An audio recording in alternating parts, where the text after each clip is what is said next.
I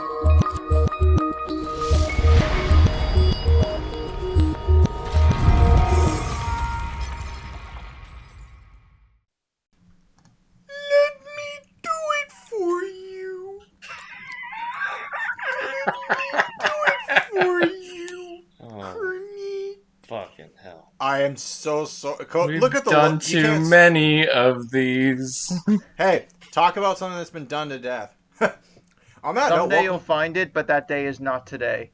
All right, guys, welcome to So to Speak. I am Evan Mead. I'm Lyle Groniger. I'm Cody I'm Mac. Josh Weinberg. This always happens. Cody It's Mac. like I was finally going to commit to an order. Is Josh gonna take it? Is I gonna take it? And I'd be like, fuck it, I'm gonna take it, Yeah, and then we're he so fucking humble. took it. God damn. You were too slow on the draw, McGraw. Or McDonald Graw. Mac draw. Coleslaw. We reached the finale of a series we've been doing for a long time. Wait, this is the. No one told me this is the last episode of So to Speak. Oh God, I'm gonna get emotional. No, that's later. That's later. But Okay. A few more episodes. after years of talking about our favorite records or ones that are significant to us, we have reached the pinnacle. The final one. Yeah. God damn, this was a hard list to make. On the contrary, it was actually quite easy. Yeah, this one For was me, a it was little easy. easy. Yeah, I had to.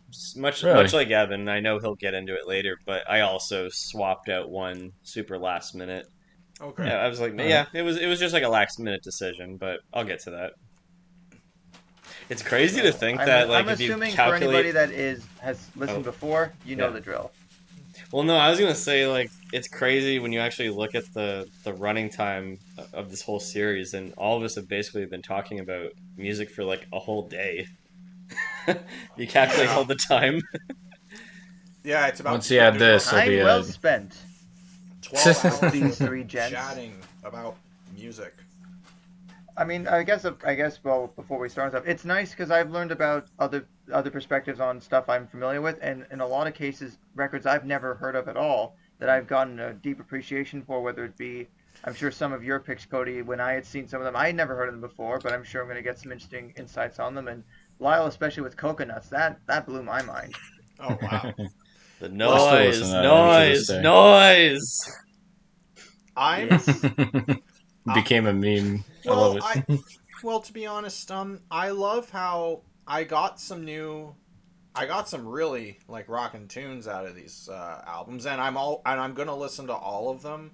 Like, we dumped a lot of albums into this series, and I'm definitely gonna listen to some more. But for the ones I have listened to that you guys have recommended, some good stuff, some really good stuff, and it's always really gratifying to have friends introduce new like movies or shows or music to each other. Like, yeah. And by the way, like I honestly I didn't want to, when Pop Talk was still going and Cody wrapped it up in a nice little package with Lost. I thought about doing a quick little like introductory like recording. Like, hi, I'm Evan Mead.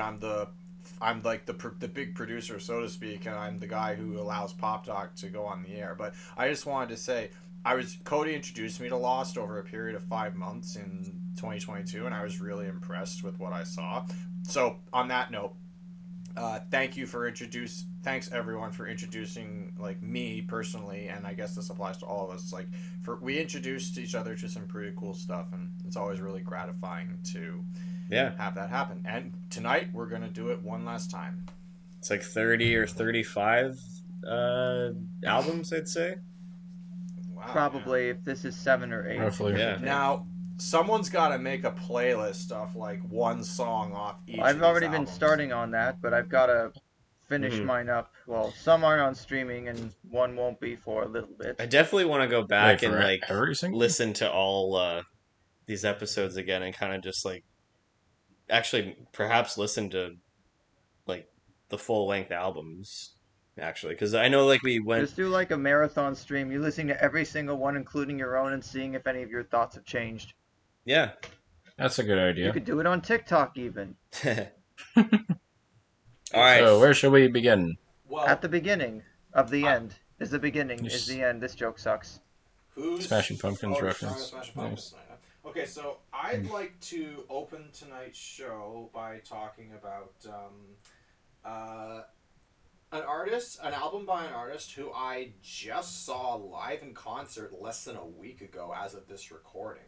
So, um, case in point, shout out to my good friend Laura, who uh, back in October she asked me, "Hey Evan, do you want to see Regina Spektor?"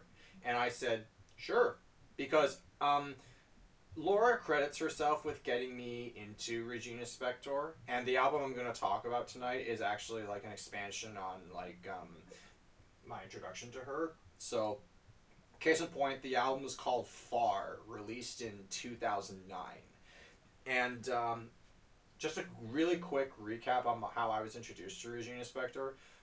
Laura and I met at the grocery store I used to work at, and when we got switched onto opposite shifts, when the early days of the pandemic started, like when all the panic buying started, she got thrown onto night shifts and I was stuck on day and closing shifts.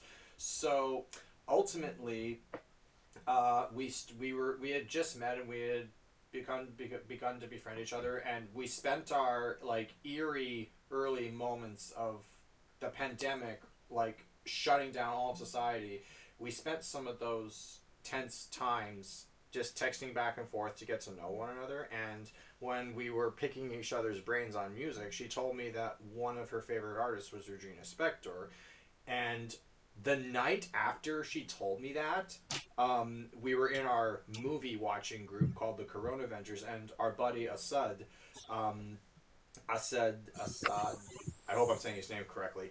Um, he showed us the movie He played the movie Kubo and the Two Strings, which was on Netflix, and we watched it Good in film. Netflix Yeah, party. that's a And good one. Pretty great. and my introduction to Regina Spektor was this absolutely gorgeous cover of "While My Guitar Gently Weeps," and that was how I was hooked and sold on her. And then, of course, years late, fast forward to recently, Laura invites me to this concert, and it was back in October, but Regina herself got COVID, and she couldn't, and she had to cancel, so she rescheduled her show for March 2nd, and we went last week. And I'm a guy who, unless granted, I go to, if a friend's band is playing like in a bar or some other venue, I'm going. But like a concert with like hundreds and hundreds of people, I haven't done this in years, like over a decade, like since I was 17. Mm. Wow, that And even long. Hmm. and even then, the last concert I went to was by our boys Pickle Hack, and that got rained out. So, Well, hey, you so I, can watch them on TV in a month or two. oh yeah, right, because The the whole Junos thing, that's another story. oh, that's right, because every time Nickelback has a new album, they have something to do with the Junos, right? So, Well, anyways, that's a different thing. on to Far by Regina Spektor. Um, So basically, it's got some really like bouncy tunes. Probably my favorites on the whole album are "Folding Chair," and "Folding Chair," "The Calculation," and "Eat" is pretty good. Also, Cody, I want to see the look on your face. There's a song on this album called "Dance Anthem of the '80s." And I feel That's like just by saying that, we're going. Nice. I hope maybe if we play. That's the song I think we play to conjure Corey. how's the track Two Birds? Two Birds. It's actually Two Birds is actually pretty. It's pretty good. That's like Why the do you ask? well, that's their like highest downloaded popular song on Spotify. Oh, I thought it was eat, and eat is not spelled conventionally. It's spelled EET, not EAT. I'm actually familiar with Regina Spektor because Edgy. Veronica is a really big fan of her. Oh, Yeah, so was I'm familiar with like a lot of her tracks off of Begin to Hope. oh okay. I think it's the album that came out right before Far. Yes, Uh, 2006. yeah, Yeah. I'm familiar with Eat actually. I remember her showing me that song. It's Regina Spektor and Phoebe Bridges. She's just absolutely obsessed with. I associate those two women with Veronica. Oh, nice. Wow. That's kind of cool. Just to talk about now folding chair. I was literally just listening to on my way home to come record this, and folding chair is this really bouncy, bubbly tune. I really enjoy it. It's the folding chair is the song that she opened her concert with at Massey Hall, Oh, so that was cool. really cool. Yeah. And I was literally like, I leaned over to Laura. I'm like, oh my god, she opened. I was just, I really love this song, and she opened the whole show with it. Like that was really great. And seeing Regina live in concert is transfixing. Like Yeah. and by the way, like it wasn't like a rock concert or anything. Like, cause, case I actually did try to score tickets to see Tovalo at this place called History, which is actually right around the corner from where I live. Yeah, one of the Unfortunately, newer venues. yeah, no, this venue, I literally am a 10-minute walk from History. The problem was she came to town 2 days after I had just moved into my new apartment, so I was like.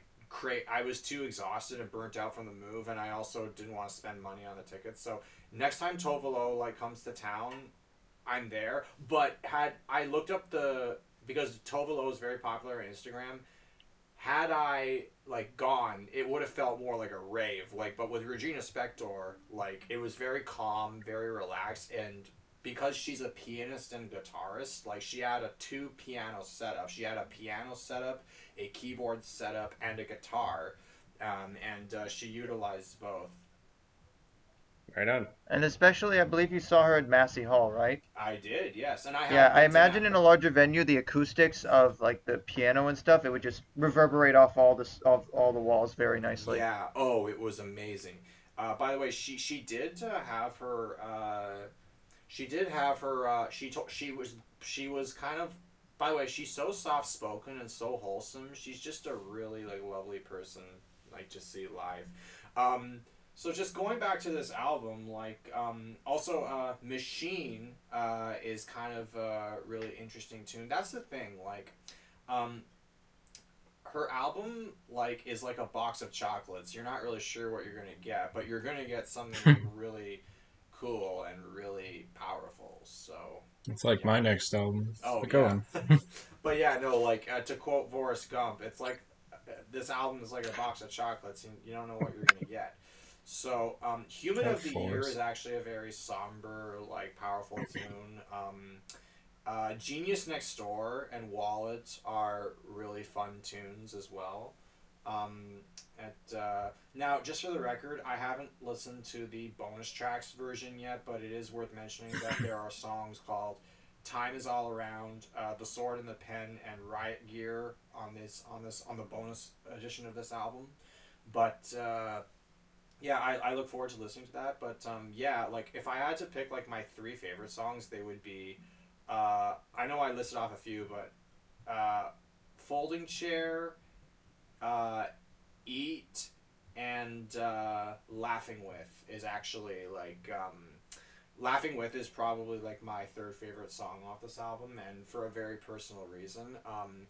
Uh, basically, uh, without going into too much detail, um, a friend of mine who I consider myself rather close with, in the latter half of in the last couple of months of 2022, he attempted suicide in a very graphic way, in a very extreme way, and to the point where he was hospitalized for months. He's just for the record, audience, he's fine. He's recovering, and I actually found out like a week and a half ago that he's been cleared to get a service dog. So I'm really happy for him. His family's really happy for him, and he's a lot better like mentally now than he was like four Good. months ago. But Good. when I listened to It's good. Hmm. when I listened to the song "Laughing With," like the first lyrics are no one laughs at God in a hospital, no one laughs at God in a war. no one's laughing at God when they're starving or freezing or so very poor. And literally, like, and because overall, like, when I look back on 2022 as a year of my life, like, I did a lot of amazing things and had a lot of, basically, uh, yeah, so when I think of the last year, like I did some amazing things, but it was a very bittersweet like year, and just having like my friend do what he did, like it was shocking for me, especially, and I remember visiting him in the hospital, and I that song As If on Cue came on my phone like as I was leaving the hospital, and the lyrics, no one laughs at God in the hospital, no one laughs at God in the war, and the rest of the song is about how like, well, if like God can, it's kind of like a commentary on like how God allows all these like terrible things to happen to people, but he the joke is that like he can be funny, and he can like he can make things work in weird ways. And I thought to myself, and the song closes out with the words, no one's laughing at God, we're all laughing with God. And I'm like, it kind of sums up my year. It's like, at first I didn't think like I was laughing, but it's like, if you're one of those people who believes in God and you believe he has a plan, then like he can throw some curveballs at you that you didn't expect in life, and the idea is to just roll with them, and that's kind of what that song means to me. And that's kind of like, oh, and this whole album is like it's become special, and yeah, and if at some point Tim wants to disclose his story, he's offered to do that. So that's pretty much it. Mm. I kind of want to. I've been wanting to get into Regina Spektor for a while now. I've known of her for at least the last decade plus or so, but I think most people would really only know her from "You've Got Time," which of course is the theme song for Orange Is the New Black. Oh Yep. right, yeah, yeah. Hmm. Yep. The animals, repeat ad nauseum. But I remember the record after this, actually, what we saw from the Cheap Seats is like my first sort of introduction to her sound. But I was impressed with like the production on here. You have Mike Elizondo, who's done a lot of great work recently, but Jeff Lynne produced a bunch of stuff on here from ELO, which was really interesting because when you think of ELO, that sound kind of makes sense as like 70s, singer songwriter, but more like MOR, AOR kind of sound. But Hmm. for a, a piano player like this, it actually fits really well. And I mean, I imagine live it works well too. So, I mean, I think of like as jukebox. I've said about Jukebox the Ghost, I think they're one of the more more celebrated, rock bands that focus on piano nowadays. I feel like Regina Spektor is sort of in that same lane as well. There's such emphasis put on it, but I mean, as Evan described with some of her songwriting, it gets very existential and cerebral as well. I think Yeah. that's another point in its favor. Yeah, especially like I was going back to Folding Chair. Like it's so whimsical, but like some of her lyrics are just so surreal that it's like it's impossible like not to make you think about them, but at the same time, it's like I don't know how to say it. It's like you they make you think, and it's like, huh, that's interesting. Yeah, It's kind of like up to your own feelings, your interpretations. Yeah. exactly. Yeah, I like that. Anyway, I mean, really, a lot of what she's done since Far, like the last 10 or so years of her output, is definitely worth checking out if you like Far, especially 2016's Remember Us to Life. That's another great record. Yeah. Now, just for the record, she does have a new album that's been out recently, and Yeah, it I came out actually, last year. yeah, it was on sale at the concert I was just at, and I bought a copy. Oh, Although cool. I don't, I mean, I wanted to buy because it's like it's on sale, and I wanted to, yeah, I really just wanted to contribute to her artistry, and yeah, yeah, yeah. That's good. It's always good to support artists, and if you can get something merch wise, then if not, definitely at least spreading the word about it always helps. Exactly. Yeah. All All right, right. Lyle. I guess Next. you're next. Next. Okay, I'm up. Okay, this next album I have is one that, out of the 5 I've had here, I've been thinking for months and months about where to place my list. And this is an album I just fell into on a whim. It's just one that I fell into completely blind, and it utterly shook me to my core because I was so surprised by like the production of it, the stuff inside of it, and just like the legacy that it left behind. And that is Double Nickels on the Dime by Minutemen. I was gonna say, you all know at least one song off this album. And if you don't know, I'll give you a hint. Hi, I'm Johnny Knoxville, and this is Jackass. Yep. Ironically, given what that song is called in these uncertain times. Oh, it's a little unfortunate. Corona. Yeah. Oh, cool. Okay. Yeah, exactly. Corona, probably their signature song for sure. And also, I would recommend you guys actually listen to that song all the way through because I know Jackass mostly just plays the first 30 seconds. It goes to some interesting places when you get past the riff. It's a very sobering, documentation of just the hardships that many of the people in Mexico suffer on a regular basis. It's actually kind of a somber song, but hella catchy, if nothing else. So how do I get it? I tend to always pick albums from artists or groups that had like a rather short span of career time. But it's to get into the Minutemen, you have D. Boone on guitar and vocals. You have Mike Watt on bass. Underrated and George, bass player. Super underrated. And George Hurley on drums. And so these guys decided to make... And at first it started off as an album. They're like, all right, we'll record some stuff, whatever. And their motto when recording music is they do it quick. They make very quick songs that have like a feature like so like Ed Wood. Sorry. So kind of like Ed Wood. No. I don't know if it's done cheap. I guess it's done economically, but it's I wouldn't say it's haphazard. It's more like they don't want any song to overstay its welcome. So what you have here is you have an album that has 43 songs. And they're all usually less than 2 minutes long. I'm just reading some. And what's neat about that is the track names are pretty funny. Potential song for Michael Jackson to sing. Yeah, political song. That is a banger. That song is like if you mix Descendants with The Damned. It is it's probably the heaviest song. Number one hit song, of course. Very tongue in cheek. Blah blah blah blah. Coming out your mouth with your blah blah blah. Yeah, I don't want to go through every single song on this album. I'll be here like the depth of this record. Fucking day. You don't necessarily expect a hardcore punk band to like go this far in left field with some of their choices. Well, that's what I like about this album because it is hardcore punk, undeniably. That's the genre they fell into. It's a scene they fell into.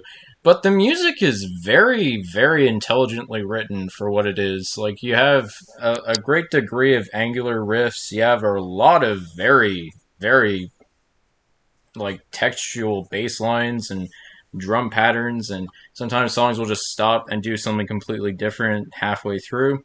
There's a lot of very jazzy guitar solos. It almost feels like fusion music. Like, it's really unlike anything I've heard before. And the way I don't know if I can really recommend songs from this album because, like, you know how we usually do, like, here, I'll give you a list of songs. Of songs. The way I usually like to listen to this from, I actually don't like listening to this album chronologically. I like to hit shuffle, and whatever comes up is whatever comes up because it is quite long. It is like over an hour and 15 minutes in length. Now I remember you played this for me while we were road tripping through the Rocky Mountains, and you said, it's the first time I listened to it all the way through. You said, Evan, I promise you will recognize one song, like no question about it. I'm like, yeah, Corona. Yeah. And then as soon as the I'm like, And there is another reason why I say it's better to listen to a song on shuffle is because the track list doesn't really matter. The guys, when they were picking it out, they took the Ummagumma route, actually, where they each named a side of the record after one of the band members. And so each one drew straws and to of see... course, everyone's favorite side, Chaff. Yeah, Chaff, the hanger-ons that weren't selected. So they drew straws to see which song would get on the track list of their side. That's how little they really cared about the no pun Well, at least intended it's democratic. cohesion of the album. Yeah, but I mean, I'll list a handful that are like usually considered like the best of the album. There's Vietnam. That's a very energetic song. Right.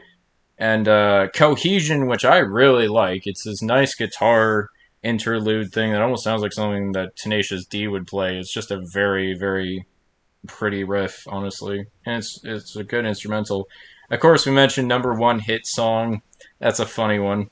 One of my personal favorites, I really like Take 5D, which it almost feels like a Velvet Underground song where one of the guys had like a note from their landlady saying, "Don't use shower, caulking bad. Please do not shower in the morning. Water drains down the pipe." And they just, yeah, Mike Watt just saying it out loud while Dee's fiddling on guitar. And yeah, just experimental stuff like that. One of my personal favorite songs is like "There Ain't Shit on TV Tonight." Just a really nice. That sounds like the opposite of TV Party by Black Flag. It's like they're gonna have a TV party, but meanwhile it's like, what? Why? There's nothing on. Yeah, bling, bling, ding, ding. How can I express myself? Untitled song from Latin America. For the profile. Wow. Oh, yeah. Yeah, no, I don't want to say it's haphazard, but you can definitely tell the guys were kind of having fun. They often put, like, in-jokes inside of their songs just to kind of tick off the listener and be like, what the hell are they talking about? And speaking of, like, stuff with context, probably the song that always hits me the hardest, I'd have to say, is History Lesson Part 2, which is all about the relationship that D. Boon and Mike Watt had with each other as musicians and how they played for years and how they wanted to be, like, part of this scene and how much it meant to them and how much they loved music. Which is sad because, unfortunately, D. Boon ended up having a rather short life at 27 Oh. due to a car accident. So Yikes. that was a shame. But they were all very intelligent people. They were very energetic on stage. They had like principles and they had like certain mantras that they always followed anytime they played live. And yeah, I actually heard History Lesson Part 2 because it's on a Sublime album. It's sampled during Waiting for My Ruka, which is the opening track of 40 Ounces of Freedom. Oh. It's like punk rock changed their lives. Yeah. Yeah, so again, I say give this album a check. Just shuffle through it. I would say for every song that may not register with you, I guarantee there's at least 3 other songs you'd be like, that's interesting. I like that. It's I think it's truly one of a kind, and I think you guys might like it, especially if you like alternative acts. Like I feel like Toadies is basically a Pixie song, to be perfectly honest, and Spillage is such a bop. But I digress. That was my minute for Minutemen. I hope you guys enjoy. There you go. That's impressive. Like I've heard of Minutemen before, but like I think with a record like this especially because again each side is like a record in and of itself.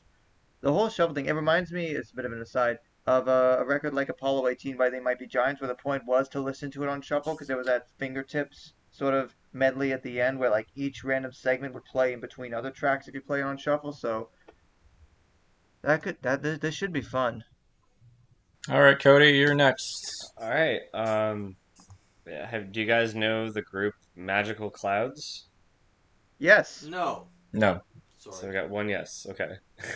Half and half. They were big during like my first program in college, like 10 years ago. Yeah, they're not together anymore. Unfortunately, it's just this little small Canadian duo band of Matt or what's his name? Devin Walsh and Matthew Otto. Devin Welsh. Yeah. Yeah, Devin Walsh is actually the son of the actor Kenneth Walsh. Nice. Yeah, they're Kenneth Walsh. yeah they're from Canada. They were based in Montreal, and they only released like 2 albums. But the album that really clicked with me was "Are You Alone" from 2015. Quick little story of how I discovered this album. Shout out to actress and writer Britt Merling. I don't know if you guys are aware of her. She's She done sounds vaguely familiar.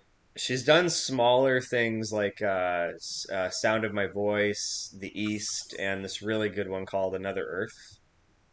Just like I've kind of heard like of Another Earth. just like smaller movies that were released under Fox Searchlight. She really got her break on Netflix when she made the show The OA, when she starred and wrote the show OA. It only lasted 2 seasons, unfortunately. It kind of got canceled at a point where like it was actually getting pretty good actually. And there's one scene in the show, I won't get into it, but it was in season one where there was just this one song that really like resonated, like it it it fit the scene so well, but also just I'm like, oh, I want to listen to this song out of just out of context, and it I've grown to love this song called Downtown off of this album. It's kind of the gateway song. I would say I'd recommend it to all you guys as just like an Downtown. introduction. Downtown, yeah. This isn't a cover of the Petulia Clark classic from the '60s. No, but I had No. Groundskeeper Willie in my head just now. Next. um, Tune. what I really liked about Downtown was like it has like this kind of like so what this band really is that it's Devin Walsh as like the singer songwriter, and his lyrics are very like poetic and very kind of somber. But then there's like Matthew Otto's very simple but effective synthesized work, and there's just a throughout the whole album, especially with just like the highlights like Downtown. It's just it has like a dreamscape kind of feeling to it, but ultimately it's a very sad album. You're gonna listen to this and be like, "Ooh, this is really like Ooh. dour." And it's one of those albums I play on like a very overcast gray day when it's just Mm, I don't know when I'm just feeling kind of glum. Like I don't know, it kind of resonated with me in 2019 when I got into it. Um, I feel that. so the ones like yeah, Downtown 100% I'd recommend.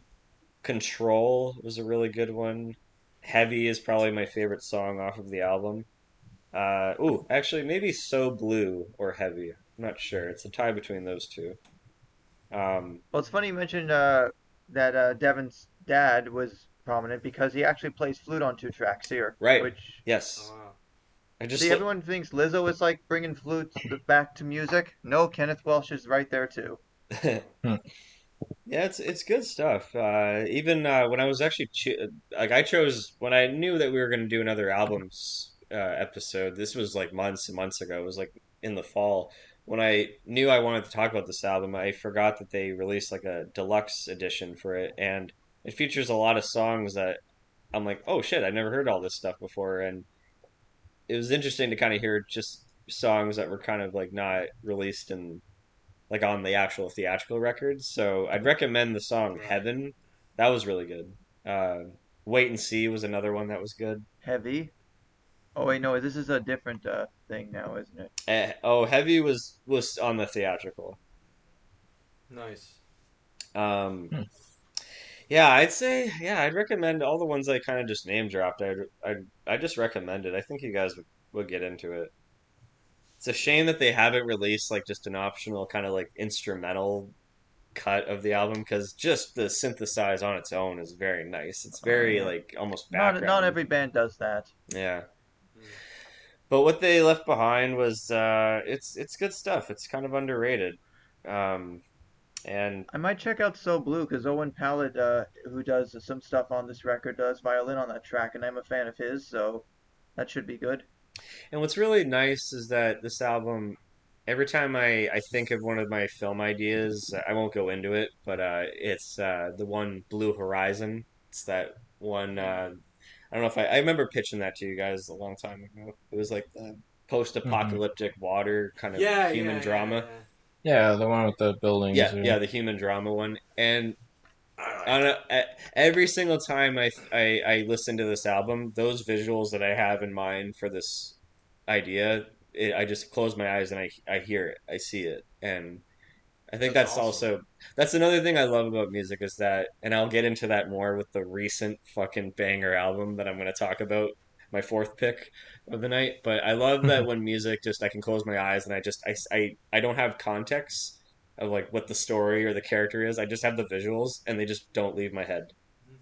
I don't know how to describe it. I know the lighting, I know the framing, I know everything how it looks, but I can't escape it. And the music really fucking fires me up like that. It helps me. It inspires me. That's awesome. Yeah. Nice. I like that. That's all I gotta say. The best music tends to stay with you over time, and I definitely can relate to, images from whenever I've heard something, like I associate it with that time. Yeah. Oh, okay. We'll get into. Well, yeah, that's the thing. Like, I can go into it so much, but just music also is just like this. How do I say it? Like a personal time capsule. Like where you just No, anytime, like that's a great literally, way to like sum it year up. like years later, if this like say one of these albums that we've talked about on this podcast comes up, it's like it's just gonna take you back to the time that you first listened to it. That was the time. Can I give one example that like totally encapsulates what you just said? So, Yeah. a couple on the weekend, I was chilling in my new room, which by the way has a lot more window and natural light than my last place. Good. Now, I was listening to. I know, right? Good. No, I was listening to Celine Dion's "I'm Alive" circa, and that brought me back 20 years. Oh, yeah. Yeah, no, I just remember the summer of 2002 when that song was everywhere, and it Yeah. was like really, really. It was I'm Alive. I'm just gonna throw this out there, Cody. I'm sorry, I know you love Titanic, but that Alive. "I'm Alive" is a better song than "The Heart Does Go On." Any Just in terms- Celine Dion song other than "My Heart Will Go On" is better than "My Heart Will Go On." No, the bad penny whistle solo one is always good for a laugh. Yeah. Memes. But yeah, Oh, man. anyways, yeah, That's the thing. It's like, I for me, it was recommend all Juliet this. by Element. All the ones I just name dropped, go for it, please. I recommend Cool. it. Have your gateway song be Downtown. Downtown. Got it. Yeah, because we're going downtown, and there's just like this fucking like echoey synthesized throughout the whole song. And it's just fucking beautiful, and it's hypnotic, and I get like, oh, love it, love it. Very nice. Wonderful. Now we're on to next. Yeah. Yeah, Josh. well, we're not really going to be getting out of the dour records for the next little bit. Oh, Although ironically, it is kind of fitting in that, we're still in winter. The groundhogs lie to us. It's not actually spring yet, despite Yeah. what the calendar may say. Now, this particular record was one that's been out for quite a while, but I didn't actually listen to it until, ironically, about a month before the pandemic started. And that wasn't by choice. I was doing a music writing exercise thing on social media at the time, and it's a record I had been wanting to get into for a long time, but, because I was still basically a teenager when it came out, and I felt like, I wasn't going to grasp everything, and it just felt a little bit too thematically intense for me at that age. But this is the mixtape that launched a global icon, and that is the debut mixtape from the Weeknd, House of Balloons from 2011. Nice. Well, March Interesting. 2011 to be precise, because he put 3 mixtapes out in that calendar year, and even just from the cover art, the black and white aesthetic, the little color spectrum with those squares by the title, it gives you an aesthetic of like early mid 90s and just dour. And this is very much for me a wintry record, especially because of just the cold, icy production right from that opening bit on High for this. And you immediately, like, the whole thing that was fascinating to me about The Weeknd, I was kind of there in 2011 when the project was blowing up. No one knew anything about this act. It was just mixtapes that were put out for free online, and it was just a guy that sang the songs and wrote them. There was A no guy from idea about a guy from Scarborough, nonetheless. And it was Mhm, fascinating right. because what Abel Tesfaye did on this trilogy of mixtapes, but specifically with House of Balloons, is he laid forth the blueprint for what would become a lot of the sound for not just R&B in the 2010s, but arguably for mainstream music by the late part of that decade. It's By like 2015, a lot of mainstream pop hits were starting to sound like his stuff. Isn't it kind of cool how like, see, my rule of thumb is whenever a new decade begins, it usually takes a few years for the sound. Yeah, for everything for to the find itself. Yeah, because that's why a lot of early '90s songs sound like they could have been recorded from the 80s, and a lot of early 2000s songs sound like they were 90s songs. Well, it's the same deal for the 2010s, and it did take a couple of years for that decade to find its sound, but when it did, but it's nice to know that the groundwork was being laid very early on. And I'm Yeah. just like, Abel has such presence, and for like a mixtape that was basically he self-released it before obviously EXO got the distribution deal with Republic. Yeah. Just the vocal power here, the presence, Yeah. the confidence, and just like the soulfulness in his voice. I mean, even on, one of my favorite tracks on here is What You Need, especially with that Aaliyah sample. Baby, now hold me close, close, close. And the way it sort of segues into the actual. It is I find it's a slow jam personally, but just the big part about this trilogy is the sample work is top notch, and thank you for having the original versions be on streaming services finally, because for a long time a lot of the samples weren't cleared, so you had to go to various websites to actually download the mixtape versions if you wanted to hear these songs without or like without any sort of restrictions, because the trilogy released like as a compilation when I was in college. That was when a lot of people were talking about him and like listening to some of these tracks. But man, What You Need is one of my favorites. I mean, the from a songwriting perspective, you get a very vivid picture of someone in their early 20s that's just very much, I guess, haphazardly floating through life with whatever substances and women they can get their hands on. And obviously, at like 18, 19, I couldn't really relate to that perspective. But like, obviously now with like a decade plus under my belt, I can certainly say that there are some people I know or may know that have had similar experiences or know people that have been through similar experiences. But it also kind of gives me the same vibe of like maybe high school parties kind of felt like that. I mean, the whole point of it being called House of Balloons was that was literally the name or like a reference to like this house where he and his friends live, where they just throw lame parties but try and make it seem like festive with balloons and stuff. And yeah, and nowhere is that more apparent than House of Balloons slash Glass Table Girls. That frickin' Susie and the Banshee sample brings it all Mm. together in that. Mm. This is a A happy happy house. house. We're We're happy happy here here in our in happy this house. house. Bow, bow. The fact that this was like the cornerstone of the mixtape era so much that when Abel performed at the Super Bowl 2 years ago, this was the only track from any of his mixtapes that made the cut. The only one. Mm. Mm. But like it goes from such the cohesively the mixtape is very much like you get a feeling that this guy's just like he likes to party and do drugs, especially with the back half of Glass Table Goes, which kind of feels like a darker take on Pharrell's sort of production style. I mean, there are Right. some Yeah. there's references. There's a reference to Drop It Like It's Hot. There's a Nightmare on Elm Street reference too, which is pretty fun. Yeah. But then you I get into mean, like he did years later on a much bigger album from 2015. There is when you listen to the Hills, that lyric, "The Hills have eyes." Like, who are you to that's true, judge? but this was like well after he Well, had blown up. I'm just saying, like, yeah, I get how he uses those references. He used those references a lot later in his career. Very true. And Yeah, I think just the production as well with Doc McKinney and Elangelo doing the bulk of the work here. It's yeah, you really get the feeling that like the three of them had a vision for what this act was going to do right out of the gate. And conceptually, after the title track Into the Morning with that really nice warm guitar line, and it really does kind of feel like, if this were a film, this would be like after that first big party sequence, it would be like the next day and having to get through the sort of withdrawal period.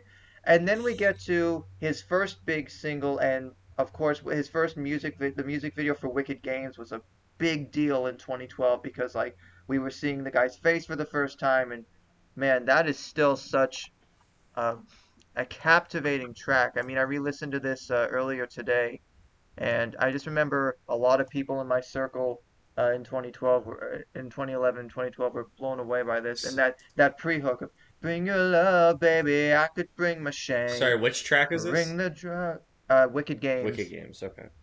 one of his most well-known tracks, and just like that pre-hook of "Bring your love, baby, I could bring my shame." bring the drugs, baby, I could bring my pain, and it just like it's just he's just so I can't even I'm gonna repeat myself some more, but it's I like can't even. I mean, it's just it's I amazing just to the only see. thing I can add is, and it sounds so typical and just so like obvious, but like yeah, like the hills, like the songs outside of this album, that the ones I'm familiar with the Weeknd, like the hills, can't feel my face, blinding Yeah. Oh, that lights. that was definitely after there was more of like a not mainstream, but like a more I guess 80s influence. I Yeah, mean, it really you could argue Yeah. on his debut album Kissland, you kind of felt that, but definitely by the time Beauty Behind the Madness came out, yeah. that was when it was very 80s. And what's fascinating But is blinding lights is like a fucking great oh, song. Yeah. Like it Do you know? definitely is. I'm gonna get to like the post mixtape it's like the effect. best Grand Theft Auto It song, and it's became the not in the Grand pandemic Theft Auto anthem for a game. lot of people, and Do you Yeah. know? understandably so. Do you know how someone described Blinding Lights? Hmm. An older photographer fellow I know who I used to work with, he described Blinding Lights as a sequel song to Take On Me by Aha. Yeah, I can see that comparison a little bit. Vice City vibes for No, sure. no, definitely the sequel I to think you Take guys on definitely Me. need to listen to, like, just for Yeah. conceptuality's sake, the party and the after party. That's split into Mm-hmm. two halves, and just like it's probably the most vivid. Like, it can be a little overstimulating, but just like it really pulls you into the narrative of this guy basically, where like he's just he's not really his heart's not really in this particular relationship. He just wants to be with a woman just because she's into the same hard stuff he is. I mean, it has a nice the hook actually has a nice beach house sample in it, which is a bonus. But Ooh, Jeremy Rose, who produced this track, was one of his early producers, but he never really got proper credit or compensation for his work here because they basically had a falling out early on. And originally, the party it was just supposed to be called The Party, but then another producer was brought on board, so then they split it into the two halves. But God, I was re-listening to it today, and it was kind of like it got me to a point where I was just like, it was almost like unnerving, just like how intense it was. I had to like take a breather for a few minutes because I was like, it brought on a lot of just Yeah. anxiety, just of like this, just that. But that speaks to the depth of the songwriting here. And then you have coming down through the loft music through to the knowing, the closing track, where you basically find that this person's likely going to just repeat that cycle of self-destruction. And especially at the time it came out, people in their late teens to early 20s, they were still really trying to find themselves in a post-recession world. And it felt like, what's ironic is that how this record sort of sums up those feelings then are how probably a lot of people in that age gap are feeling now. yeah. Like Mm, yeah. the teenagers to early 20 somethings that likely had to either finish high school or some sort of school post pandemic or during the pandemic Mm, and had their lives effectively put on hold and yeah. like how to cope with that. Hmm.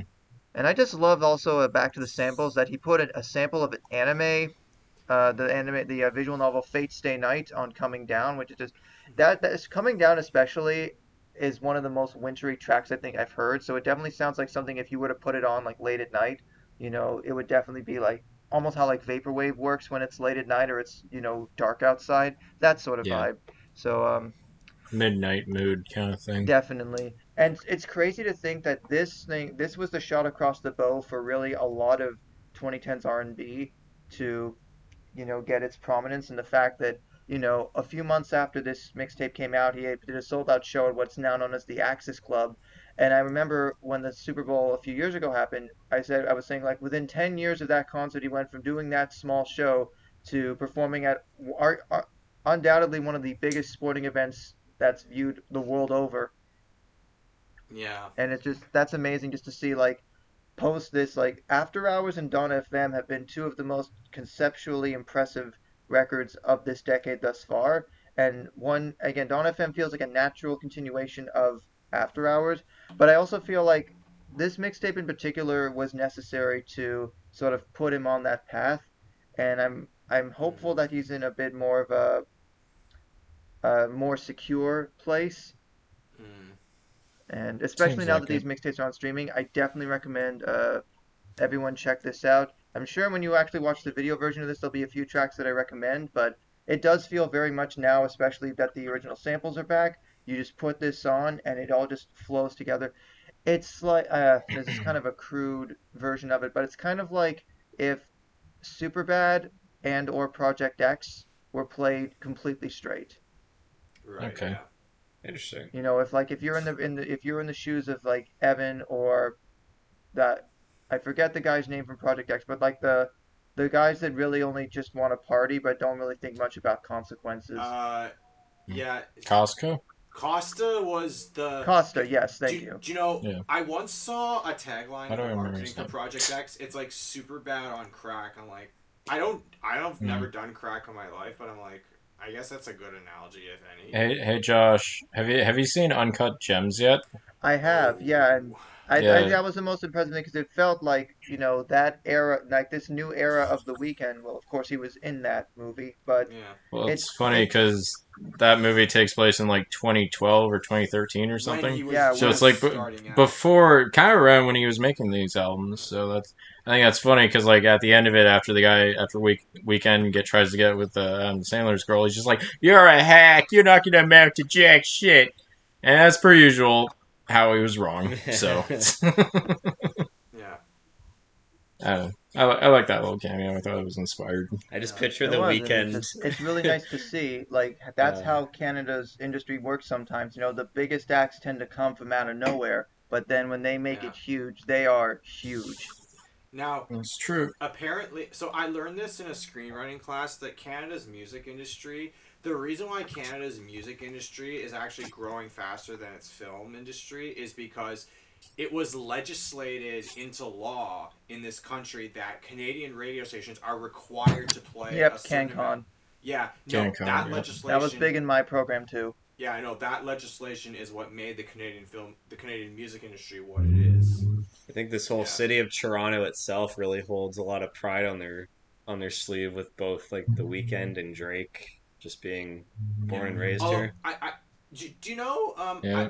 the criticism I've heard of Drake in that respect is that Drake talks like he's from the hood, but people have said no. Drake didn't grow up in the hood. Drake grew up in a very prosperous neighborhood in Toronto, so they think he's a little pretentious in that respect. But Yeah. because Drake grew up privileged whatever. and he sings about the hood, it's like nah, bruh, you did not grow up in the hood. Like stop.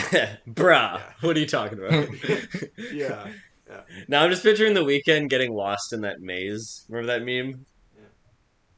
When he was like Oh performing at yeah, the from Super the Super Bowl. Bowl Yeah, performance. when he was in like that Yeah. kind of like mirror house maze place, he's just like, where? There's a second you can tell he's like, where the fuck am I going? I'm kind of lost. Like even from a visual perspective, it's just fascinating to see like the evolution on the mixtapes from like okay, black and white to Thursday, which was the next one, which is very colorful and you know it has still those balloons to sort of carry the theme over, but it's a lot more almost technicolor. And then Echoes of Silence, which is more like muted, darker, sort of a return to form, but you know mature in its own way. Right. Yeah. But yeah, and that's it was funny that like, you know, the more I thought about it, it is very much a winter album and just like, you know, haunting, cold, depressing, but sometimes you have to go through those lows to find a higher purpose. Yeah. Okay. All right, round So two. we I was are a- in true Round two. in true album fashion. We are almost We an take way hour too into long. this episode, and Almost an hour. Great. 4 more to go. Oh, God. Well, I'm editing this. let's not indulge too much then. Okay, Yeah. we'll try. I mean, you Okay. said life was like a box of chocolates, so there goes that theory. Okay, so We're gonna run out of chocolate by the end of this. but anyway, so Can you hurry along about time cards? Okay, come on. Chocolate. There we go. This is Evan, gonna next. this is gonna turn into a third SpongeBob episode. Okay, so my next album is actually the soundtrack to the SpongeBob SquarePants movie. No, just kidding.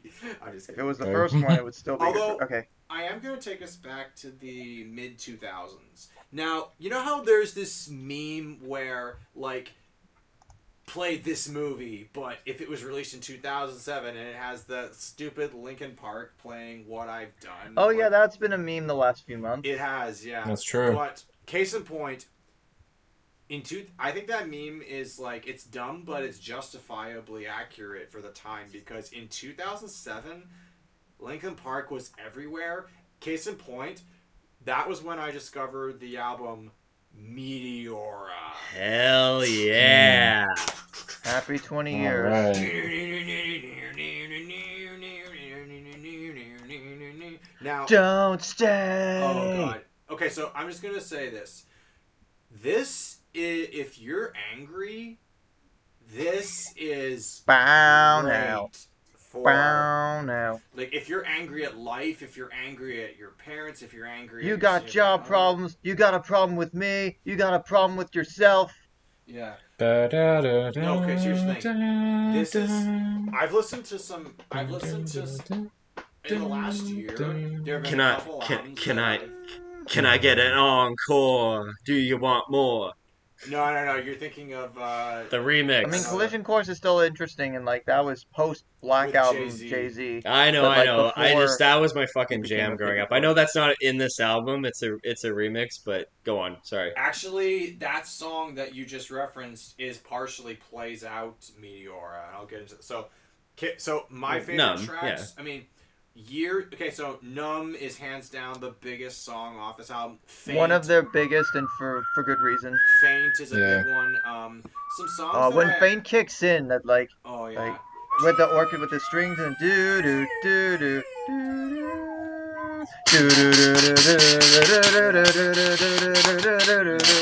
Or one of my personal favorites. Yeah, that song. And I know it off by heart. Ready? I had nothing to say, and I get lost in the nothingness inside of me. And I let it all that- I was out to confused. find that I'm not the only person with these things in mind. Is that But all Easier the or vacancy the words reveal I think is it's the Flying only No, real Wheel. thing Somewhere that I I've got left to Belong. feel. Oh, yeah. Just stuck, hollow and alone, and the fault is my own, and the fault is my own. Yeah. Oh, no one's gonna sing I Chester's wanna part? have There we go. what I feel, what I thought was never. Meteora really builds on what Hybrid Theory brought forth, Yeah. and Yeah. just gives it a lot more depth. But you still get the perspective from Chester's songwriting that, like, Yeah. he's really. Oh using man, it. Breaking the Habit is on here. That was my gateway to Linkin Yes. Park. Oh, it Oh was. That's- god, that's I had a a great one, friend in too. high school who fucking was obsessed with Breaking the Habit. Oh my god. Oh yeah.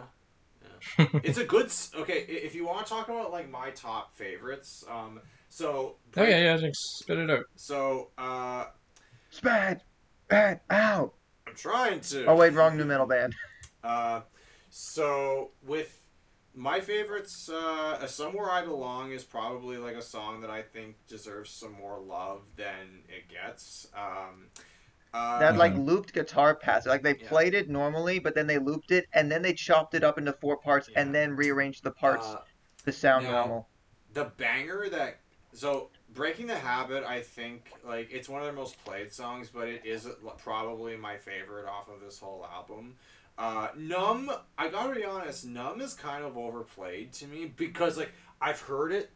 I can't remember if Numb or What I've Done was my gateway to Linkin Park, but I just remember. Mine was in the end.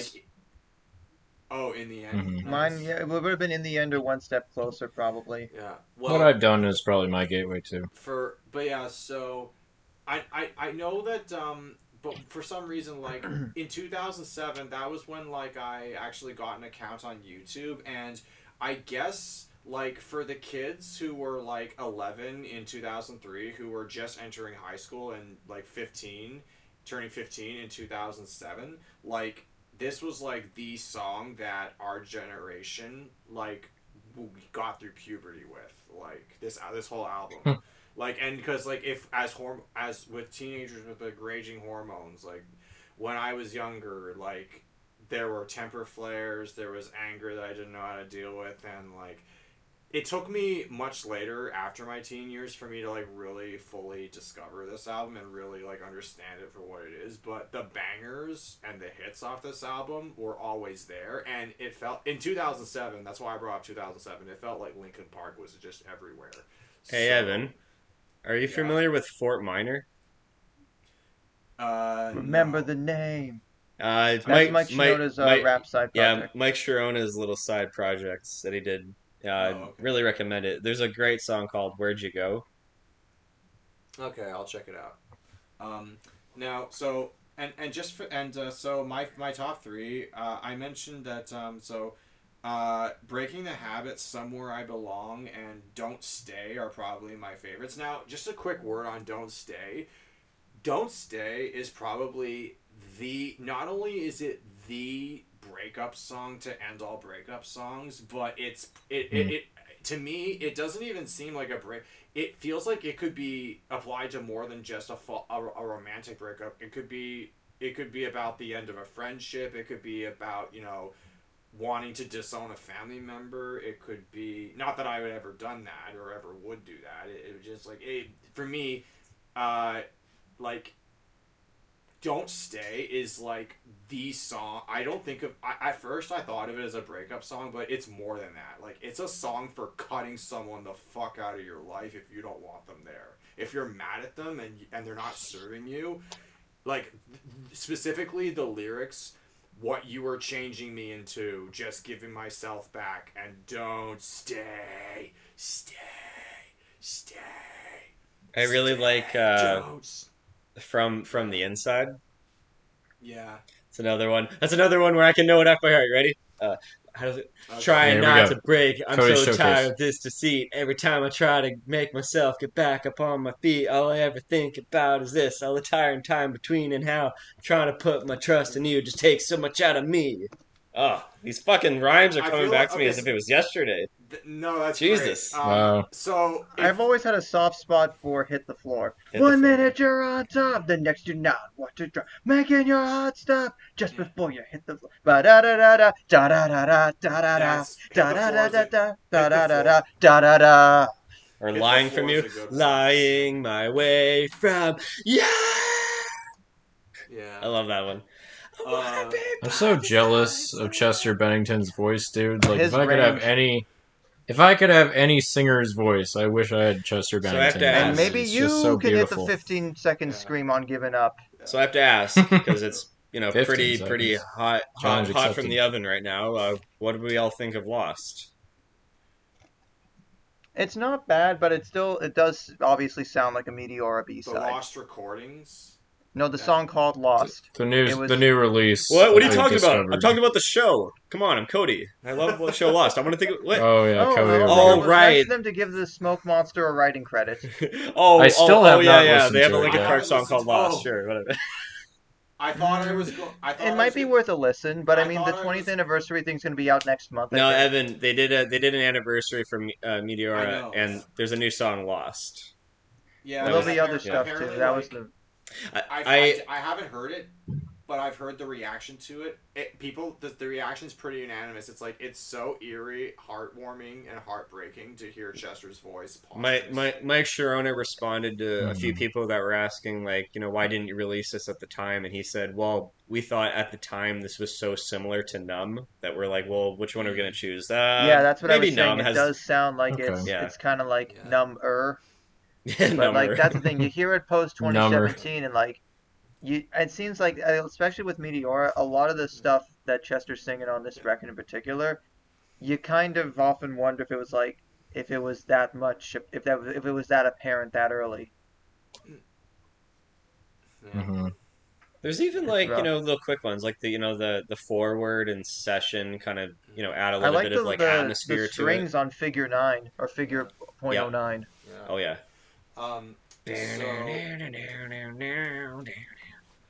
Yeah, dude, Yeah, this that's- was I gotta like hand it that's to all Linkin Park. That's really all I have to say. Like, if it was one of those if I'm like ever angry or in a pissy mood, that's a good album to like vent how I feel. Just if I ever feel if nostalgic, I of like Oh, 2000s, I'll throw it on. What's fascinating is that their world tour for this, they were supported by Hoobastank, POD, and Story of the Year. 3 very different bands, but all Yeah. 3 very much in like 2002, 2003. Yeah. Well, Well, that's the interesting thing about Linkin Park is that even though it came out from the new metal craze, I dare say they've aged the best out of that Oh, era. yeah. To be honest with you, Hey, what I More forget. of age It doesn't I better. feel so forget. dated. I really like that one song by Linkin Park. I forget how it goes, but basically it's like this. It's like Mr. Han does something electronic at the beginning, and then a new metal riff kicks in. Mike Sharona raps a little bit, and then Chester kind of sings a little bit, and then Mike Sharona keeps rapping a little bit, and then the chorus is Chester Bennington. All right, that's all the songs. There's a bit of a formula. You're Yeah, not the wrong. formula is great. I say that all with love. Can't complain, No, really. Like, Yeah. Mike Shinoda on this at least attempts to do, he's got a big hand in the production, especially because Yeah.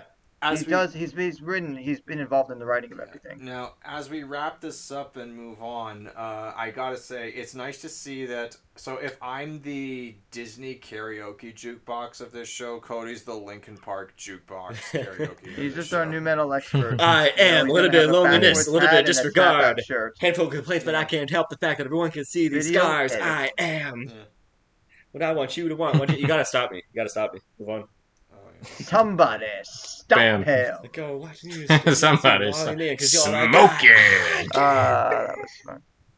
There's damage All right. anymore. Don't turn your back on. You know what's funny? So a weekend or two ago, I was listening to a song called "Numb" by a different artist, and then I sang Linkin Park's "Numb" over that "Numb," and it still fits. How to spice up a car trip. Caught in the undertow, Yeah, just caught in so- the undertow. Maybe we should Yeah, move I along. gotta stop. Speaking of undertow, we gotta flow to the next. Actually, this is perfect because Evan, you picked a mid 2000s album, and I'm about from your childhood, and I'm just about to do the same. So yeah, if there's sometimes when I'm picking out these albums, I try to think of a band that I used to listen to a lot, and sometimes I'll be like, oh yeah, that song is one I liked. This album also has this album, or sorry, this album also has this song. And this song, good God, I got a certified classic here, and that album is none other than "Elevator" by Hot Hot Heat. Yes. Okay, so Josh knows this band. Seventh, Does eighth anyone else? grade. This record was pretty bopping. Totally. Middle of nowhere. So Yeah, this has so- been one of my favorites. Shout out to SSX on tour. Boom boom.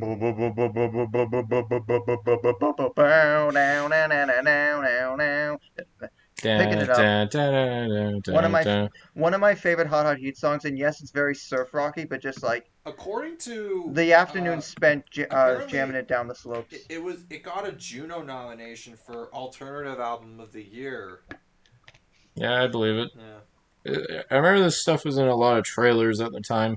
But basically the way it is that this is basically like a nice indie album that came out around the time when there was like this kind of garage post-punk revival that was coming out. You had bands like The Strokes and like The Hives and even Arctic Monkeys to a certain extent. Right. And they were all just sort of making these really like, they were all making these upbeat, really like poppy kind of songs. And this whole album, what I noticed is that there's like this very nice like exaggeration. Like I really like the way that Steve Bays, who's the vocalist, I like how he just kind of sings in such a staccato manner or such a what was it, kind of like a slide manner whenever he sings. It's very neat. And I don't know, all these songs are just very solid to me. I remember like just even looking through this list makes me kind of nostalgic, like the piano intro to Middle of Nowhere. Or like the guitar snappiness of Good Night, Good Night. And I'd be remiss, that's my catchphrase, but you owe me and I owe you. Just That's MVP ultimate, baseball one of my favorite songs as a preteen. Yeah, I mean, I don't know, there's something about this album. It's like a Smash Mouth album, but it's not like it's not doesn't like something suck. I have to kind of like defend. Oh, Yeah, it's not something I have to think we can defend aim a as little higher than nostalgia. that. Yeah, Are but we- you know, with the are we- organ, Are we and salty stuff. to Smash Mouth now, or Most people are salty to Smash Mouth Oh. I now. mean, I Astro kid, Lounge I has kid. good songs on there. Other than that, I was tempted to pick Astro Lounge. It's just I knew people would probably pick on me. it's an easy, it's a safe pick. I actually remember Yeah. from the time this record came out, my sister actually had, I think, Good Night, Good Night on one of her iPods back in the day. So that may have been my first intro to it. Yeah, it's kind of a shame that Hot Hot Heat has kind of fallen out. I guess I don't know if they're like permanently disbanded or what's going on with them. I But think they're on indefinite hiatus. No, it looks like yeah, it appears they've just ended things in like 2016. they had a solid run. I know their previous album was pretty well received. They had that song Bandages, Bandages. bandages, bandages. Bandages. All I hear is panda and something that is too naughty to say out loud. I hear band of. Band of dudes. All right, recommendations. Cody, there's one song on here that I swear to God, I feel like if you picked up a guitar, you probably could have wrote this song too. Okay. It's called Dirty Mouth, and it's like, wash your dirty mouth, your dirty mouth, your dirty little mouth, your little mouth. It's a fun song. It's a nice little acoustic piece. Watch your dirty, And, watch your dirty ladies mouth. and No more blah blah owing. Wow. Oh. Yeah, no blah blah, no pickle hack, no nothing. And then there's also Ladies and Gentlemen. That's another good one. Very solid alt rock beat. Evan, I got a few hits for you. There's like Yo Me and IOU. I think you'd find that song really cute. Oh, okay. It's personally my favorite song off the album, so I'm sharing it I'm to you. honored. And Picking It Up is just like a nice little up-tempo, like running song. Like if you have a lot of chores to do, or if you have to get to work, that's a very nice song. Yeah. And Josh, that island of the honest man, when that song's like, I was picked up in that brain, but like for the longest time, when I'd want to check it out, it wouldn't be on streaming services, and I think they added it back a couple years ago or something. I was gonna say I listened to the entire album on Spotify, so I didn't notice any missing tracks. I just like the bridge of Picking It Up is just something I come back to a lot. A jack of all trades and a master of none. Why do I have to be bored with being foolish and young? And the show isn't over, but I'm long since gone. I feel like I let them down when I don't want to trade my sunshine for a cloudy night. Yeah, for sure. And then, of course, I also like Soldier in a Box, just like that really staccato delivery. Soldier in the box. Soldier in a box. And even the final track of the album, the self-titled Elevator, or the eponymous, I should say, that's a very theatrical song. Almost feels like something that Linkin Park would do if they had the chance. Huh, So now I'm Um, imagining Steve speaking of Bay singing Noel. Linkin Park. Yeah, but no, I don't have too much background information for this album. It kind of has middling reviews, which is a little surprising, but like I don't mind it. I think it's a very nice little indie album that I wanted to recommend to you guys. No. I've always liked And, Steve Bay's voice, and I think he's still around. I think he's with the supergroup Mounties now. They've been doing Oh, I some haven't stuff. Really, I never heard of them. He's been doing Who a are lot they- of production work in between and after Hot Hot Heat broke up, mostly for acts in the BC area. Let me see here. Yeah, he's from BC, so that makes sense. Yeah, they are like. Well, this is- Who else is in the Mounties though? If it's a supergroup. I believe it's Hawksley Workman and Ryan Dahl, who I believe is he was from Age of Electric and Limblifter, and his brother Kurt Ooh. was the drummer for the new Pornographers up until a couple of years ago. Oh, holy snap! We're gonna hear from those guys Oh, pretty we will. soon. The new pornographers. And with that, I think we shall transition to Cody's next pick.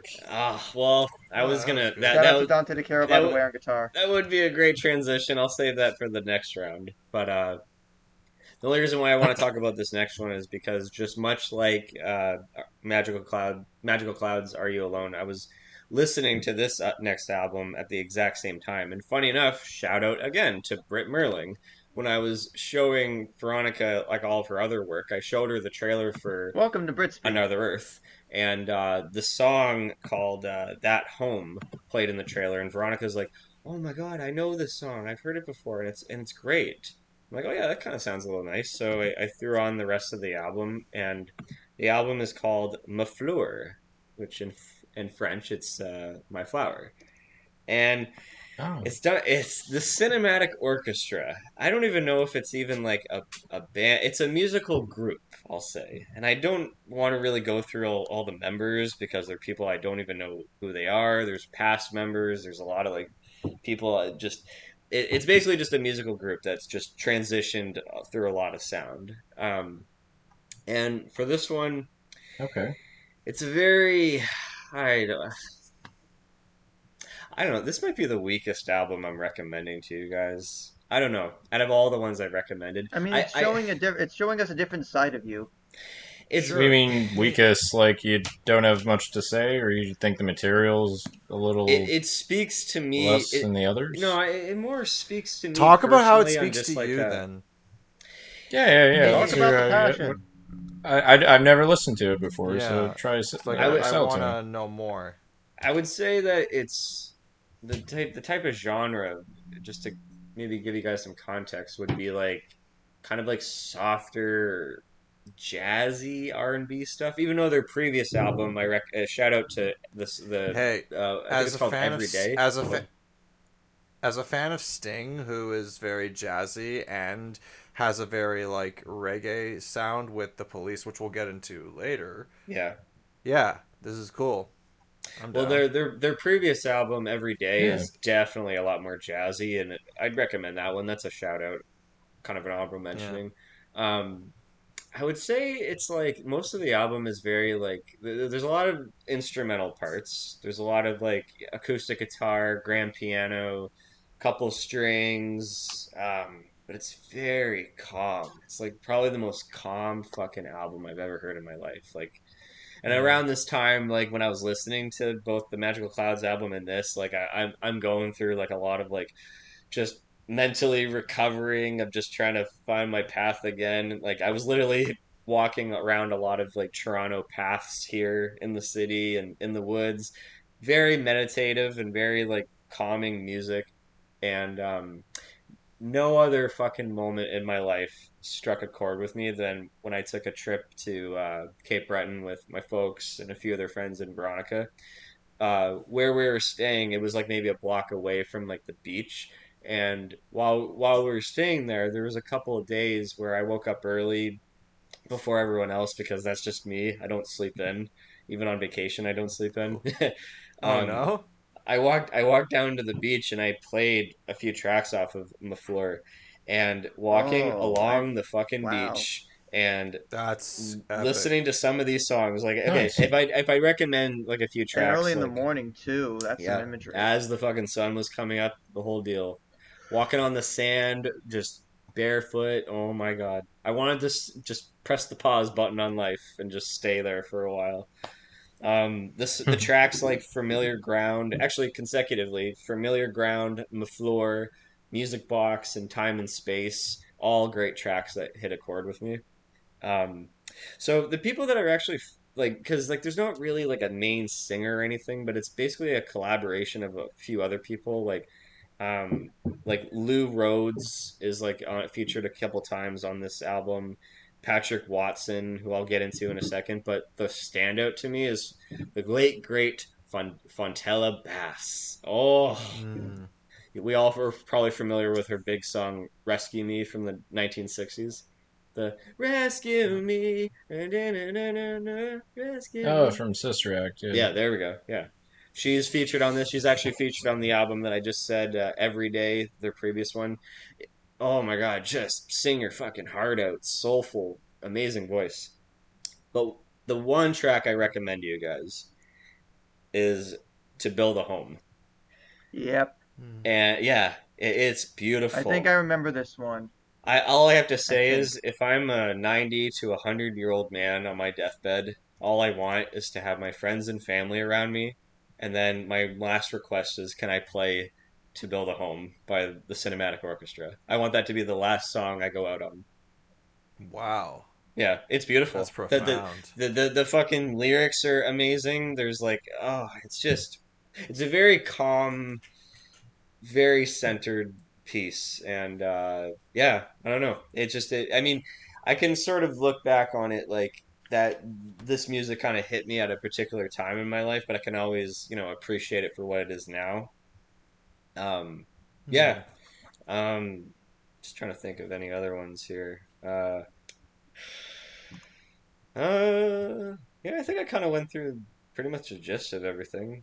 Um, yeah, just a very calm and soothing album, and don't worry, it'll get a lot louder in the next round. I was gonna say this sounds like exactly like the kind of album I would. This is definitely a Cody album. I can tell. I mean, it's not so much like indie where it's like abstract or anything like that. It's pretty straightforward in terms of its production. But yeah, that's all I gotta Yeah, say. but you like gentle indie stuff, so this is nice. I'll have to take a Cool. listen now. I gotta crank out the Nine Inch Nails and grunge now. I get it. You gotta Nice. wash all the down tempo out. Yeah. All right, Josh, you're Well, next. unfortunately, it's gonna get very loud very quick. Yeah. Oh Okay. Okay, here we boy. go. So Lyle picked a seminal punk rock act in the first round, and I'm picking one of Canada's most unsung but fantastic heavy bands. And I say heavy because they started out more in the vein of traditional punk rock, bordering on hardcore, but by the early mid 2000s, they were very much, borderline thrash metal. And that is the pride of Winnipeg, Manitoba, Propaghandi.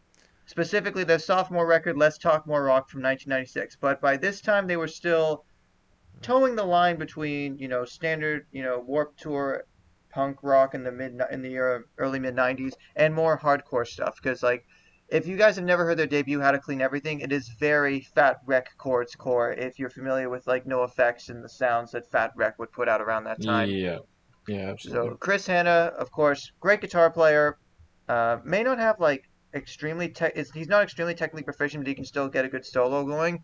Basically, this his intention was to like draw a line in the sand with their audience about like what they're actually about and trying to weed out all the people that would just like it's like how when Nirvana's Nevermind came out and all the popular kids started liking grunge music. It's that sort of approach, but for punk rock, which can sometimes be even more gatekeepy. But it Yeah. again, to say this record is just a little political is an extreme understatement, but there is a great deal of emphasis on melody on here.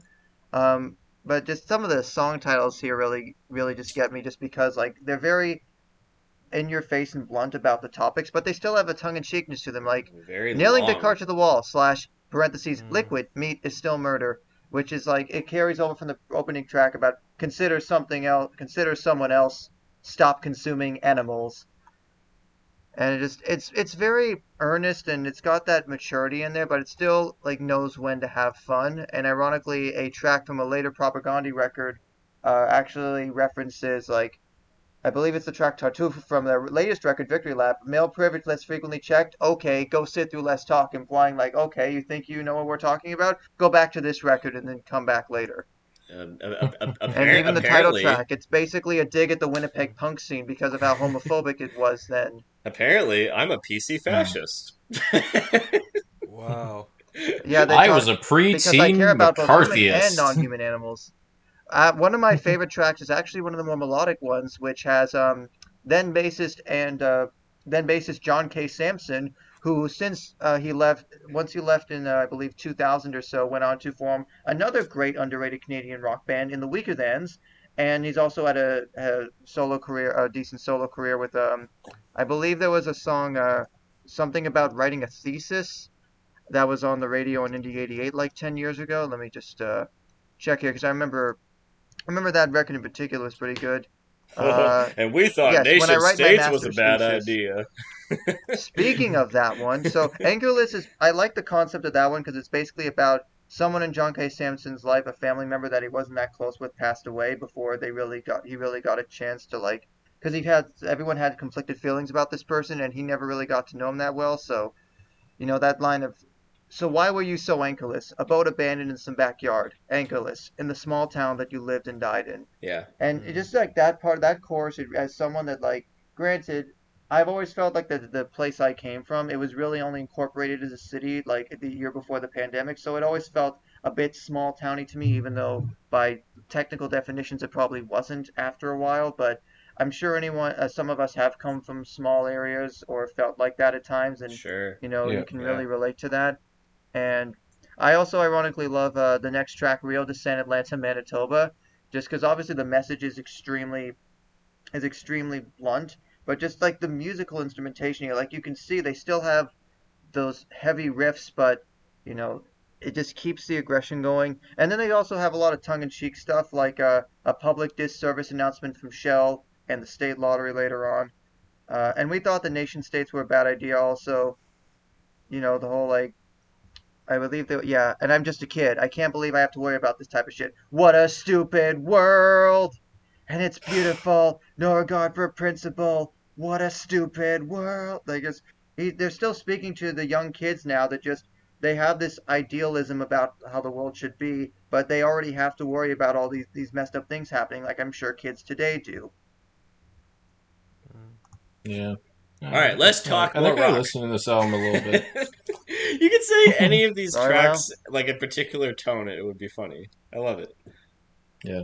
I was listening to a little bit of this earlier, and I really liked a lot of it, actually, so I'm looking forward to giving it a full read-through. Oh, absolutely. Resisting tyrannical government is just like it has the political analogy, but like it compares hockey teams to like the World Bank and G7, and it's like the whole line: Jesus saves, Gretzky scores, the workers slave, the rich get more. One wrong move, we risk the cup, play the man, not the puck. Like that's how Nice. you twist the national Mm. pastime on its head. And of course, to the Ooh. end part, yeah, and yes, I recognize the irony. The system I oppose affords me the luxury of biting the hand that feeds. That's exactly why privileged fucks like me feel obliged to whine and kick and scream until everyone has everything they need. And Wow. then you So, follow so up a angry. track like Gifts, which is so melodic with The Only Good Fascist is a Very Dead Fascist, which is sort of a jokey song and has that sort of like almost quasi disco flip beat, like doo doo doo doo doo doo doo doo.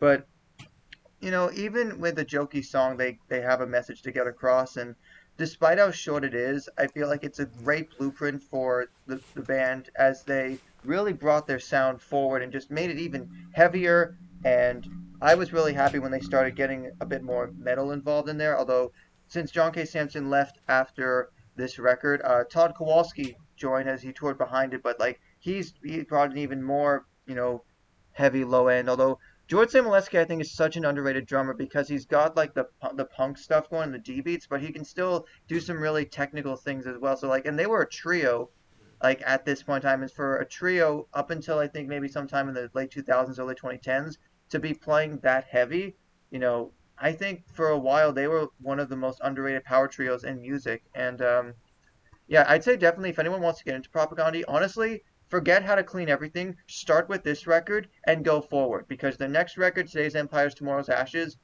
may be the best, but I would honestly say that even their latest record, 2017's Victory Lap, it's got the hardcore punk in there, but with great production, of course, and it's like probably one of the most metal things that they've done. So I'm just really happy that I get to talk about a band that doesn't often get the appreciation that they deserve, and I'm hoping that that changes soon. Yeah, I've never heard of this. I'm interested to hear more. I'm Same. enticed. You open my gate. You open my eyes to OBGMs. So I'll see what these guys are like. I don't claim to be a tastemaker, but it sure does help. You're on your way. For misery. No. Round 3. Round 3. Goodness, let's keep going. We're getting the swing of it. Okay. We always say that, So, and then the last round. what do I have next? Oh, I know. So, Blink 182. Now, Nope, not that one. okay, let me clarify. No. Yes, I know that. So, I know the album I'm about to talk about is not the conventional Blink 182 that we all know of. Okay, I feel like we're just gonna. Okay. Case in point. enough. Which one did you pick, Evan? When I was working at HMV in 2016, the album California hit the shelves in the summer, and because I had just visited California, like within less than a year after this album, less than a year before this album came out, I was in a California mood because I loved California and really wanted to go back. And so when I see, Blink 182's new album, like, you know what? I've never really listened. I know of Blink 182. Like, I've heard a few of their hit songs, but I never really like actually sunk my teeth into one of their albums. So I just use my employee discount to pick up the album, and I take it home and I see tracks like Los Angeles, San Diego, and the second last track, California. I'm like, okay, let's see what this album's all about. Admittedly, it didn't really click. A couple of songs really stood out to me the first time. Like, upon my first listen, Los Angeles was probably my favorite song. And this was right around the time I was like starting to hang out with Lyle on a regular basis, and I told you about this album, Lyle, at the time, and you said the first thing you said was this is a completely different lead singer. Like it's not the lead singer of Blink 182 that Yeah, everyone. Matt Skiba Alkaline Trio Yeah. replaced Tom DeLonge. So And yeah. also, It adds a different feel, though, I would definitely say. Like, yeah, it's not the Untitled era. It's not the early stuff. yeah. It's definitely not Neighborhoods and Dogs Eating Dogs, which I'm sure people at the time were appreciative of. And also, like, Yeah. It's something different. I played this album for my brother, and he said the same thing. He said, this is not the conventional Blink 182. But at the time, I was under the impression that, okay, so because it's not the Blink 182 the world is used to, does that mean this album's bad? Not necessarily. But it didn't do, when I first heard it, it didn't really do, the only songs I actually really got a kick out of were Los Angeles and Sober. And I know that makes it sound like a bit of a weak album, but Sober's grown on me, actually. I love Sober- just like. Sober's... No, Na na na na na na na na na na na na. It's When I'm more in the sober. middle of what their sound is, but like there's different. It adds a little more depth. Like with Los Angeles, that whole like, "Wake me when this This- war is over." That bridge with the piano in there, and it goes to like a bit of a sunnier place before going back to the more downtrodden chorus Yeah. melody again. Now that I've like listened to it a bunch of times, I'm just gonna throw this out. Like I like a lot. This album has, as a whole, has grown on me, and I like a lot more of their songs. Like I like so Kings of the Weekend is a really hip tune. Like it's catchy, it's fun. I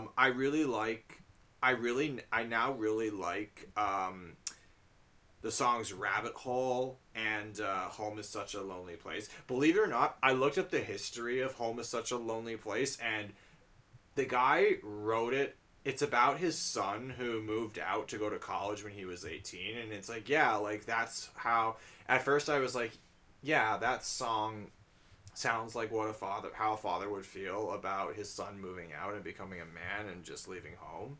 So, but that song actually has this song has a bit of a different meaning for me.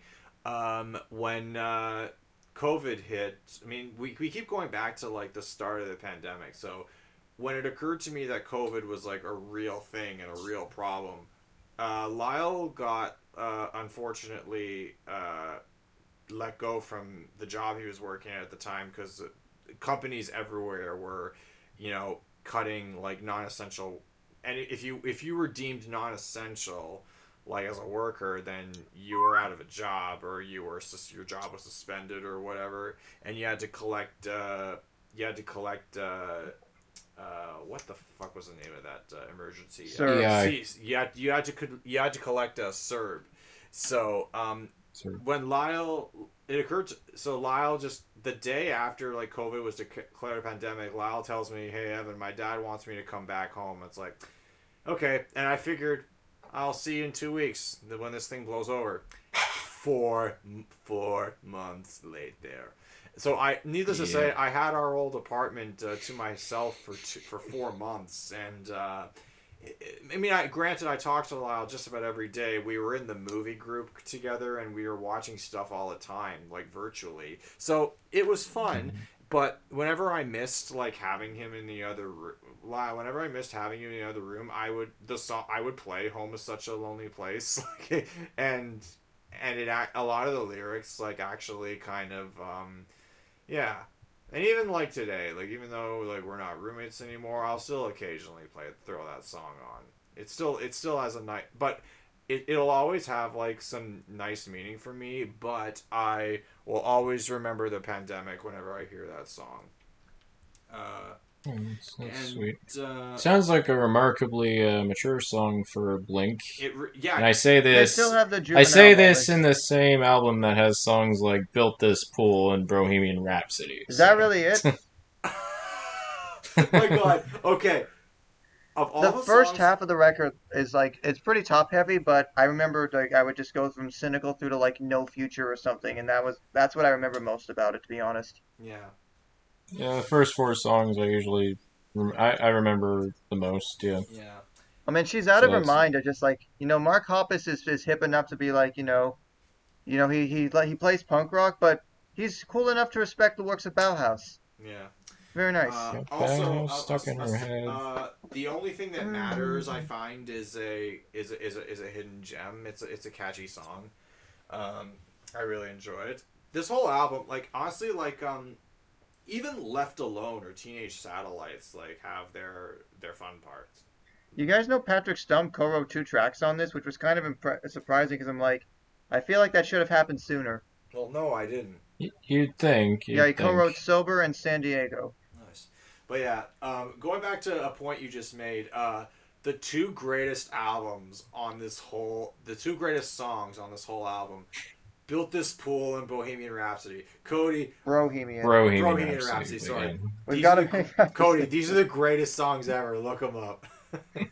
Yeah. No, I feel like that's a TikTok harkens- sound waiting to happen. Pretty much. It harkens back to like the immaturity of like early Blink. Oh yeah, so, like a track like it's Family fun. Reunion or Happy Holidays, You Bastard. Yeah. Did they do Hey, Fuck I a think they Dog? liked us.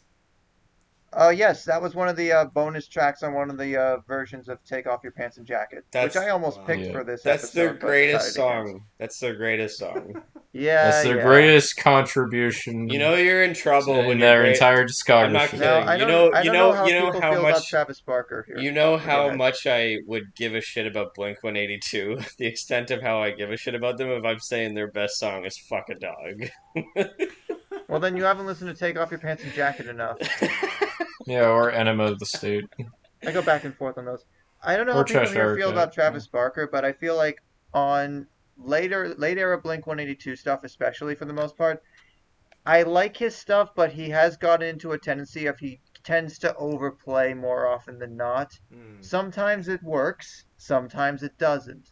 Like I like the drum solo on Bored to Death, but some of the Mhm. tracks here do kind of feel like they're just a little, I guess, too technical to where they kind of detract from a song.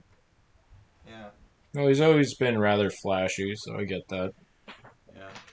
I can't tell when a drummer overplays or not quite. I haven't got an ear for that I mean, I yet, respect but, his tightness for sure, but just like especially post Blink coming back to relevance, and now that Tom is back in again, kind of pulling kinda another happy John Tom is Frusciante, back. aren't we?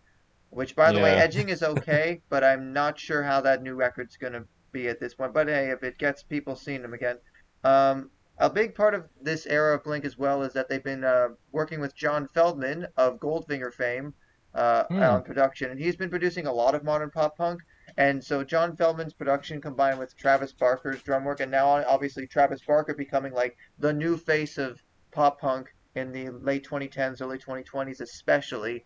You see a lot of those tendencies sort of tend to bubble up. But I will give Matt Skiba this. He does add a lot. I guess I keep using the word depth, but he does add a lot to the earnestness of this band, especially. I mean, obviously his voice, obviously, I think is a bit more rounded out than Tom's was, especially post Angels and Airwaves. Mhm. Yeah.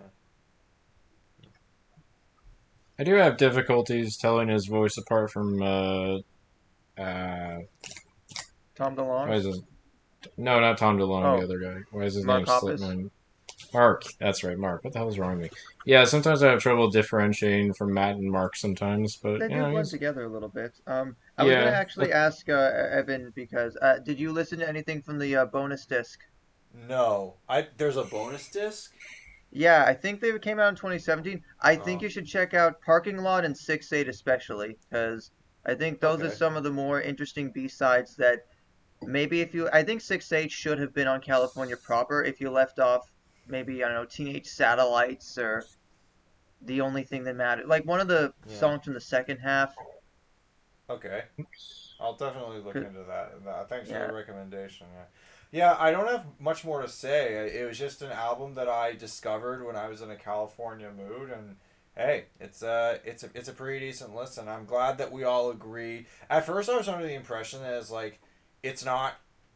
At first, I was under the impression that I wasn't supposed to like it, and at first there were only a couple songs. You can like what you choose to like. Exactly. Yeah. yeah. Well- I mean, it is a polarizing album for sure, and I would still highly recommend you listen to some of their earlier stuff. Yeah. But But it's I no don't- nine. Thank God for it's that. it's no 9. I'll say Eventually, I that. will. Yeah. I think it's a fine album. It's just not. It's far from my favorite when it comes to Blink-182, but it's fine. Fair enough. Yeah. And I'm glad it means something to you personally. Yeah. Like, but here, yeah, Rabbit Hole, like, just one. If that's become like a bit of a go-to song for me, like if I'm losing a battle in my head, I will play that song. And And go down a rabbit hole. no, ironically, do you know what the song opens with the lyrics? Dear head, shut up. I can't listen no more. It's late, so shut up. Is one night too much to ask for? It's Dear great. head, That's- shut up. Sounds like something Homer would write on the dumb things I gotta do today notepads. Now I, so Homer Josh, Simpson. next time I get stoned, I'm gonna like listen to that song with a picture of Homer Simpson, and I'm just gonna fucking laugh. Yeah, they'll do that. Yeah. I mean, you could argue this is their Californication in the sense that, like, home state and stuff, but Great. I'm all for it. Yeah. And That was another album ironically, you covered on this Californication podcast. was another album I covered on the first track. On the first First episode, yeah. of this Full shit. circle. like this has all been just one album? Oh god. Yeah. Nice. Very Okay, nice. that's all I have to say. Lyle, what do you got Okay. for us? All right. Well, I often feel bad when I go through these lists, and that I don't often, I don't often highlight female talent. So for this next one, I thought I would give a shout out to the Yeah Yeah Yeahs for their like Ooh. their big blast of an album that is Fever to Tell. Is this the one with They Don't Love You Like I Love You? Shout out to Yes, Rock Band yes. 1. Yes. Rock Band 1 definitely introduced me to that song and the iconic drum beat.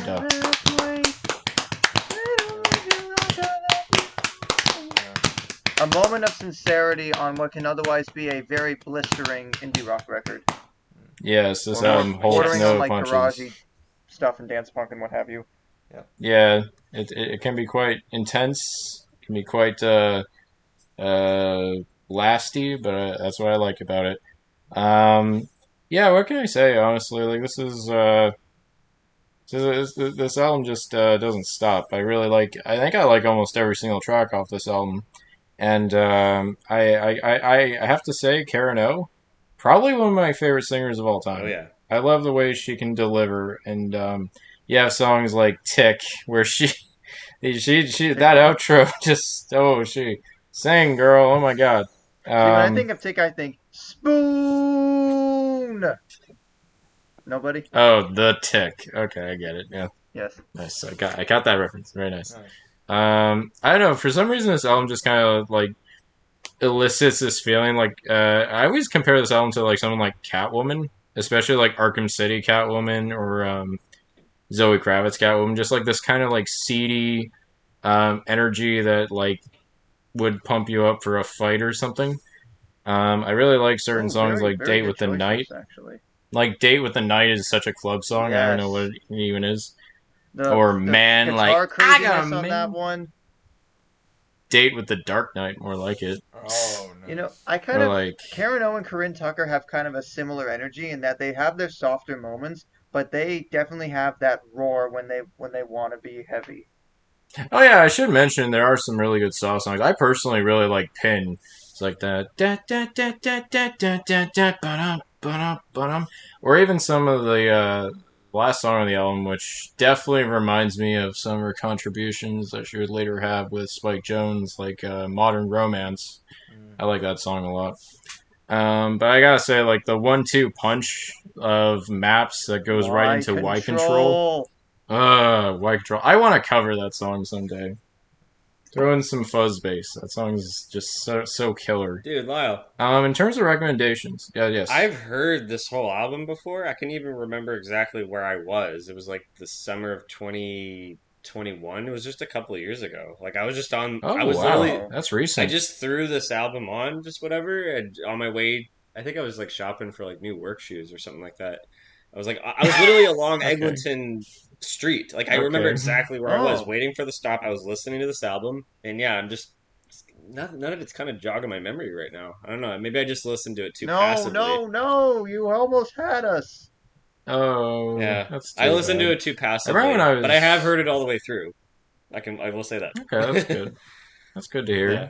I mean, I'm sorry it didn't stick with you, but I know maybe you that should give it was another literally try. I had nothing to add just now. I almost could have said nothing. You know, it would have been better than... I listened to this album, but I don't remember it. Hey, well, you know, it's like what Bart Simpson said. You know what's better than nothing? Anything! Wow. Dad, thanks to television, I can't remember what happened 8 minutes ago. I made the joke about what the Yeah. modern equivalent would be. Yeah, if I had to do some recommendations, Cody, I would definitely recommend Modern Romance. It's a very pretty song. Yeah. As well as, like, Date with the Night or, something like that. Evan, for you, I'd recommend Tick. That song's very energetic. As well as Black Tongue, which is definitely one of my favorite songs. It almost sounds like a metric song, so I think you would really dig that. Oh, yeah. Especially for Cody, because he talked about fantasies way back when. In Oh yeah, Cody, you in should the definitely listen to first Black Tongue. episode. Wow, it's all coming together. Oh Yeah. it's all And coming then Josh, I always like to think of like Rich or like Pin whenever I think of you. I like those songs. If I was a recommend rich them a lot. pin. If I was a rich pin, ding ding ding ding ding ding ding ding ding ding ding ding ding ding ding.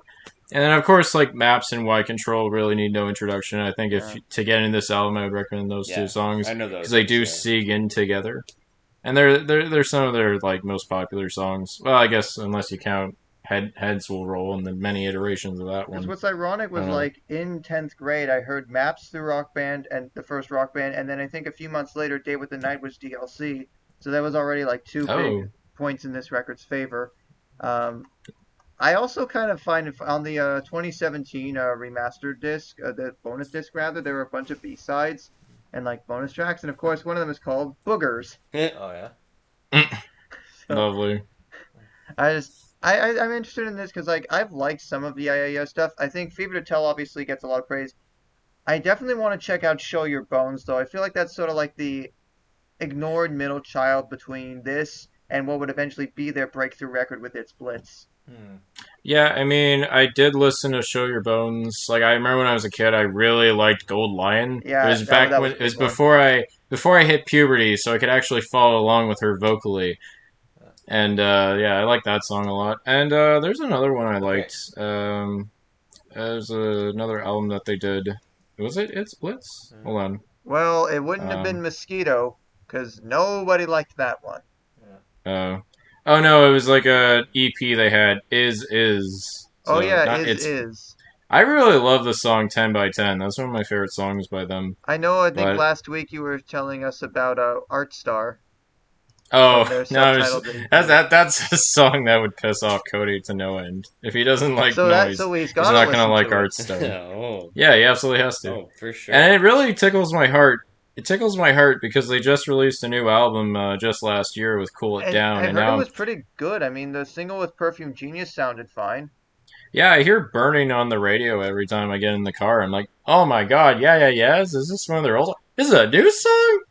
They're back, baby. It's been like almost 10 years. Oh my god. Yeah, it was. Yeah, I think it's. I'm hopeful that now in the 2020s they're going to have a chance to sort of get back to their roots in a lot of ways. Because I think like post Heads Will Roll, they kind of lost something that the first two records Heads had. Will Roll is too goddamn overplayed. And It's Zero an and alright song. Dull Life. Dull Life is fine, but it's just. Yeah. Let's just But put no, it this way: when definitely- Glee is doing one of your songs, you might want to consider taking a step back. And that was the Halloween episode. So, I thought if Glee does one of your songs, that's a sign that like you made it, you know? Yes and no. Remember when Glee was like, if your song got on in Glee, it was a big deal. Like back when we It were was, but then they teenagers. also they actually broke We Are Young because it was on there first, and then it like blew up in 2012. Oh, yeah. Oh, that song brings me back. But yeah, I as an aside, I feel like Karen No was also on the Where the Wild Things Are soundtrack. I think. Yeah, she was. She was, yeah, because Yes, she did. Karen O and the Kids. Yeah, because she dated Spike Jonze for a time, so they were Oh, together the and they story would collaborate a lot. Probably They, won't tell. yeah, they did I see what you did there. But she, they did the Where the Wild Things Are soundtrack. She contributed a song, the Moon song for her, which I just saw yesterday. That movie's fantastic. Right? Yeah, she does a really good version of that song. Lovely. And even Spike Jonze directed the music video for Y Control, so they've been very tight, and they're still civil. They collaborate constantly. Her and Trent Reznor did a really killer cover of Immigrant Song for the girl with the dragon tattoo. Immigrant Song, yeah. Oh yeah, That was a good I remember one. that. Yeah, she's wild. She just goes that for and it. Thor Ragnarok. Wow. No, it's too dark. Taika Waititi doesn't like it too dark. Did you see Love and Thunder? Oh, I digress. It was like too dark. Have you seen Jojo Rabbit? Have you seen That any was a good movie one. trailer today? That's too dark. As a side note, for anyone that wants to get more into like a lot of the New York City indie rock from around that time, I recommend the book Meet Me in the Bathroom: Rebirth in Rock and Roll in New York City, 2001 to 2011 by Lizzie Goodman. Great read. Very good. Yeah, that's all I have to say about Yeahs. They mostly speak for themselves, and maybe this was a safe pick, but yeah. We know. Yeah. That's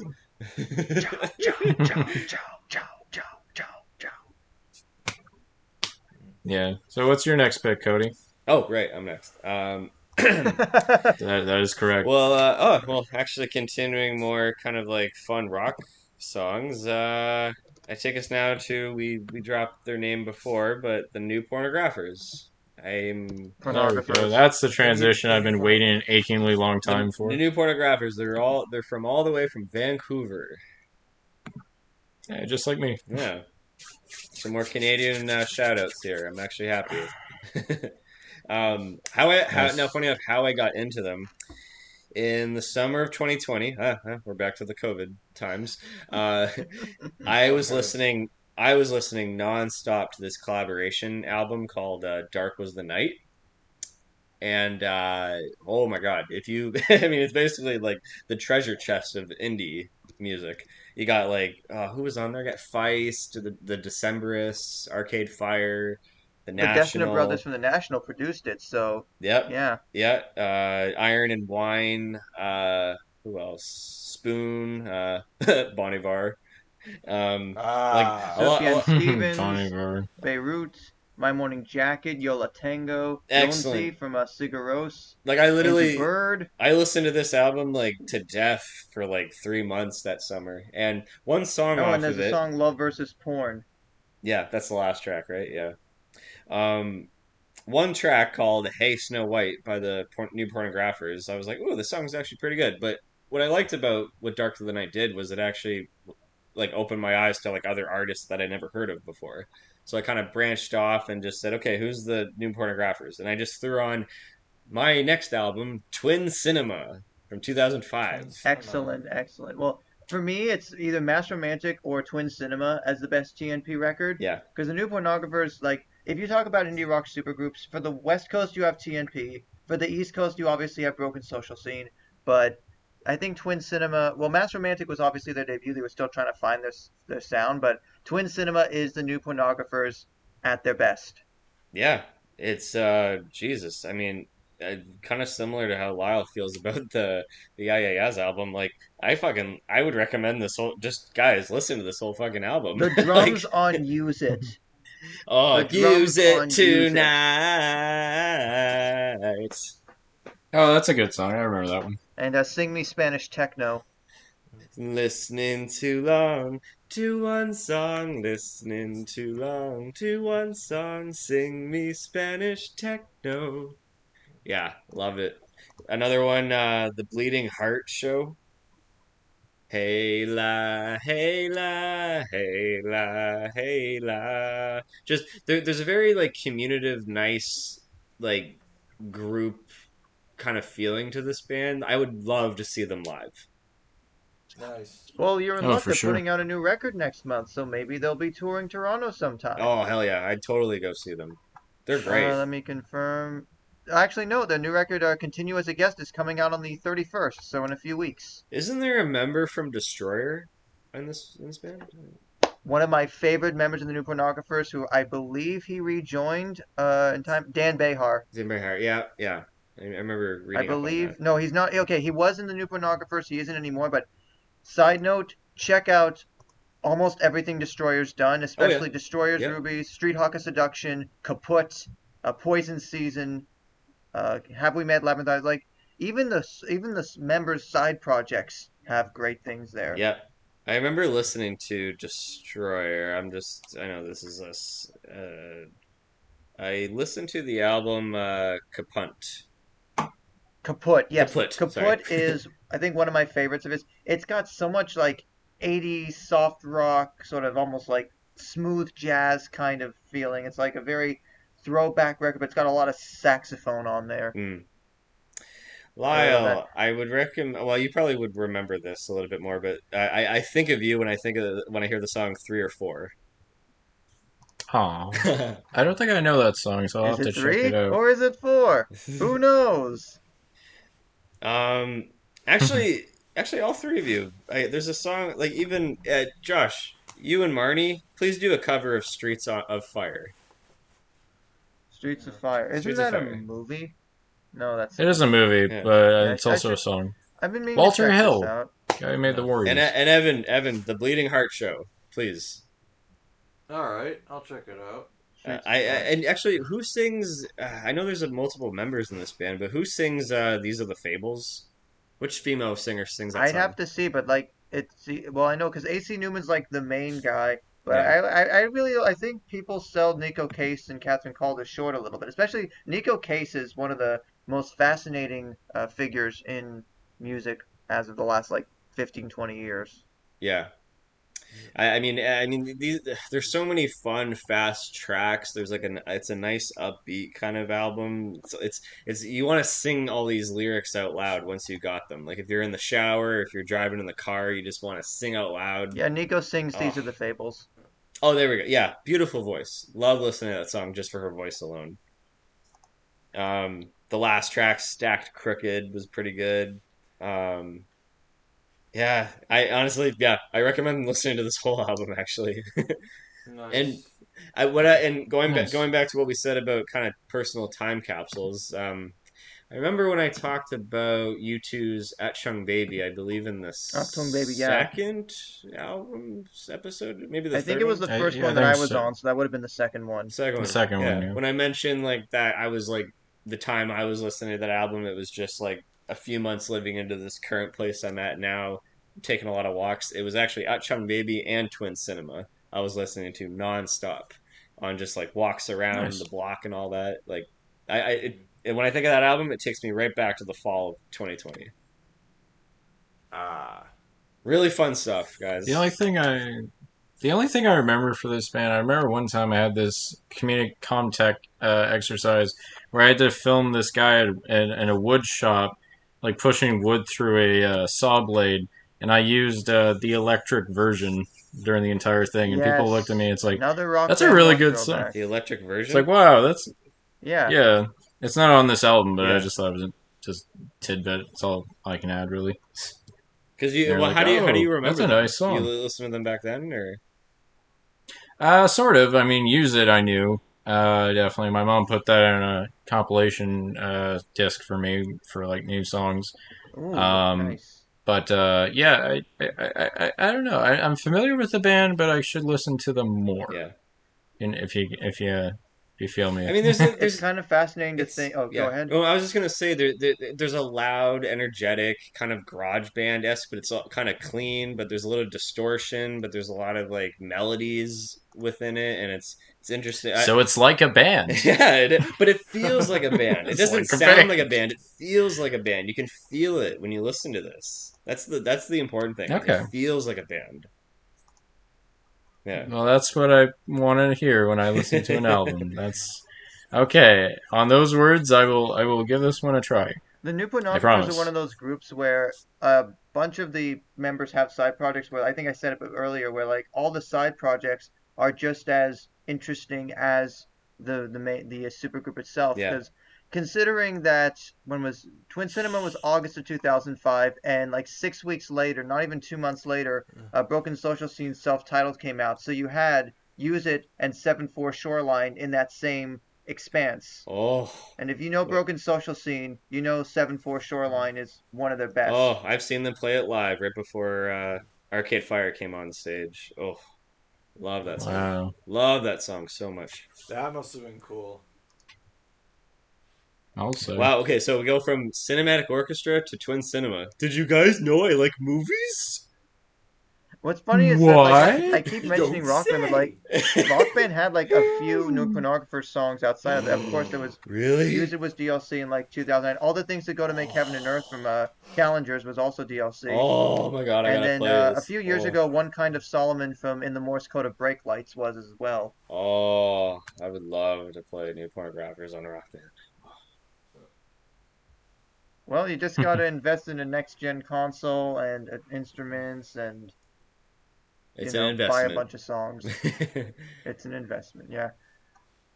All right, Whew. I've made my piece. I recommend it. Moving right along.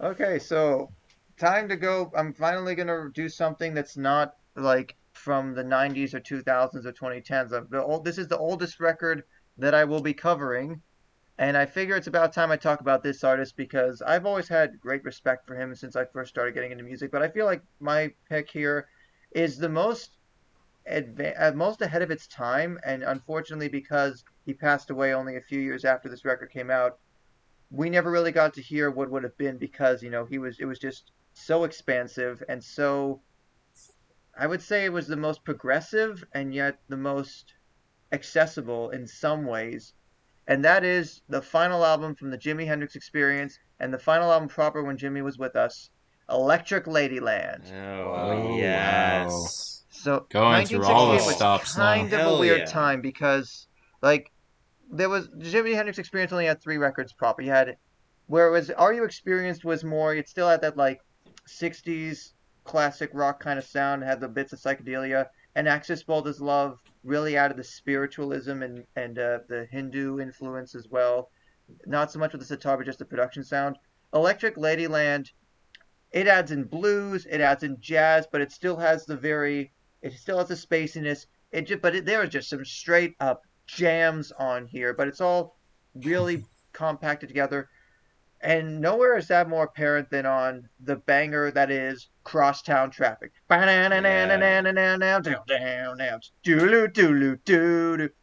it's a metaphor just about, wanting some woman to get out of your way or you're going to run her over. Wow. Essentially. And it's like a metaphor of like, not wanting to deal with her because you've got, because she's just traffic that you've got to get through because you've got stuff to do somewhere else. Guys, we're filming a movie that takes place in the war in Vietnam. Quick, we need a song. Along the watchtower. Along the watchtower. Along the watchtower. Or excuse me while I kiss the sky. No. That's a different album, Best but track yeah. ever. Voodoo Child. Oh. Voodoo Child is like just this. Yeah, Voodoo Child, Slight Return to close this out. Oh. Shout out to the New World Order. If you remember WCW from back in the day. I'm gonna get to that a little more, but just there are some mammoth jams on here, like Voodoo Child. Love it. I really like this Fucking sort love of that song. bluesiness on the cover of Come On, or parentheses Part 1, the Old King cover. Gypsy Eyes. One of my tracks that really grew on me, my recommendations, is Burning of the Midnight Lamp. It's got almost this like almost harpsichord, or maybe it's a guitar effect, like wah, wah, wah, wah, wah, wah, wah, wah, wah, wah, wah, wah. It sounds like it's late at night and I'm watching some like animated movie from the 60s. It's the mid 90s. I'm in my childhood home and it's just like it's late at night. I'm not, or it's like very early in the morning. Like, because sometimes when I was a kid, I would be up at like 3:30 or 4 in the morning, just in the basement watching TV. Damn, that's early, son.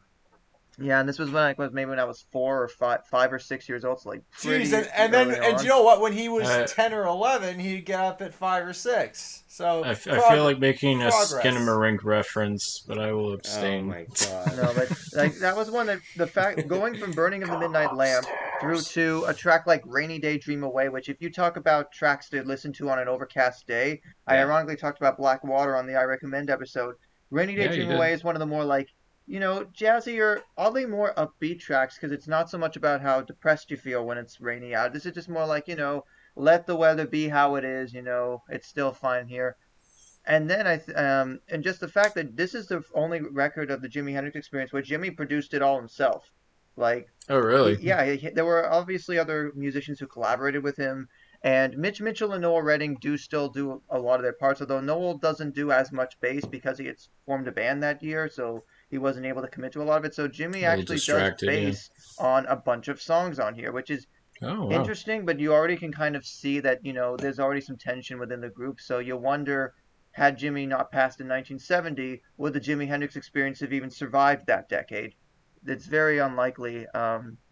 Just giving that indication, but I'm just really impressed with like the ambition, the fact that Electric Ladyland is responsible for one of the most prominent studios in music history in Electric Lady Studios. Granted, he was only there for about 10 weeks after it was built before he passed, but while most of it was recorded at the record plant, Electric Lady Studios was formed largely as a result of this record and what he would be doing afterwards. And a lot of great records have been recorded there since, and it's hard to talk about this record without talking about the underrated jam and the titan of a track that is 1983, A Merman I Should Turn to Be. There's just such a groove I'm on trying to here, think if I and remember that one. Yeah. I know I've this heard is this the record before. where I've heard like a plenty. Sorry to interrupt. I've heard like a lot it's of fine. Jimi Hendrix. Like probably heard just like probably his greatest hits or something like that. But I don't think I've heard Electric Lady That's Land like all especially the way with an through. artist like his. Yeah, they kind of compile them all together. Hmm. It's kind of it's hard to describe. It's a very aquatic, very. I mean, apparently his two favorite elements were sand and water, and I get a lot of the latter on a track like this, just because you feel the production. A lot of what I'm hearing on here, with this track especially, but with a lot of records like this, I'll hear sounds in my right ear. They'll move through to the left ear and back and forth, like Oh my it's God, like messing that with me, just but in a really good way. I forget what song I was just listening to like a few days ago, but that happened to me where like I was listening to it and my eyes were like going like this, like left, right, because it was just traveling through my earbuds. Yeah, I I love love that when music feeling. does that, just Oh, what because, song I was mean, it? granted, I don't have any headphones that can do the spatial audio stuff that Apple Music does, but, it gets the same effect. Yeah. And then what's funny is like Moon Turn the Tides Gently, Gently Away just kind of feels like they could have tacked it on to the end of 1983. It's just a little bit of a outro thing. I love the really, like, excuse me, the the jamminess of Still Raining, Still Dreaming, which is fascinating when you hear like the musicians they got on there. They got Buddy Miles, then Louis Fawcett on there.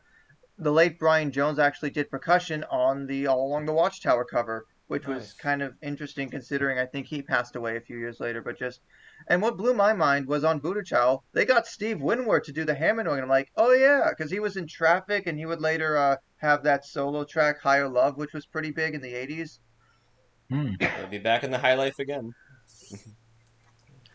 We talked about the All Along the Watchtower cover earlier. I think it's one of the best examples of a cover being just as good as, if not surpassing, the original, while it also making it make the covering artist making the cover their own.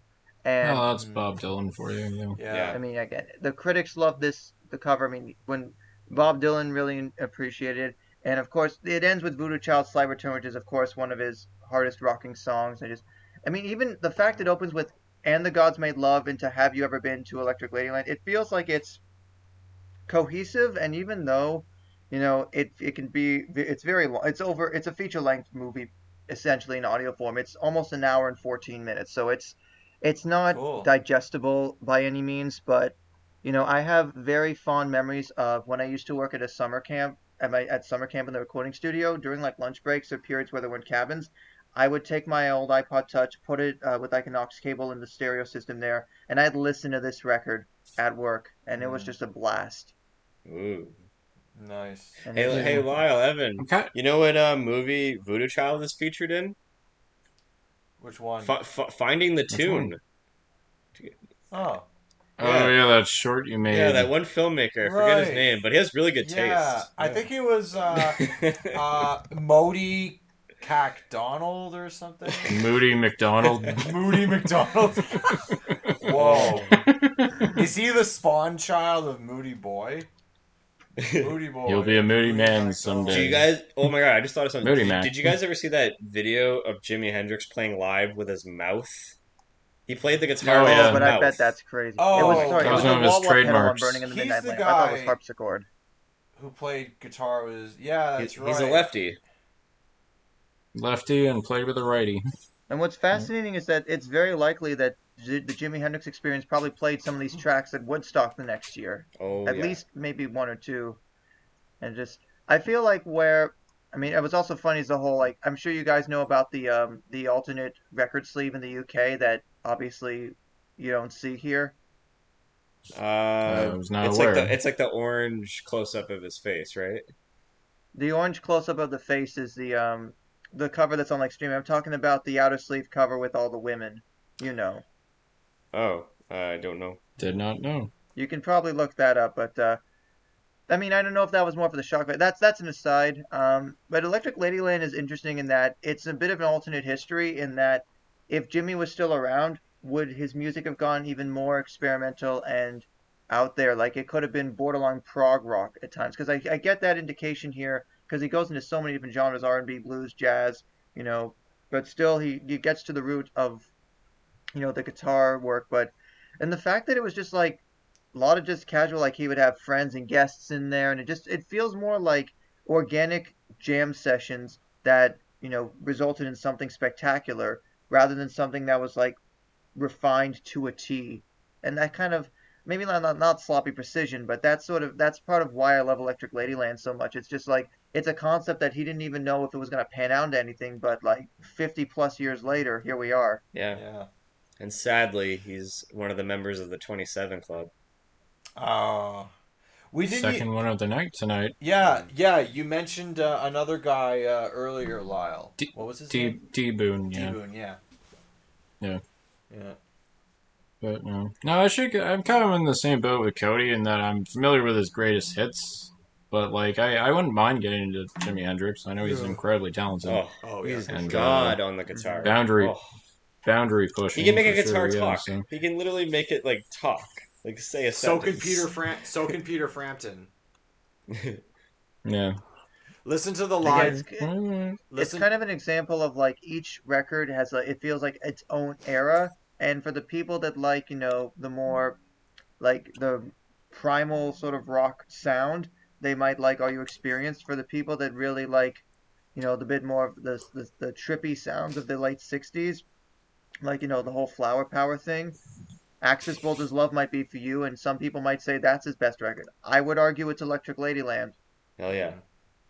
Now, if only Experience Hendrix would stop with the posthumous albums, although they have seemed to have learned their lesson, but like there was a time in the late 2000s and early 2010s where it felt like every couple years there'd be another compilation of like unreleased stuff. Yeah. Yeah, I'm But looking Electric on that. Ladyland stands on its own.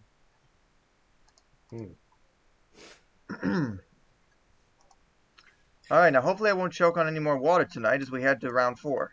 Next. Hey, Next. not bad. I've talked about this musician in past episodes, but this musician was in a band, and he's one of my all-time favorite musicians. And the band he was in, it's pretty good. And I decided if I'm going to talk about this band, I want to start with the album that has 2 of my all-time favorite songs by this band. Case in point, The Police, Regatta de Blanc. Hit it! Da da da da da da da da da da da da. Everybody knows Message in a Bottle. It's a great track and for good reason. Hell yeah. Probably my Oh, yeah. Nice. my all-time favorite Police song. Yeah, one if not my all-time favorite, then That's a pretty safe pick, but not one that I will argue with. It's safe. Well, I mean, like sometimes I can't help but go with the safe picks. In fact, I was just talking to this girl I met on OkCupid about favorite Talking Head songs, and when she asked me what my favorite ones were, I said like This Must Be the Place or Nothing But Flowers. I know like they may sound like cliche or safe picks, but they're good No, that's songs. Like I no, don't. but it just Message in a Bottle is a staple of classic rock radio, especially It solely really because of is. the riff from Andy Summers, but also just like that refrain of sending out an Yeah. SOS. It So goes on, but like it keeps hitting that Yeah. hook. Yeah. Uh, Yeah. Well, for anyone who's insecure about, being single, like Message in a Bottle is like one of those like it's a pick me up song because the lyrics just the lyrics kind of, at first it highlights the despair of like what it's like to be on your own, but then like as the song kind of like gets into the last part of it, like it's the whole line like seems I'm not alone in being alone. It's a profound lyric, and Mhm. then case in point, and then so as for the rest of the album, I just got to listen to it in this past couple of months, and Bring On the Night is a really grooving tune. I honestly, on any other day, is actually kind of humorous, and Does Everyone Stare? I also really like, and what else? Regatta de Blanc is a cool, like, reggae-ish tune. That's a cool thing. The Police blended classic rock with reggae, which was, I guess it was rare at the time. I mean, Josh can kind of defer to, like, how common that was back in the 70s, but, I yeah. think on that scale, probably, but I think honestly one of the best examples of their blending of styles is Walking on the Moon. Yeah, Yeah, that's a good I Speaking one. love of that It's song. walking, just so spacious and so warm. I love coming back to yeah, that track. Yep. Boom, boom, boom. I, Keep it up, it up, it up, it up. uh, Yeah, I Also a boom, rock remember, band. boom, okay, boom. I remember, the first time I ever heard that song, I must have been like 16 or 17 the first time I ever heard that, and I said, when I get a girlfriend, I am playing that song when I walk back from your house, and then I got to do that years later, and that was a Sweet. good feeling. Yeah. Like, literally the lyric, walking back from your house, walking on the moon. Yeah.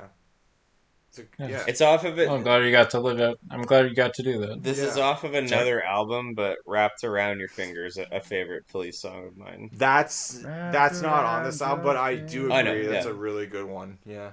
The melody Uh, always comes to my mind, like. yeah. Yes, Synchronicity. Yeah. I'm not really Synchronicity is probably one of Many my favorite miles albums. Yeah. away. Synchronicity. I really like. Like I like the that one. Police are a group that like I've wanted to get into their discography because I know several songs from like each of their records, Yeah. but it always Same. kind of feels like each one encapsulates a bit of a different era. Like you could kind of tell that by Regatta de Blanc they were on the verge of like maybe abandoning some of the more post-punky parts of Yeah. their sound because by the time of Zenyatta Mondada a few years later, Yeah. it gets more to like the middle of what their sound is. Hmm. Yeah. Yeah, honestly like despite the fact that I love the Police, like I honestly like yeah, it's a fun album. Like I kind of wish like I mean like all I can talk about is like I mean the music and what it meant to me and but That's good. next time I like all I'm gonna say is like if you want to talk about like songs that apply to my life for a certain bachelor party that's coming up I kind of want to bring I want to play Bring On the Night. I mean the first night or nights that mean we I would think of the go for Protomen track "Light Up the Night," but that's a different yeah. thing. Now Bring On Well, that'd be Aw. great, Evan. Because Aw, thanks, Evan. You shouldn't We have. were running with the night. yes Wait, somebody else yeah is getting I married? always think What? that. well I got two bachelor parties going on this year so I'm a popular Do busy both. guy. I think that's nice, Evan, because like I always felt it was like the Police is like a band we both mutually really enjoy. So Yeah. I think that's really nice. Evan, Yeah. do you know Dire Straits, right? Yes. I mean, I know of them. I don't claim to be a huge fan, but yeah. I was very close actually in this series of favorite albums. I was going to talk about Brothers in Arms actually. Very close runner-up actually. Money for Nothing. Sting is featured in it, Evan. Nice. Oh, I did not know that. Cool. Well, he has the melody. Well, I just know my we've got to move to MTV. Beverly Hills. That is. Cool. I'll definitely have to because check the that out. song it's funny because the song he uses the exact same melody off of Don't Stand So Close to Me, the Nice. it's the same thing he uses in the Dire Straits song where he's singing I gotta re-listen to that again. I want my MTV. And then Weird Al Ah, came in. Nice. Yeah, there you go. that's clever Beverly though. Hillbillies. Actually, now So- Sting they use that little sound bit now for the opening of like MTV Studios, where the astronauts coming down, sticks the flag, and you just hear MTV. MTV. Oh, I That's thought that awesome. was just a corporate rebrand. Oh, okay. Yeah, that was Sting.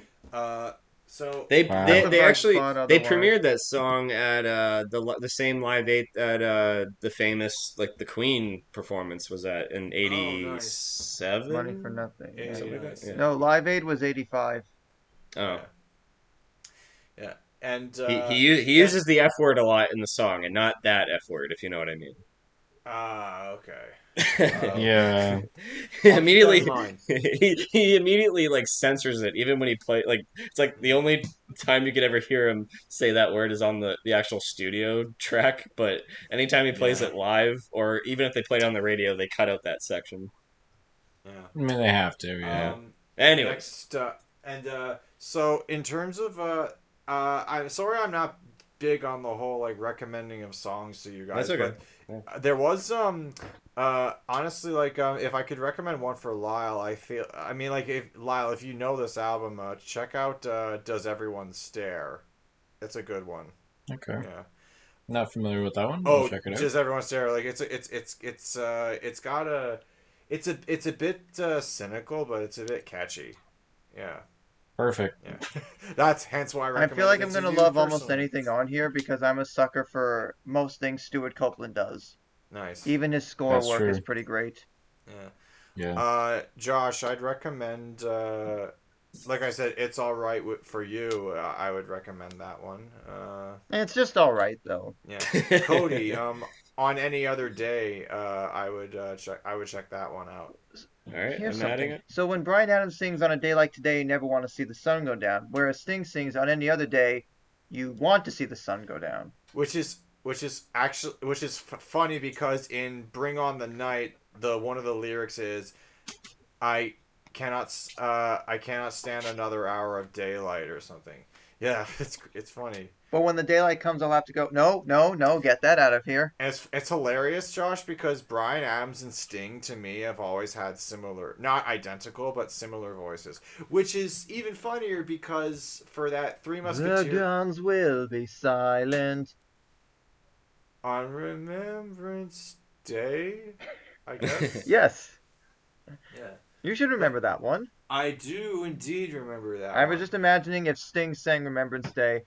Oh, that. Check. If you want a song that reminds me of Remembrance Day by Sting, check out Children's Crusade off of another Sting album, Dream of the Blue Turtles. Check if you like Remembrance Day. Check out Yeah. Children's Dream Crusade of the Blue by Turtles Sting. and Ten Sumner's Tales are like the two Sting solo albums that come to mind that I think Yeah. most people would really love. Oh, I If they're love into those. like the jazzier stuff. Oh, I love those albums by Sting. Yeah. But anyways, that's not much more I can say. I mean, I love the Police. Next. Okay. All right. Next up. Speaking a lot of rock bottom. All right. Yeah. All right. So my next album, the penultimate one for this list, is one you guys have been discussing a lot about music that you listened to during the pandemic, And we're back, one as that Josh would say. just stumbled. Oh yeah. And we're back. You yes. know, like you do. And one like that, I would say. like you do. Everyone's saying they're each other's. No, what's interesting? What is interesting, Lyle? What's so interesting? I love ridiculous. Yeah, but with this next one, there was one song that stumbled onto me while I was in the pandemic, and it really fit the kind of morose mood that I was in at the time because I every day felt like a repetitive pattern, and I would always walk my dog because I had nothing else to do. So the song came from the album. It's actually the eponymous song off this album. "Nothing Feels Good" by The Promise Ring. Yes. Yeah, I was so Josh knows excited this we're one. gonna get to talk about second wave emo. That's right. And it's funny. I mentioned the power of failing by Mineral in the last episode, but this album is like a different is a different beast entirely. Because when I heard this song, it's like downbeat and kind of low and kind of like hits you in the feels. It's very minimal. But then I listened to the rest of the album. I was like, this is so upbeat. This is an emo album. This is like one of the best emo albums of all time. I was surprised, but then last year I just kept listening to it and listening to it, and I was really surprised because it's a very like colorful album. It's a very bright album. I don't think there's hardly any distortion at all Look at the whatsoever. So freaking artwork. That's as bright as you can get. It's like slightly washed out. The color circles in the yeah, bottom left. the rainbow metric colors, yeah, Sorry, and which is appropriate because do you mind repeating it again? I'm trying to find it. Nothing Feels Good by The Promise Ring. Okay. And yeah, Oh, got it. it's very much color actually plays an interesting role in this album because there's of course white nothings and pink chimneys and raspberry rushes and red and blue jeans, which apparently from the singer's perspective was a nickname that he gave to his loved one at the time. And it's interesting when you listen to the album as a whole because certain titles from other tracks in the album are used in different tracks much earlier, like "Nothing Feels Good Like You," or something like that. That's just an example. But I don't know. It's such a bright album. It actually picks me up each and every time. Like I remember when I was recording one time. I warmed up with one of the songs because my voice was kind of sore, and the guy was like looking at this like, "Oh God, I forgot how much this album rocks." Because I'm like, "Yeah, I know, right?" Right And right from the opening lines of "Is This Thing On," like it hooked me, and I listened to this like twice in the last week. As soon as I it's found out we were talking about powerful. this, I was like, I gotta listen to this. They're like, Delaware, are you still there? Is this thing on? I'm coming Going down down. Delaware. Like this is something where like I feel like if I had heard this if I was like slightly older and I was hearing this in like young elementary school, like this would have been perfect because it toes that line between the emo of like Sunny Day Real Estate and sort of the indie rock of that time, bordering on pop punk only slightly because of how melodic it is. But I was just like, from "Is This Thing On," Red and Blue Jeans, "Make Me a Chevy," it was really good. That's a fun song too. Yeah. I think the one that was that stood out in a bit of an odd way when I listened was "B is for Bethlehem" because of like all the religious references. I'm like, are Yeah. they a Christian? I don't think they're a Christian band. Maybe it was just like a wordy thing to prove a point or something. I'm not sure. Something to sing about, I guess. I was for sure gonna recommend that one to you. But in any case, yeah, it's interesting. Yeah, for just how much energy that brandishes itself throughout, and that's the thing. It's not a very dour album. It's more like a wistful kind of feeling sometimes. Like songs like Red and Blue Jeans, or like Nothing Feels Good, or even like Forget Me, which is kind of like a nice goodbye for the album itself. Just saying, all right, I'm listening. don't get I'm old. currently All right? listening right now to "Why Did We Ever Meet," and it's actually I'm getting like skater rock vibes right now. It does have that sort of sound of like it's the kind of rock music that could have also been in some of the early Pro Skater games at times. I know. I really like biking to this album. I don't know why. It's like this and Unknown Pleasures. I just really like going down the streets with this song or with this album. I And It's if I interesting with "Forget Me," by the way, that like now granted, let me just confirm something here. Yeah, so Davey Von Bolen, sometimes he doesn't go super heavy on the lyrics, but like, what lyrics no, are actually, there? It's sort of like less is more. especially with "Forget Me," You're where right. he throws in a lot of literary references and even a funny line like where was I had it up here. Something about 12 yes, what's miles to 80 miles in Canada. Canada or 18 years in mountain time? That Yeah, was I great. wanted to recommend that to Evan just so he could get the, hey, I'm represented. They mentioned Canada, the place where I'm from. Cool. But yeah, but yeah, you're right. Like, there's a lot of songs where he just says like a single line, or like there's just like maybe two lyrics overall. Like Raspberry Rush is a good example. Like, rise here for Indian, cross the ferry way, and he just does that in different intonations. And sometimes I even feel like it's a different lyric in it of itself, just the way it's presented. But then I look at the lyric sheet, I'm like, did someone have very little time to finish the assignment, Mister Von Bolen? It But sounds I don't very know, it just minimalist works. for sure. There was one Yeah, song it's where not it bad. changes the key up and the riff gets a little heavier a little bit, and I was thinking, oh, is this how it's going to end? Like, no, it goes back to the chorus. I'm not sure if it was the title track or Pink Chimneys, but it was definitely towards the end. But I was like, I wanted to hear more of a song that sounded like that. Well, Nothing Feels Good doesn't change very much at all. But I think maybe Pink Chimneys. That's a really good one. In terms of recommendations for you guys, like Cody, I would definitely recommend Raspberry Rush as well as A Broken Tenor. I just feel like those songs are like very like mellow, but then with Evan, it's I gotta recommend Why Did We Ever Meet because that song's just like a total bop. It feels Yeah. almost like something you hear in like a teen comedy or As something. somebody who just Oh, heard okay. it And literally a minute ago for the Pink first time up Chimneys, to my ear, I recommend that too. yeah, that's one of my favorites too. And Pink Chimneys, that's just like a very nice song to bike to, honestly. Same with Make Me a Chevy. I like that song too. I always like listening to songs in like not sundown, but just like 4 p.m., 5 p.m. ish when like the sun is starting to turn a little pinker or a little bit more golden. I don't know, it just Huh. captures that mood for some reason. Kind of like end of day vibes. Yeah, Oh that yeah. whole like Uh, twilight hour, magic hour I sort can of make a thing. giant yeah, Magic playlist of Hour. songs That's that hit well at times like that.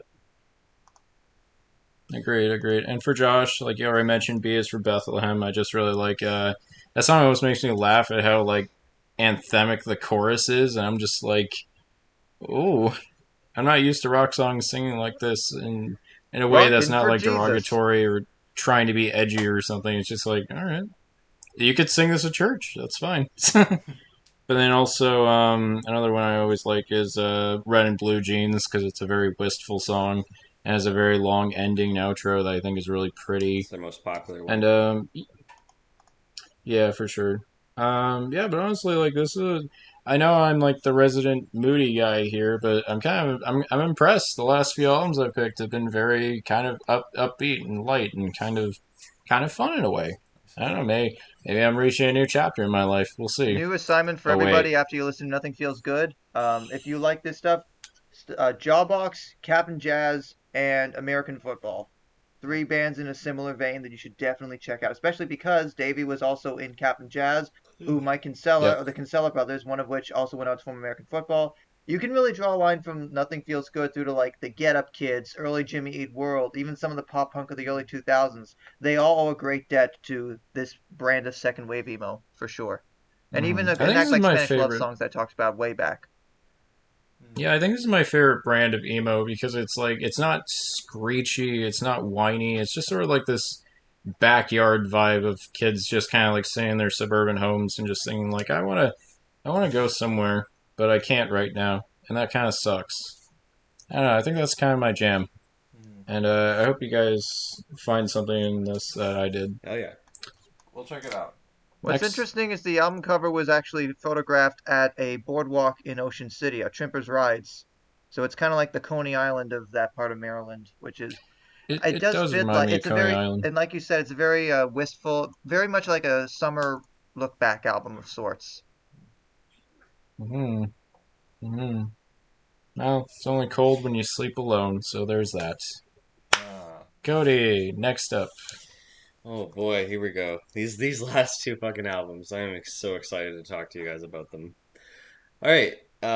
Do you guys want to know my current fucking jam album that I just discovered a couple months ago? Sure.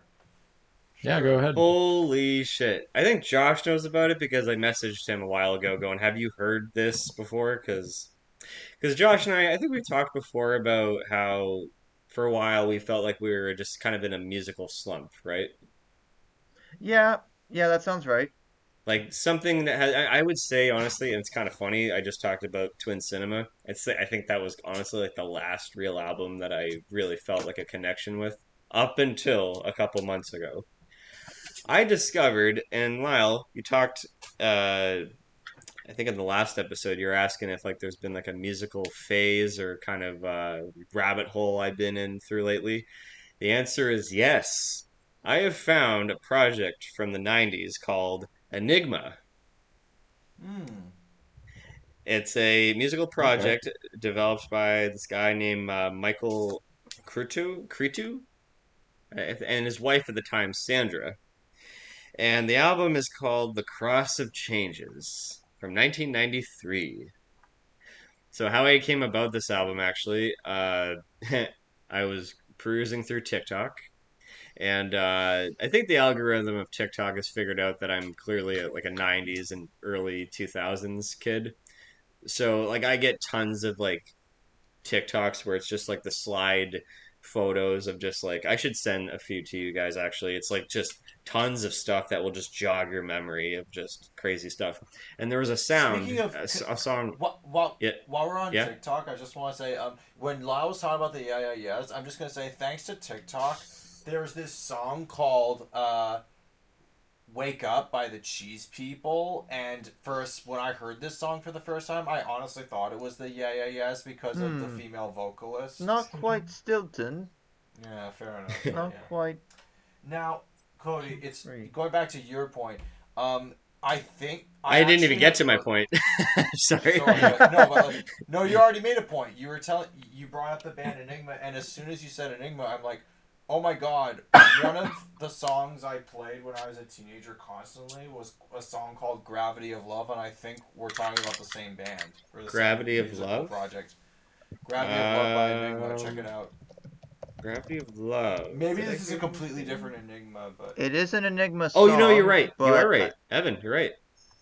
oh Yeah. wow. it's from their 1999 record, The Screen. It's from their 2000 record, The Screen Behind the Mirror. Wow! Hey, he unlocked a memory for you. Good job. Wow. Yes, I actually have heard this song. I just heard it this I past love it. weekend. It's great. It actually Yeah. has it's they use a sample. So sorry, what I was gonna say was I just want to get back to my little how I discovered them. Go ahead, go ahead. There was a TikTok that had the song "Return to Innocence" play, and I'm like, ooh, sounds pretty good. I just looked it up, whatever, and I'm like, ooh, 1993. Okay, I just decided to give the album a shot. Didn't expect anything from it. Cody from the 90s over The here. first fucking track, second chapter, like 30 seconds in, I'm just like transfixed by the ambience and it just sucks you right It in. has its moments. Oh, you're aware of this? Well, I mean, I imagine because I like some ambient type stuff myself. I don't think I've heard of Enigma before, but I could definitely see myself getting into this because like I like to, go into certain niches, and if this Yeah, is categorized as world beats sometimes and a little bit of new age in there, which I can exactly. certainly Yeah. see, and I feel like especially for someone like yourself, I can understand why you would dig this record. Now here's what it is though. It's a lot of sampling, a lot of sampling, and I won't pinpoint. Oh, I won't. Yeah, kind of like Plunder Phonics or something. Or do you listen to a lot of that? not too familiar with that, It's but No, basically it's like just a mashups. genre. It's a type of sort of like mashup adjacent. like I can't Yeah, I can't pinpoint the moments in particular songs, but I'm listening to it going like, okay, that's a U2 sample, that's a Phil Collins sample. I believe I heard a Led Black Sabbath. yeah, I believe I heard a Black Sabbath and a Led Zeppelin one too. Mm. Oh wow. But Oh, they're Return to jealous. Yeah. Innocence, I mean, guys, Gateway song, Return to Innocence. What a fucking uplifting song. I feel like I need to climb a fucking mountain when I listen to this song. It's a great kind Okay. of soulful like kind of like lyrics to it, but it's just like but then it has like this epic kind of chant, and there's a lot of chants, a lot of tribal kind of chants. Like I think in this song, I looked it up, it's Taiwanese. There's just like this, "Hi-ya, hi-ya, ya." Like you feel like you just achieved something, and like the lyrics are very like positive, and Oh. throughout the album This you song was hear, featured in an episode of My So-Called Life, okay. and it was also the closing theme in the Disney live-action movie Man of the House. And the other two tracks, "The Eyes of Truth" and "Age of Loneliness," parenthetical Carla's song, has like I had to look it up because I was thinking, is this Carly's like song. it sounds kind of Egyptian, or I Oh didn't know yeah, if it the was drum beat Indian. was sampled from When the Levee Breaks, so you were correct in the Yeah, Zeppelin sample. yeah, I knew I Ah, recognized that. Yeah, I think both of these tracks they had similar chants, and I had to look it up. I didn't know if it was like Egyptian or Indian. It's actually Mongolian, and Hmm. Ah, very beautiful stuff. But like, here's the thing about it is that, and I don't say this often about like music, but like this music, a lot of these tracks are kind of like sensual. Like it brings out this very like sexual Sensual, yeah. drive. Like I Yeah. don't know it what it seems is, but like it. there's just kind of like this erotic maybe there's kind just of like like just the emotion. I Yeah. don't know. Especially, I mean, it's not off of this album, but and I have heard one album similar to Evan, like how I've heard one song prior to this. The biggest song that I think Enigma's known for is off of their first album, "Sadness Part One." That's a fucking track where it's like, if you want to shoot a porno, plop that in, you know. but but no, in all seriousness though, like the drumming in it, and there's like this kind of like you said, world beat, but it's almost kind of like tribal kind of sounds, and a lot of like pipes in the songs as well. Like it's just so like Wow. euphoric, because and I've never heard anything like this, and each song blends in so nicely to the next. But the killer, and I mean, a song that I felt like I even sent it to Josh. I was like the meme of SpongeBob with the headphones ascending into the sky. Like the song, the fourth track after Return to Innocence, "I Love You, I'll Kill You." I have to set time. Want to see me Wow. do it again? I have to set it set time every day for the past 2 months. I have to listen to the song like every day. It's fucking amazing. It is fucking incredible. Wow. There's like this great I know ambience it Oh, to it. cuts There's at both ends of the incredible spectrum in one. It's drums. enthralling. well, of course Cody likes it. It's 9 fucking minutes There long. you go. Well, by But that logic, All you'd right, love like perfect. the longer songs on Electric Ladyland. That's true. That'd be there's right up his alley. like ambience, this kind of like almost like African drum beat that kicks in and keeps getting in Oh, more. Afrobeat. Sandra, like Interesting. even though Sandra kind of like narrates, and when her voice pops up throughout this album, it's very like you feel like you're in space, and she's talking very like hypnotically. It's like meditative, you know. But this track actually, Okay. she actually sings, and when you hear like this kind of like loneliness, I feel the loneliness in the room. It's just like, oh, and then halfway, like in the middle of the song, this fucking like David Gilmour shredding guitar solo just kicks in for like 3 to 4 minutes, Wow. and then it just like calms Ooh. down, and then you just feel like you're in So it's like space. a 90s version of Comfortably Numb, Comfortable. sort Yeah, of. in a way, yeah, sort Wow. of in a way.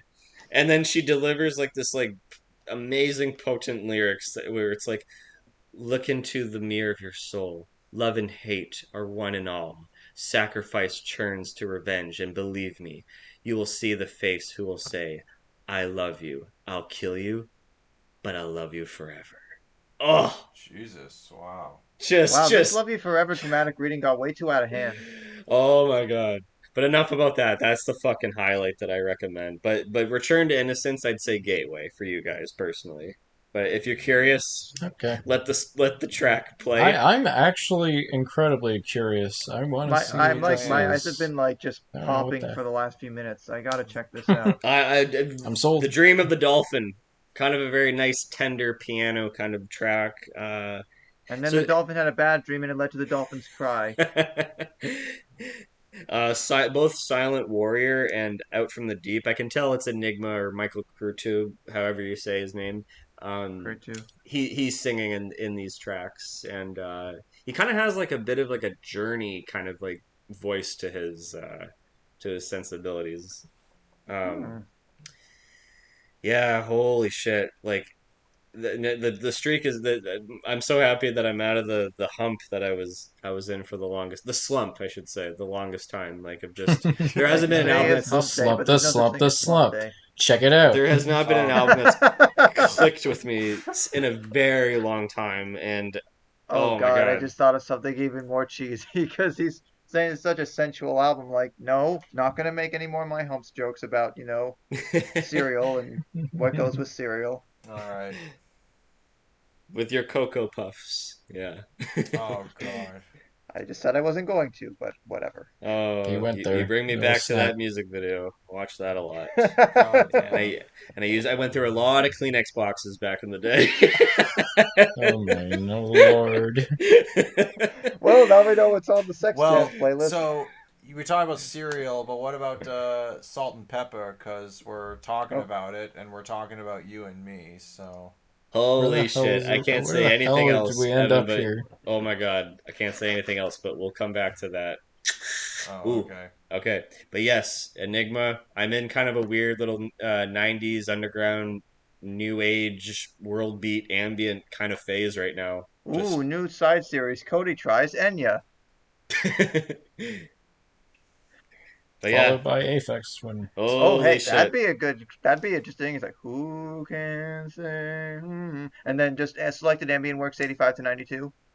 Not fun. Now I did just recently. I think this is almost like a sequel to his first album, which I guess is called. I have heard it too. It's called MCMXC80, because the first track off of this album, "The Voice of Enigma," it opens up exactly like second chapter off of Cross of Changes. So I guess this is sort of a spiritual sequel.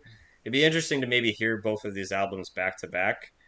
Um, it wasn't bad what I heard from the previous album. This had Sadness in it, and that's a great song. Actually, I heard Sadness the first time in this Chappelle show sketch where he's like, "Oh, here's a videotape of me doing my laundry." He just walks into the laundromat, all mundane, says hi to his neighbor. He's like, "Yeah, that was pretty boring, right? Now, why don't we watch me do my laundry in slow motion?" And he just comes in all badass. And it's playing Sadness Part One, and his neighbor turns into like a hot chick, and like it's. I gotta send this to you. It's fucking great, actually. Alright. All right, yeah, no Enigma. That's a phase. Yeah, holy fuck. Yeah. Nice. This just picture the SpongeBob meme of ascending into the fucking heavens with the headphones. That's me. Cool. Oh, I'm feeling your passion for it and I'm all I'm in. gonna go Which is deaf. interesting that he was talking about passion. That Age of Loneliness Carly song is written for the movie Sliver, which explains the single artwork. It's like, I what is just this? learned Basic about this Instinct one and a movie. half? This is the Sharon Stone movie, right? Yeah, with the guy that hosts Hollywood Squares and America's Funniest Home Videos are I hosted. just learned about this movie recently, and yes, Enigma and even Massive Attack. Oh my God, there we go, full circle to the first episode. Wow. Yeah. Was all featured off of this Wow. album. I think even what's the other one? Portishead? UB40. What's it? That's a different lane altogether. UB40. I think UB40 is yeah. I just heard about this album recently or this movie that had all this stuff on it. Yeah. Let's Anyways, see. all Oh, right, let's keep it actually, going. yeah. Let's Oh, keep it going. that was where the cover of Can't Help Falling in Love came from. Wow, that was where it came from, or at least it's on here. Yeah, guys, Yeah, Cherry. Oh, this the Oh album Carolina thing that Shaggy did. this album I'm gonna go deaf from because I fucking playing it loud and just closing my eyes and when I was talking about just how you go to other places if you close your eyes and listen to music or visuals come to mind like it's back like I'm back in that mode now. Oh wow. It's great. Wait, Love it. you can do that without the influence of marijuana? Man, I think your mind is a step ahead of mine. Well, that's why I'm a fan of Pink Floyd. Pink Floyd's always said you don't need to listen to or do drugs when you listen to Pink Floyd. Fair enough. It just enhances the experience. Oh sure, yeah, but Yeah. sober or not, you know. Of course, yeah. Anyways, let's keep it going. I recommend it, guys. Oof. I'm like had a breath Cool. now. Oof. Oh boy. How to describe this particular artist in terms of the influence he has on not only my approach to songwriting, my general outlook on life, and just without this particular person, I'm not sure how I would have turned out. But most of you that know me know that I love the works of Jonathan Coulton. And I knew I wanted to Hmm. talk about one of his records before this was all said and done. And I thought at first of just pulling a cheap shot and just talking about the entire Thing a Week saga, but that's basically an entire year's worth of music recorded over one song a week from the course of September 2005 through September 2006. So basically, the entire year that was eighth grade prior to ninth grade. But I only got into his work in high school largely because of Rock Band, but I think there was a friend at the time in high school that Evan and I knew that was on our bus, who I believe also liked his work and got me into it. But I had to sit down and really go through the 4 volumes of Thing a Week. Although, side note, his debut album, Smoking Monkey, which turns 20 in a few months, is also pretty excellent. But I knew there was only one record in the Thing a Week saga that I wanted to cover, and that was Thing a Week 3. I think it's the most enjoyable. It's one where I have to listen to the whole thing just because like on every track he's doing something different, and it just covers so many emotions. And even if there's a little bit of zaniness in the writing, and because there's a little bit of a comedy aspect to it, it's just pure melody and fun. And I think one of the tracks I definitely recommend is just the heartbreaking sadness that is When You Go. Even though, it could be a little bit more, it's not like that depressing, but just like it's got that almost 90s R&B influence with the harmonies and just that chorus of so fold my heart up small or break it into pieces. It just it really does bring a tear to your eye every time, and I'm just the bonus as well for these whole things is there's like these little drawings that go along with each song that help you get a better idea of what the song's about. But I guarantee you, everyone knows Code Monkey. If you haven't, watch the opening to the G4 show Code Monkeys. See, I was introduced to Code Monkey because there's this YouTuber that I follow called Film Master Adam, and he made an entire intro piece to this song. So I don't think it's up anymore, but if I I should find it, check I'll that show it out. to you. Maybe it was mirrored somewhere or re-uploaded years later. Who knows? Yeah, But possibly. Code Hmm. Monkey is, I mean, granted, for anybody that's ever done any sort of web design work or anything in the tech sector, Anything especially in an like, or any office. job, office job where you're just like, you don't really like it, but you kind of have to do it because that's all you've got, but you aspire to more. It's such that when I think of power pop, that's the kind of modern power pop I look to. And then actually, what's funny is, I mean, granted, for 2005, 2006, the presidents is this kind of like a funny sort of like sing along through American history of all the presidents so far. W's legacy is a work in progress. I still wish he would have done a follow up song in the last couple of years covering the last few presidents. But I wouldn't recommend that one to Evan. Nice. Or maybe I would. It's funny. It's just got like a bunch of like little. It's like one-liners about all the different presidents and what their, I guess, lasting legacy was to him. And then here's another song that's actually aged ironically quite well. Tom Cruise Crazy. Yeah. This nice sort of like jaunty song about, because of course in 2005 that was a big deal, but I'm like, well, joke's on you. He basically just saved Hollywood last year. Yeah. Right. But Well, I but absolutely, this was right around the time the whole Oprah couch thing yeah, that happened. was again a lot of the songs in the Thing Week Fuck saga your are very couch. topical. Fuck your couch. Oh, I'm bringing it back to Chappelle show. God damn it, That Cody. was probably around Buy that another time. one, you rich motherfucker. Man, but on every volume he's done at least one cover, but I think the best one is his cover of Leonard Cohen's famous Blue Raincoat.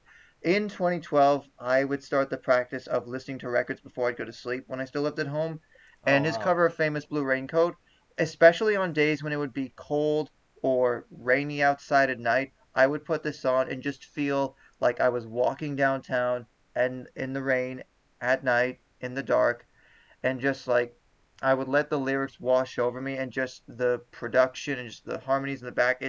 It's not like it's more like a sobering sort of feeling. I mean, granted, the song is about apparently he's writing to either a friend or his brother about his experiences living in New York City. It's implied that this person may have tried to steal his wife, or at least it appears to be. And of course, there's the Scientology reference, which I didn't pick up on till till years later. But after listening to the Leonard Cohen original, it's sort of like All Along the Watchtower. I actually think this cover is as good as, if not better than the original. And then Nice. there's some like more mellow, and in sort of the same vein, there's some more mellow tracks like Soft Rocked by Me, which is just sort of like this, you know, soft rock parody basically, about it's sort of like the album art. It's this guy with flowers and, he's all bare chested of sorts. It's like the soft rock albums of the 70s almost. I don't know if that's Harry Nilsson, Niels Lofgren. I'm not sure if I'm even getting those references right, but that's sort of what springs to mind. Some of my other favorite tracks, well, even Not About You. When I used to live at home, I would listen to Not About You when I go like walking through my neighborhood because it's so upbeat and catchy, despite the fact it's about some guy that's clearly not over his ex. Mm. Mm. Rock and Roll Boy. The premise is, I mean, no, I'm mostly going track by track, but it's kind of hard not to. I guess Madeline is the one it doesn't get off to a fantastic start with Madeline, but it's catching up like do do do do do do do do do do do do. Rock and Roll Boy uses a sample of some kid from I think the 70s or something, just like he made up his own song about being a rock and roll boy, so that's the basis. But Drinking with You, it is such a sweet. It's almost like a quasi love song of sorts. It's just like between, I guess, two coworkers who they don't exactly know where the evening's gonna go, but it seems like at the end they might get together. And the visual thing a week of it is basically referring to Jim and Pam from The Office. And I remember, oh yeah, that was pretty big around that time. Would have been, yeah. Yeah, so I love listening to that one just because, it would be nice to go out drinking with a significant other. I mean, granted, I just drink water basically, so it wouldn't be I that was about to exciting, say. but the sentiment remains. I was just about to say you don't drink, so yeah. But I think the way the record closes out with Pizza Day, it is very wistful in the sense that, yeah, sometimes things are not that great to the point where you actively look forward to pizza lunch at school. But on the other hand, it brings me back to a simpler time when it would be a Friday and we'd be having pizza lunch, so I could look forward to, getting some really good food to eat. I mean, granted, at our school it was probably Pizza Nova or some other local chain, but that chorus of "Hooray, Pizza Day" with the backing choruses of da da da da da da da da da da da da. Like it's just a nice way to close it out, and especially as I remember this was a few years later. There was a YouTuber Jonathan Mann that did the same thing. He would do a song a week, or I think it was even a song a day. So I kind of consider Jonathan Coulton a trendsetter and sort of like the one of the first major musicians to really sort of almost have the content creator mentality of new stuff every single week to keep things fresh and you know, can keep people's ears interested. Yeah. That's gotta be tough. I mean, it definitely is just to consistently come up with new things, but I think that's why Thing of Week 3 is my favorite of the four because it feels like everything in there is it stands out in its own right. It's not just it's I don't really feel like this was solely written to keep the momentum going. I mean, even a song like Just as Long as Me, it almost has a bluegrass kind of feel. It feels like that there's a violin solo. It feels the closest to country music I think that he'd get until well maybe a track from like Take Care of Me from Thing of Week 2 that gets a little bit country-ish. But then even Till the Money Comes is kind of a nice sort of soft one about that person that's only really staying in the relationship until the funds come in and then they're basically going to leave them. But it's so catchy, especially with the harmonies. I could gush about this record for all day, but we've been here for a few hours already. But I definitely recommend. I mean, I don't want to recommend the whole album, but like the ones I talked about specifically, and I guess Just as Long as Me for like this funny song about a guy that's very tall and trying to find a woman that's the same height, but he doesn't really care much about anything else as long as they share the same height because obviously, if you're in either direction in any sort of way that makes you stand out, it may make you self-conscious. Yeah. Which, oddly enough, does remind me of Tall Girl, actually, that Netflix movie and the sequel. Yeah, that's interesting. Yeah. It's Who knew? It's an interesting viewpoint for a song. Yeah, so, yeah, Jonathan Coulton, he's more than just the guy that wrote the Portal song, even though that was after this, but point being, a lot of his stuff I enjoy, and when I thought about what I was going to cover on this final installment, I wanted to talk about the artists that like there was something seminal about them, and I want to include a few that like I really should have talked about sooner, and I'm glad I got the chance to do it now. Good. I always like the song "I Feel Fantastic." That's That's probably pretty one of my good favorite too. of his. His It's earlier not off stuff's this not bad. album, but You still. know what's hilarious? Lyle? I was going through old. Um, what's so crazy is Lyle. I was looking through like old Yep. Facebook posts that we exchanged like years ago, and It's always fun doing that. you it is, Sure, yeah. and you actually recommended that Jonathan Coulton song "I Feel Fantastic," and now like to learn years later that Josh was into them back then. Now I feel kind of bad that Josh never really disclosed this with me, because I feel like back in the day, because like I guess we were I thought I talking. did. I thought we both listened to some of those, or maybe we didn't. I mean, my music tastes back then were very eclectic, and I was just getting at the time you were into Jonathan Coulton. I was just learning the art of burning your own CDs and like yeah. Oh, Yeah. in 2006, I will never forget burning my own CD, 8 tracks, because I guess that was all. Windows Music Player, right? You get the Yep, blank and Windows discs. Media Player, You yeah. sync those I up. called Oh, those were the I days. I called my Yeah. I called my burnt CDs, the music mixes that I burned on CDs. I called them Music for All Volumes 1 through 4. Ooh. Yeah. So while we're on A them, or is that a mixtape. topic for another time? Oh, that's a topic for another Evan time. Mead's mixtape. Yeah. All I will right, guys, home definitely- stretch. Let's make this a speedy One one. last thing, Oh, yes, because yeah. One especially last for thing you for guys Josh. that know Jonathan Coulton, I would also, I mean, I guess I recommend the entire Thingwick Saga just because, especially for a track like You Ruined Everything. If I didn't talk about Thing of Week 3, I would have talked about the fourth one, because You Ruined Everything, especially in the years since Marty and I have gotten together, that's become a personal, like a song that holds a lot of deep personal meaning to us. Sure. Considering the last line of the chorus is on a picture that this guy got me. Yeah. It was a wedding gift from him, and it was very very very meaningful, and we appreciate it. And we Great. also actually performed that song. So if I Mhm. didn't cover Thing of Week 3 and how important it is to me, I would have covered Thing of Week 4. Because between that song and I'm Your Moon, which is also a deep personal song, basically I've gotten my wife into a lot of great music because of this stuff. Good. Nice. Nice As companionship. you should. And now we go to the final round. Can I actually Yes. say one quick thing? I forgot to I left this out. I actually substituted Enigma's The Cross of Changes for Radiohead's In Rainbows. Cool. Okay. Yeah. And But if you want It was a bold choice and it paid off. if you want to know my opinion about In Rainbows, just talk to me off air. sounds good. Okay. Okay. All right. When- Next time we All hang out, we'll rainbows. talk about that. All right. Oh no, no, out rainbows.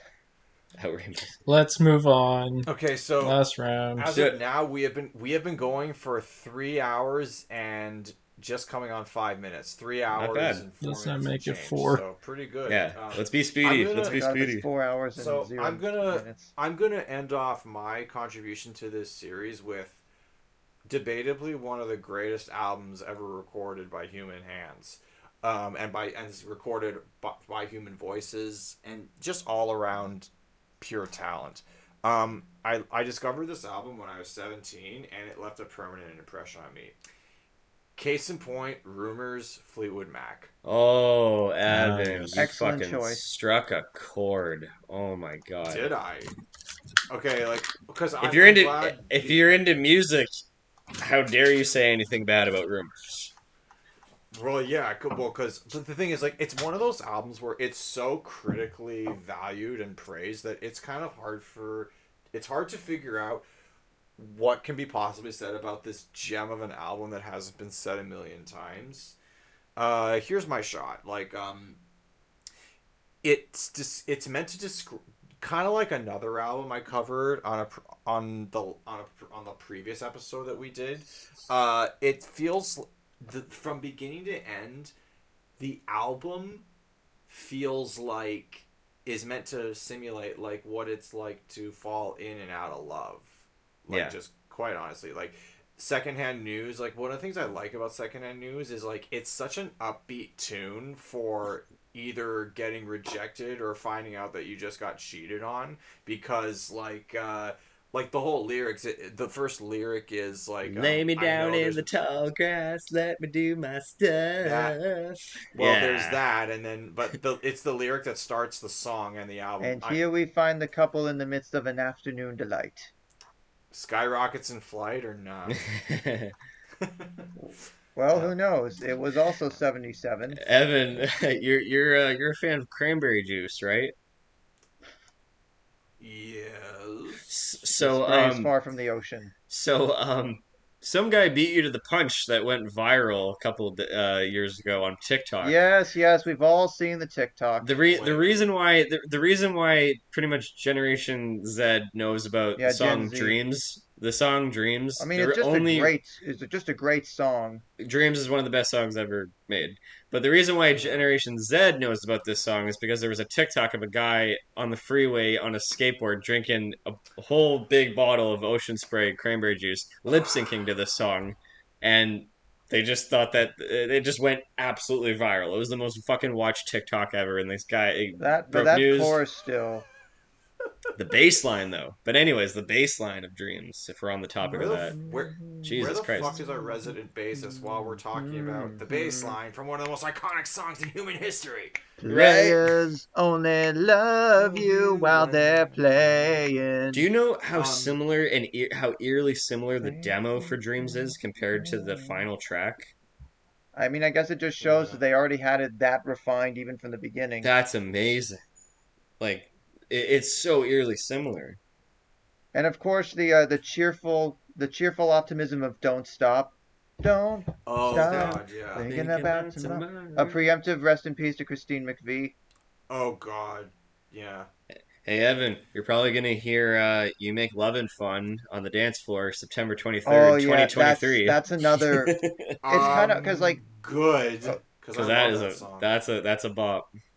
Rumours is one of the records where like it's one of the best examples of a breakup album done right, because in essence, it's a real portrait of like both relationships at the core of Fleetwood Mac essentially were pretty much donezo after this. Yeah. Now, just on that note, yeah, every single song I think deserves comment. Like you've got Dreams, Never Going Back Again, the perfect album. Yeah, that's a pretty underrated one, I would say, compared to some of the bigger singles from here. Yeah. Now, of course, there's Go Your Own Way, which is which I promise you guys is not affiliated with the stupid MGTOW movement. So, I just felt like running. Cue the song. And there's also the solos on Go Your Own Way are pretty good. Now here's the thing, I like how these songs are not. I like how these songs are like so appropriate. Like they fluctuate in terms of tone, but the like kind of let's take a breather Songbird. It's quiet and it's lovely and it just fits the rest of the album. And then of course the song that segues back into like the rock and stuff is The Chain. Chain. That is a fun track to play on guitar. You may recognize The Chain from that Guardians of the Galaxy 2. Yes. Yeah, I know. Yeah. It's fascinating that Rumours was like their 11th album. It took Fleetwood Mac quite a long time to really sort of quote unquote make it. Yeah, they'd been around for almost 10 years. I think over 10 years before that as more of like a bluesy band with the late Peter Green. Wow. Lyle, yeah, the self-titled album was the first one, 68. So like almost like 9-ish years before. Because Lyle, have you covered Dreams, Lyle? Dreams? No, but I've seen lots of people play it at open mics. It's a popular song. Have you covered it on your I've channel? heard it. It's a very like the Have you covered it on the channel, the bass line? No. Okay. I recommend that if you ever do that phase again. And then there's that's probably enough of that, but I'll listen to it. Another underrated. Now Cody, you talked about You Make Love and Fun. That's a great song. I'll always my main lyric from that takeaway lyric from that album is I never did believe in miracles, but I have a feeling it's time to try. That's really profound. Compared to I Believe in Miracles. Oh, I actually hate that song. I hate that song. That's Sorry. Oh, fine. what? You can I like love that Hot song. Chocolate the drink, but you don't have to like Hot Chocolate the band. Hey, haters That's gonna hate, I another guess. story. So, and Gold Dust n- Woman. we're getting Yes. ahead of Hell ourselves. yeah. There's also Love that song. Oh yes. Let me check my notes here. Oh Daddy. Well, this'll end well. well, I was gonna say I don't want to know is another underrated tune. Now, Yep. Oh Daddy is Oh not. Daddy. And this guy. I don't Oh, want to da- know. oh, Good night, da- everybody.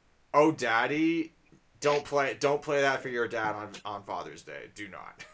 It's about a lover, not a father. So, Of course. Mm. That's how the trend and started. Gold Dust Woman is like the ultimate like Oh, so good. song. That's the ultimate like breakup song. No, I remember how I said "Don't Stay" by Linkin Park is like the breakup song to end all breakup songs. I think Gold Dust Woman may have that beat. I just love the slide on the guitar. Oh, it's so good. Oh yeah. Boom, boom, boom, Yeah. boom, Yeah. So on Gold Dust Woman, boom, this is an interesting boom. fact. To accentuate Stevie Nicks' vocals, Mick Fleetwood broke a bunch of sheets of glass, and apparently, like, he Yeah. just started bashing stuff, and then he tried to do it on cue, but not super successfully. So eventually, just everybody, he just, you know, he broke all the stuff and they fit it in. So it's like the little like background bits on production. That's fun. I gotta fix my Yeah, guitar. I want to play Landslide again. I kind of find John McVie is kind of in the same vein as, believe it or not, Roger Glover from Deep Purple, in that their bass work, sometimes you don't notice they're there, but they're actually doing some pretty interesting stuff. Yeah, that's neat. Yeah. Sometimes that's all you need. You just need someone who can fill in the space Dude, The effectively. you can't. space between. I think you just The basically you space topped between the us space. all tonight. Evan, like this is a fantastic album. One of the best albums ever Yeah. recorded. Well, Fuck. I Hmm. actually the quick personal story of how I actually came to really appreciate this album was, well, first I discovered it when I was 17, but I remember like so a girl I had a crush on, I discovered that she had a boyfriend, so that got me really down for a couple of days. So to work through like the pain of that, of learning that knowledge, of Hmm. learning what I learned, I played this album, and because I had seen it like lying around in my parents' CD collection, and I just threw it on I still had a disc Walkman back then. Yes, that's how primitive I was with technology. I don't think I even actually, no, wait, I owned an iPod, but I ripped the CD and I put it on my iPod and I listened to it at school the next day. I, oddly enough, despite it being a bittersweet album in terms of like the it accurately encapsulates what it's like to fall in and out of love, like I said earlier. So to Yeah. have that, cathartic emotional roller coaster and just live that over the course of like 35, 40 minutes or however long it is, it meant something to me. And I yeah, it's a great album, and one of the best ever made. Now, in terms of the history of how this, like the behind the scenes, apparently it was a complete shit show, because like Fleetwood Mac, they were couples and they were constantly like breaking up and making up with each other, and they were doing a bunch of Yep. drugs in between. So it's incredible that this Oh, work of art fantastic. was, yeah, yeah, Yeah, I heard about that. There was one song here. Let me just see here. Yeah, well, like that's the thing. Yeah, the two big couples were Christine and John McVie, and Lindsey Buckingham and Stevie Nicks. But also Mick Fleetwood, the drummer, was facing, he found out his wife at the time was having an affair with his best friend, and that would wow, screw Wow. with anybody. Although no apparently "Oh kidding. Daddy" was actually written about that, and they had just, I guess, gotten back together at that time. So I guess it worked out okay at Huh. the time, but. Now that you've put that into context, it actually makes a lot of sense. Like when I look at the lyrical content, like why are you right when I'm so wrong? I'm so weak when you're so strong.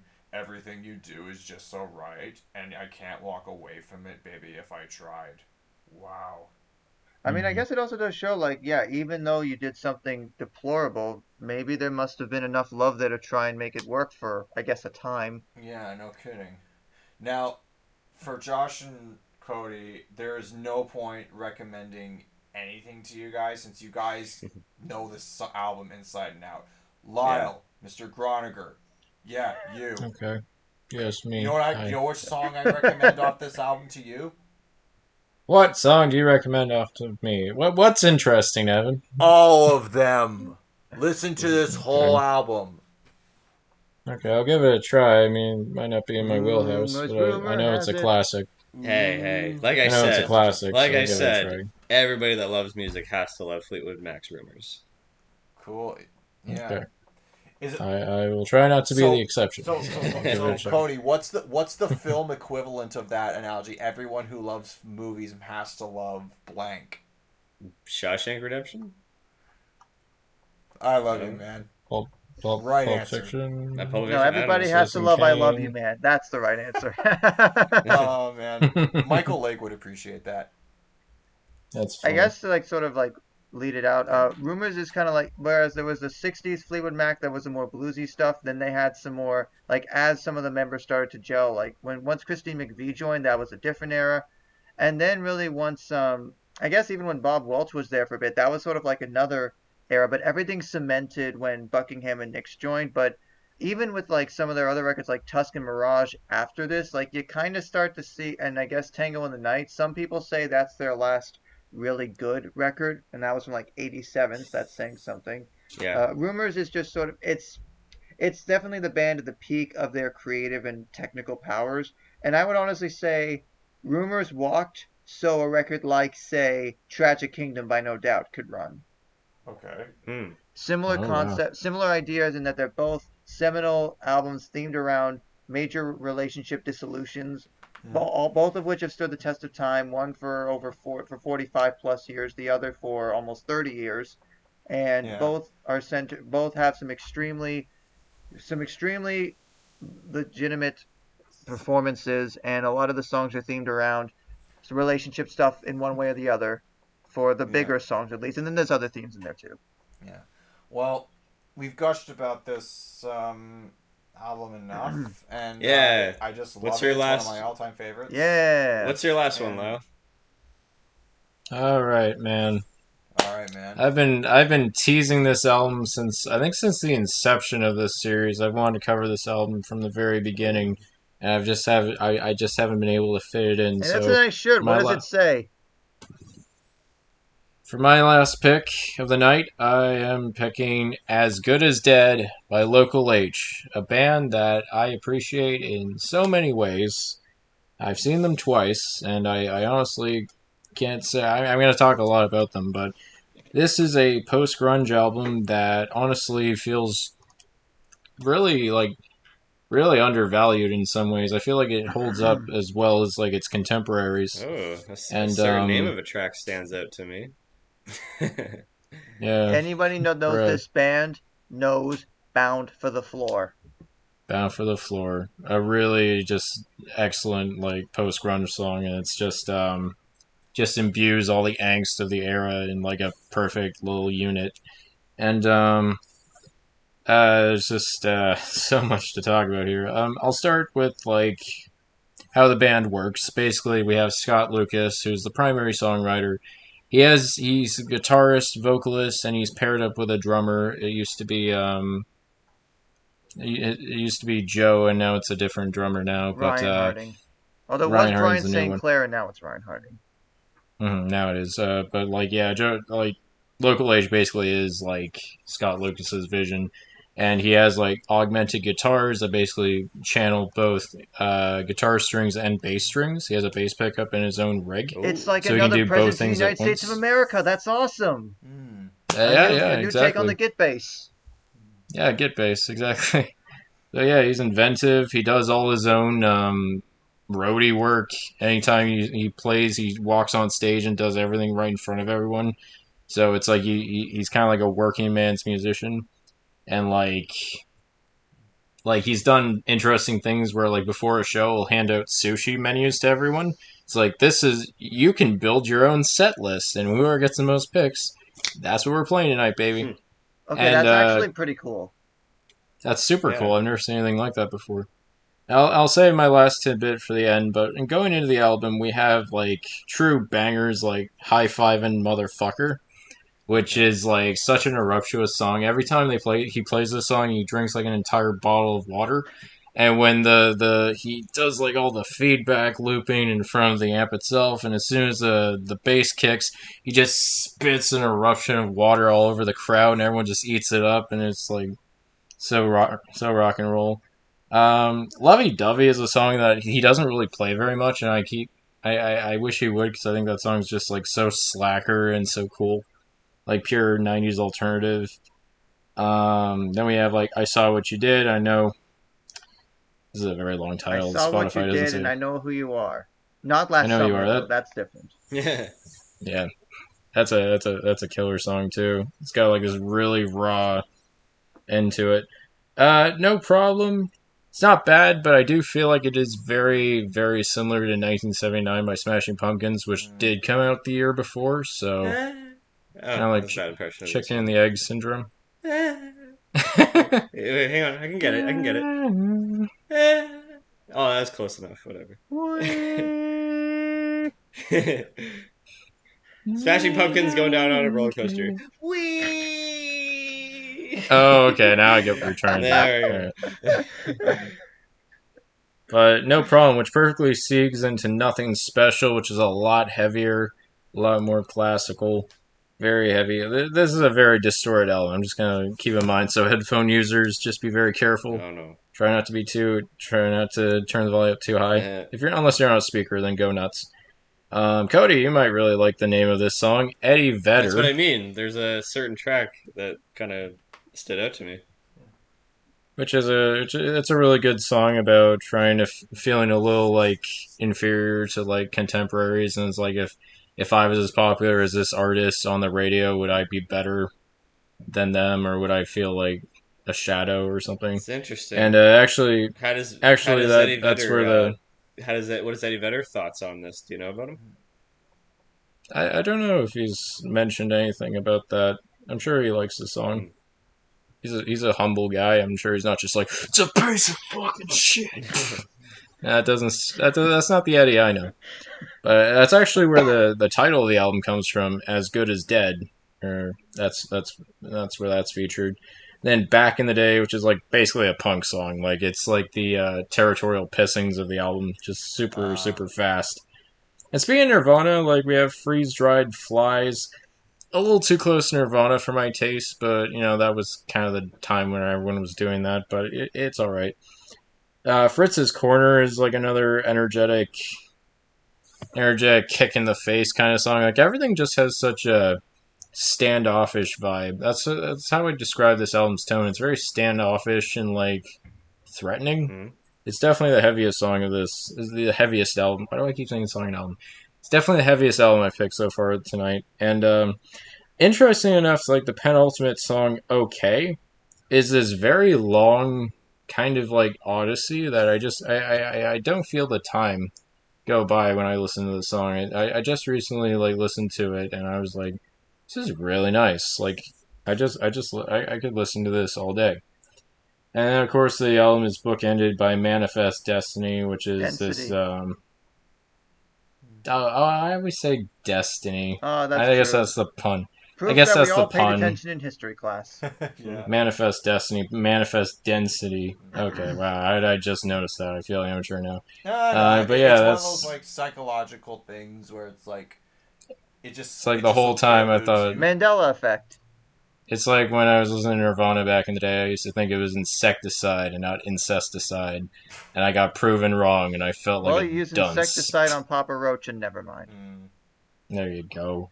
Yeah, but Manifest Density, thank you, Josh, which is basically bookends the album and sort of has like this like Western vibe to it that really kicks the album off and ends it on a really good note. Honestly, like I would say this is their strongest album, and it's their best, highest selling album. It's the one everyone associates with. But that being said, they're still working today. Like I think Local H is like one of the hardest working like bands from the '90s. They're still going out there, still playing shows. The first time I saw them was when I heard this album. I was like, I gotta see these guys live. Oh, they're coming up. Oh, they're playing with Helmet. Okay, I know a Yeah. song. I know a song by them. Yeah, sure. And then I listened to Local H and like all the energy spilling out of them, and it was like they still got it. It's still awesome. And then I saw Helmet, and I'm like, they're okay, I guess. And Unsung came on, and I'm like, okay, I'm good. I left. And then I saw them a second time with Marcy Playground. And so, yeah, he tags along with a lot of other 90s bands. He also shows up in that Toadies super show that they do every year. He So mostly many comes out to different that. correlating threads here. Yeah. I know, right? Yeah. It's crazy. But like, and then I saw him with Marcy Playground, and like before Marcy came on. Another thing this guy does, I've never seen a single artist do. He sells his own merch. You can actually come up to him in the line and I shake think his some hand smaller and buy artists would, but shirts. still, that's pretty cool. Yeah, most bands that do that, it's like, oh, huge line, what the fuck? You get to actually talk to them for like a second or so. This guy actually just sits there in the booth and hands their shirt out, and like you can talk to him for like a minute or so. Oh. And so, like, when I had my chance, when I bought this shirt, which is now one of my favorite band merch shirts, there we Say go. that 3 times fast. Band merch shirt. You won't wear our t-shirts now anymore. And I came up to him and I was just like, dude, this is honestly, you're the most underrated band I've ever seen. I'm so glad that people like come out and like support you as much as they do, because you're honestly like extremely good. And like it's just one of the most underrated bands I've ever seen. He like thanked me twice after he heard that, and I was like, nice. And then Marcy came on, and I just slipped the shirt on and jumped into the crowd before I lost my spot. And yeah, that's the thing. Like every time I see him live, like he like if there's like a birthday in the audience, people can like email him and he'll sing them happy birthday, and they'll lay it up. I saw like tons of teenagers too, like from the parents who were fans of this band. That sounds Like like a thing to do. the devotion towards this group is something that I have. It's almost unmeasurable from other bands that I've seen live. So I don't know, Local H, man. I think they're super underrated. I think this album's like really sweet. Cody, I think you being a fellow grunge head, you'd really enjoy it. Yeah, I never. In terms of got into this. recommendations, yeah, I think so. I would recommend High Five and Motherfucker, obviously, because that's like the heaviest one of the bunch. Eddie Vedder, of course, because you're a huge Pearl Jam guy, so you gotta give that one to you. There it is. And Freeze Dried Flies, since it's like a good grunge standard. And for Evan, I would recommend some of the more quieter, some of the more like quirkier songs. I think No Problem is really good. Lovey Dovey, I think, is a really nice deep cut. I actually asked him personally, like, why don't you play that song? I really love that song. He's like, oh yeah, once in a while I do, but I just don't love it as much as everyone else. Like, don't you hate it? And Bound for the Floor, obviously, I'd recommend to all three of you. That's one of the biggest. That is pretty much their signature song, and it's a damn good one at that. And for Josh, of course, I'd recommend like Fritz's Corner back in the day, the really heavier stuff, as well as OK. I think if you guys really like this, I would listen to OK as well. It's just okay, But overall, really glad I finally get to talk about these guys. It's been stewing up inside for a while. And they're a band I deeply admire, and I would go so far as to say are like a heavy influence for me, for sure. And if you haven't heard of them before, please check them out. The only like pretty local sweet. H related thing I know of, I think it might have been when they played with Marcy Playground.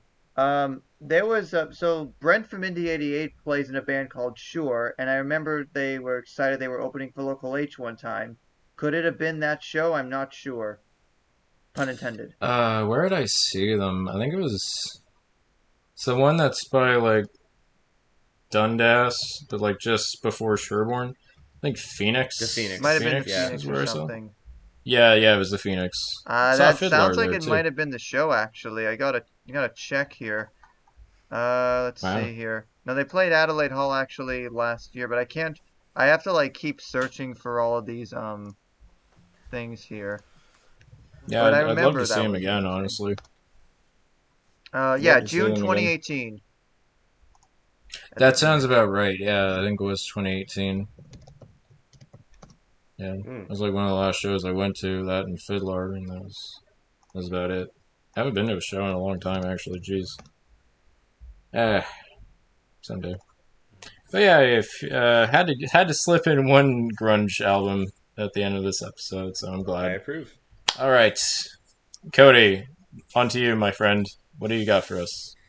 Well, speaking of the 90s, I have to rectify. Cody from the 90s. I have to rectify something You don't say- that I said on this podcast before. We here at So to Speak sometimes make mistakes. Yes. Cue the credits.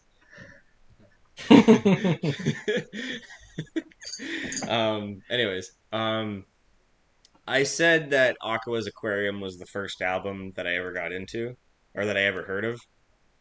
I was wrong. Cool. I have something that actually predated it, and I can't believe it. Oh. And actually, so okay. last summer I was hanging out with my mom and my nana, and we were just getting on the conversation about like the times we went like down home. I mean, Cape Breton, back in the '90s. Like there was a big family reunion that happened in '97, or I think it was '98. I can't remember it now. But anyways, um, my mom was getting on the conversation like, when I basically did the road trip with my nana just with her, and I think we had a relative with us at the time. My nana called my mom who was going to later on join up with us later on in that summer because I stayed in Cape Breton for 2 months. I mean, that's awesome to kill a summer in between grades just to hang out and be on vacation for 2 months outside the province. My nana calls my mom going, Cody's driving me fucking, didn't say fucking, but she's like, Cody's driving me crazy. He's playing the exact same music in the car nonstop. And we were talking about that last summer. I'm like, oh yeah, Aqua's Aquarium and all that. And then my mom was like, yeah, I remember that very vividly. And I later on joined up with you guys and then we were talking about the family reunion being in '97 and all that. And then I was like, well, wait a minute. No, that doesn't add up because I was like, I thought I was playing Aqua all the time in '98. She's like, yeah, you're right. Both occurrences happen. She complained about you playing Aqua all the time in that summer of '98, but she says I recall in '97, like after when I was going to join up with you guys, that she was complaining about you a lot playing all that so much music, and I went, well, wait a minute, I don't know what you're talking about because I don't know what album. And then I thought about it, and I couldn't fucking believe I've held out on talking about this album, guys. In fact, this is quite been. I'm curious. In fact, I thought about it after we did the soundtracks album. I'm like, fuck, why didn't I talk about this? But you know what? I'm actually happy because Cody from the '90s here has no other better album to go off out on than a certain album that like defined a fucking generation. And it's an album that I'm gonna name so many different times that I've sat down and listened to it, and it's just been like this amazing time capsule and a special moment. So with that being said, gentlemen, come on and slam, and welcome to the jam. Come on and slam if you want to jam. I had the Space Jam. I had the Space Jam soundtrack on fucking cassette. Oh wow, a soundtrack. I had the cassette. I literally had the cassette, and I remember being in that car with my nana, listening to not the whole album. I can't remember, but just the few tracks that I can recall from the film. Because Space Jam was one of the first movies I ever got into. It's a special, meaningful thing. Why didn't you join us on our Space Jam episode? It's funny when I hinted to you guys like this mysterious surprise album that I wanted to talk to you guys about. I'm like, you guys did mention it. You briefly talked about the album, but not much. But here we are. The Space Jam soundtrack. There we go. Yeah. You left it open okay, we can rehash some old stories. Man, this is a wonderful collaboration of like pop, R&B, hip hop. There's so many fucking wonderful things. Mostly. Like let's start with R. Kelly. Oh no! You went there. Guys, this is the biggest art from the artist kind of thing. The guy, I've seen every episode of Surviving R. Kelly. The guy deserves to fucking burn in hell. Okay, but his grand masterpiece and a song that spoke to everybody, especially like, black gospel groups like back in the early 90s. Like that song was an anthem for a lot of people. Yeah. It was used in a lot of churches back then. It was meaningful lyrics. And I even recall, like, now that I remember playing this the soundtrack in the car with my nana, like I remember getting wrapped up in just the way the song I Believe I Can Fly builds and builds until the choir kind of joins with R. Kelly, and just it hits this emotional resonance. Ah, ah, ah. Yeah, it's great. I mean, granted, the point it's used in the movie where a giant spaceship opens up and then there's Michael Jordan in a baseball outfit. Right? I mean, it's such it's a beautiful scene. It's technically, that's the moment in human history, in the universe of this movie, where humanity makes first contact with alien life. That's proof that alien life exists, and out comes Wayne Knight. That's pretty significant. Saying, Michael Jordan, and no one questions. Ladies and gentlemen, Michael Jordan. No one. And of course, guys, going without saying, Quad City DJ's anthem, Yeah. theme for the movie. Come on, Yeah. Space the Jam. And Come Space on It. and ride, baby, ride. Come on, Yeah, do it. again, ride, I baby, told the ride. story in the Space Jam episode, but Evan and I did a group project in 6th or 7th grade where we did grade. 7th grade we did a choreographed dance to the title track. Still bops. Shout still- out to Lauren Mitta for hooking me up with a copy of the soundtrack, which I And still then own you to by this day. extension giving me a copy, so Yeah. yes. Now another Shout out time. to acknowledge. Yeah. Now another time in my life, in grade 6, when I guess I rediscovered that I owned this album, I found the cassette. My parents just recently bought like a home stereo set where it was both like cassette and CD, and they had like So you put it in incredible there speakers. and you annoyed them all over again. And I had incredible speakers, and I just recall, like, I mean, I was in grade 6. I had no Oh, and you fucking turned the friends. bass up and you just had a party. I had no fucking friends in grade 6, and I would go home and I would listen to Monica's "For You I Will" and just be like, Oh, I don't feel alone anymore. Like that's so adorable when I think of that. I'll be the sun in the sky. That's a I good will Yeah, cross the ocean. I also liked for you. the Salt and Pepper's cover of Upside Down. There you go, That's a good Evan. Salt and pepper. That's why I was biting my tongue earlier. Oh, okay. Yeah. Yeah. Also, even around that time when I was listening in grade 6, like I threw on the fucking gangster fucking hit, the Monstars Hit 'em anthem. high Hit 'em high. It goes so hard. Coolio, like for baby. a lot of kids in the mid '90s who may not know of Cypress Hill or Wu-Tang Clan or who LL Cool J or Busta Rhymes were, like that's an introduction to some of the best MCs that that decade had to offer. Coolio's. We're back to Cody rest in rapping, peace, but Coolio. Oh yeah, rest in peace, Coolio. Coolio's fucking bit. It's like inch by The inch winner. and step by And step. I'm closing to in on your position and instruction and the mission. No, it is not enough to hold swap and not to like the whole blue is dust. Coming through my area, I'm gonna have to bury ya. The Yeah. real screen team on your screen scene. It's like Showdown on the Ringo. Tell me who wanna tangle with the ghetto witch, Dr. Neighborhood superhero. Keep on and on, not stop. And then Keep on Busta and Rhymes on. just dropping like does what he bars. did on Scenario, but just even I crazier. played around that time in Or grade as crazy. 6. I blared this song and I pulled a Bam Margera and just ran up to my dad and started beating the shit out of him. Yeah, like I this remember went in a these, different direction. I remember these wholesome little moments, like, and also back in like I think it was like 2014, I was going through like a Tybo phase. I mean, can you tell I'm a fucking 90s kid? Like Jesus Christ. Oh, interesting. So are you I'm gonna get a listening- Peloton anytime soon? I'm listening to Tybo and I'm like listening to a few tracks off of it. I'm Like I was giving listening you all that that I've I got. got. The best part of me. I'm Yeah, giving Robin you S. all Yep. That's a Tybo. That's a gym song if Hell I've yeah. ever heard one. Hell yeah. I just pictured Daffy And Duck the- going down the catwalk, that little moment in the film. He's a model if you know what he means, and you know the rest. When I was also when I was transferring all my reviews off of Flickster onto Letterboxd when I first started using Oh Letterboxd. man, I remember when Flickster was a thing. Yeah, oh yeah, I just got sick of it. I just had to Josh, like copy and Josh, paste so much Just on one yep. quick note about Flickster. I remember the one time Josh reviewed something on Flickster. He reviewed A Walk to Remember, and his tagline Did I? just... Yeah, you reviewed A Walk to Remember on Flickster, and I will never forget what your review said. Your review said, "Why is leukemia good for you?" Oh shoot!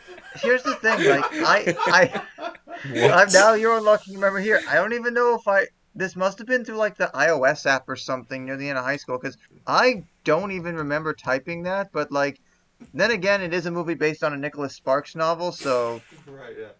there are far worse ones. Okay, are there even review? Sorry, what I was Okay, gonna I guess say. it's just been scrubbed from existence. Sorry, what I was gonna say earlier. Sorry, was when I was transferring all my reviews off of Flickster to Letterboxd when I started using them. I like set time aside and was like, "Hey, I feel kind of nostalgic. I want to throw on the Space Jam soundtrack."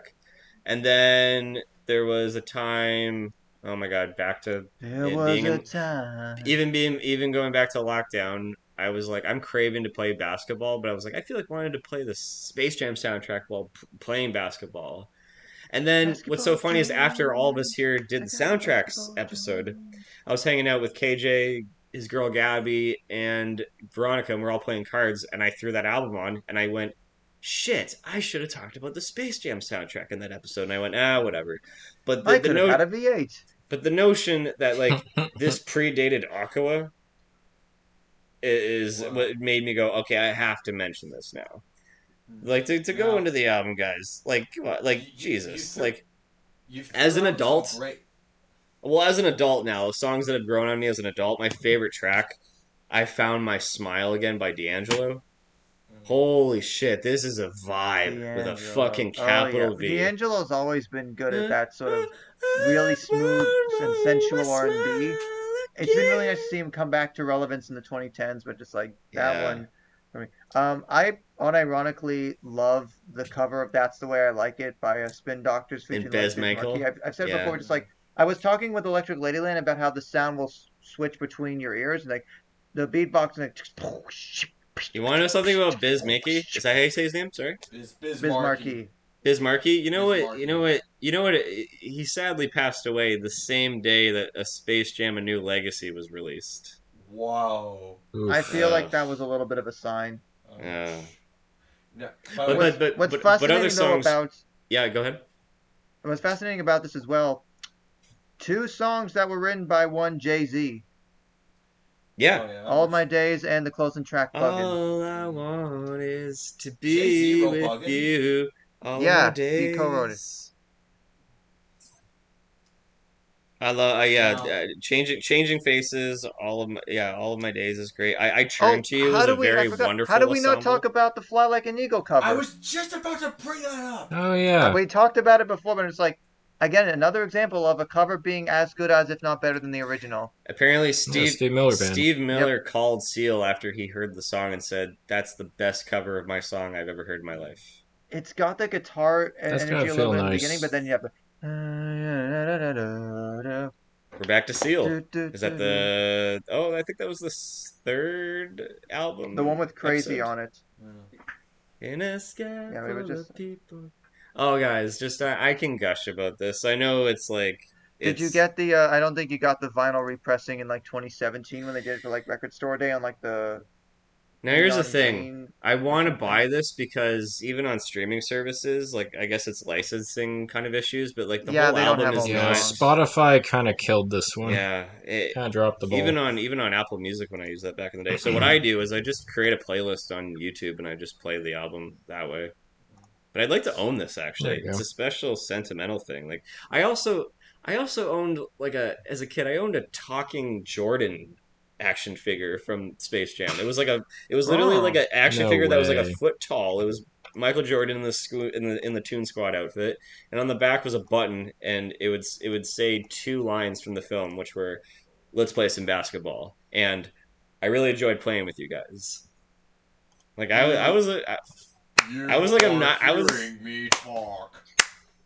Wonderful work. It's kind of a companion piece when you talk about Space Jam the film and the soundtrack, but like even as a kid I would recall just like leaving the credits rolling at the end of the film because I wanted to hear more snippets of the songs because it was always just you would want to hear Seal like play out the movie.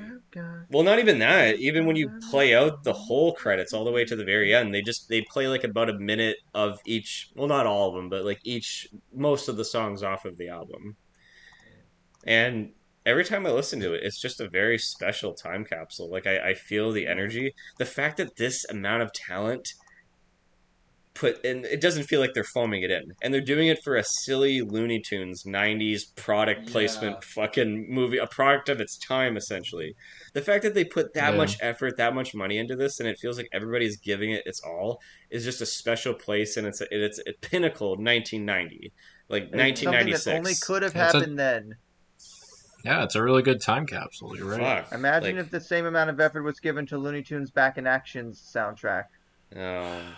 Or even a No, new but there could have legacy. been some interesting stuff. Yeah, New Legacy dropped the ball. That was just like a in one ear, out the other. More in line with the original, but still. Oh, guys, Basketball Jones.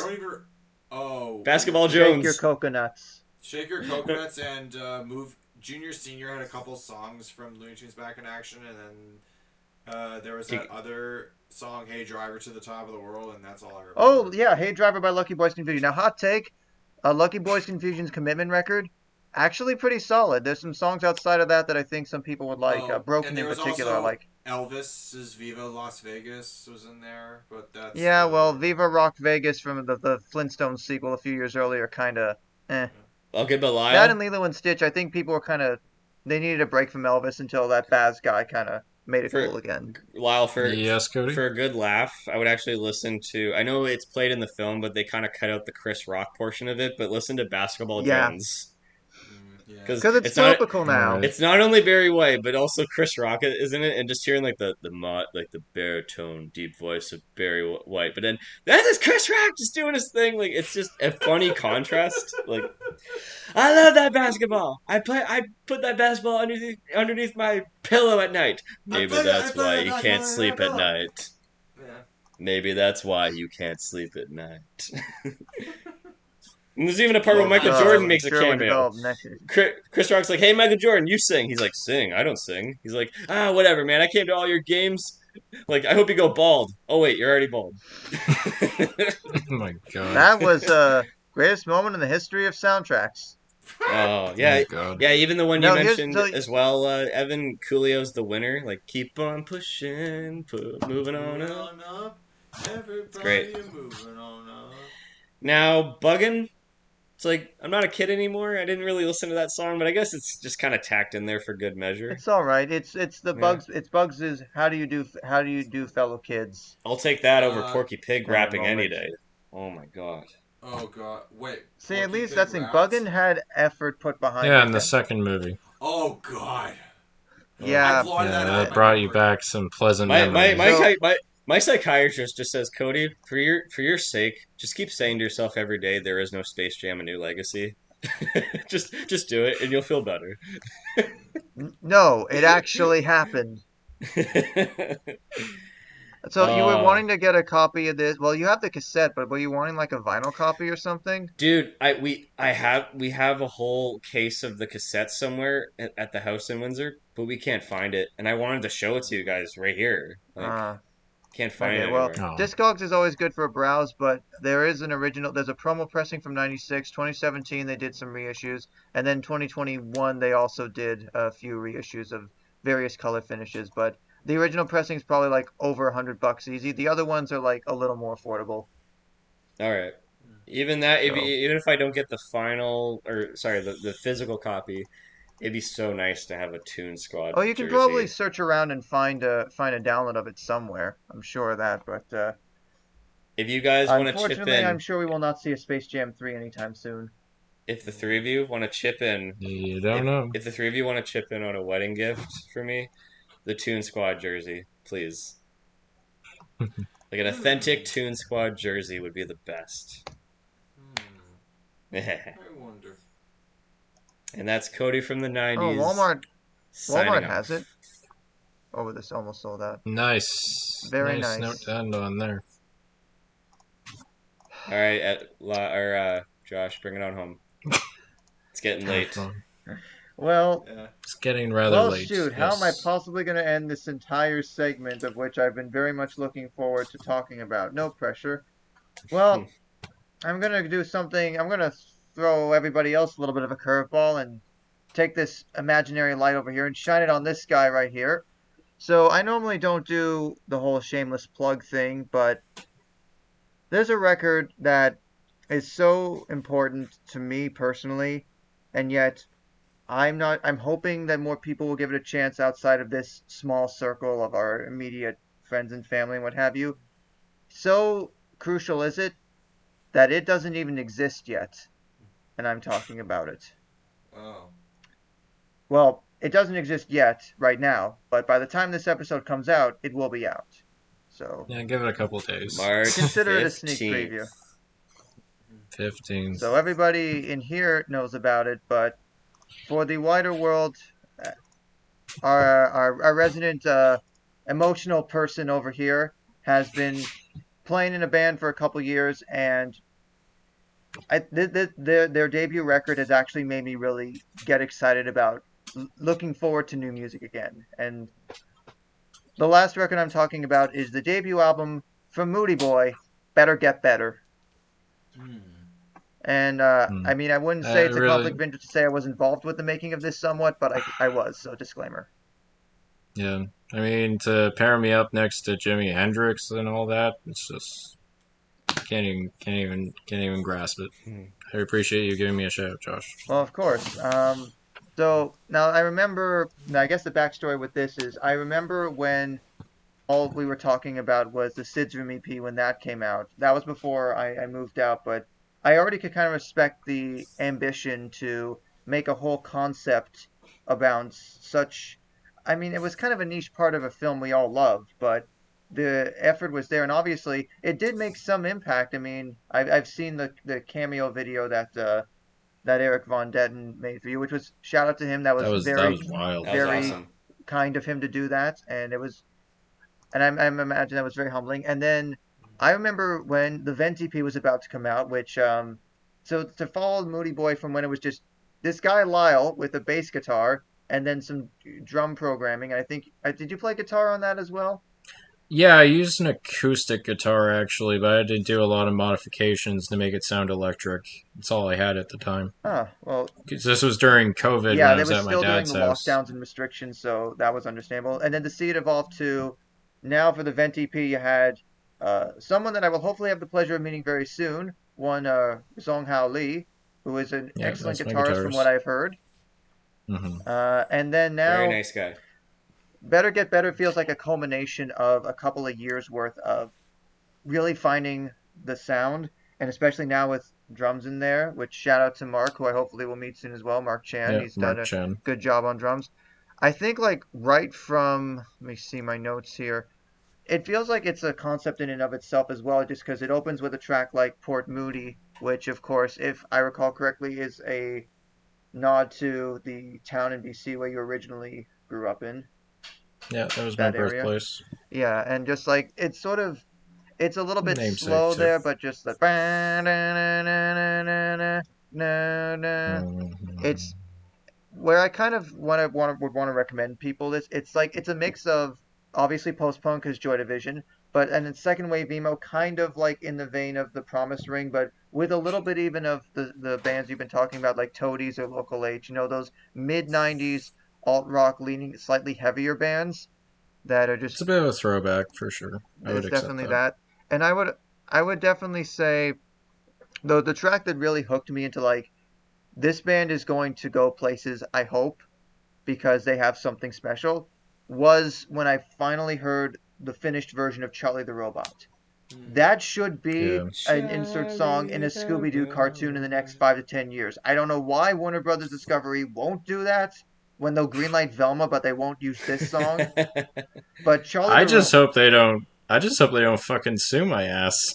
That's all Hey, I no, hope. I think Lyle, they've got but more Lyle, important do what I things to said. worry about. Just do a quick change. Johnny the Robot.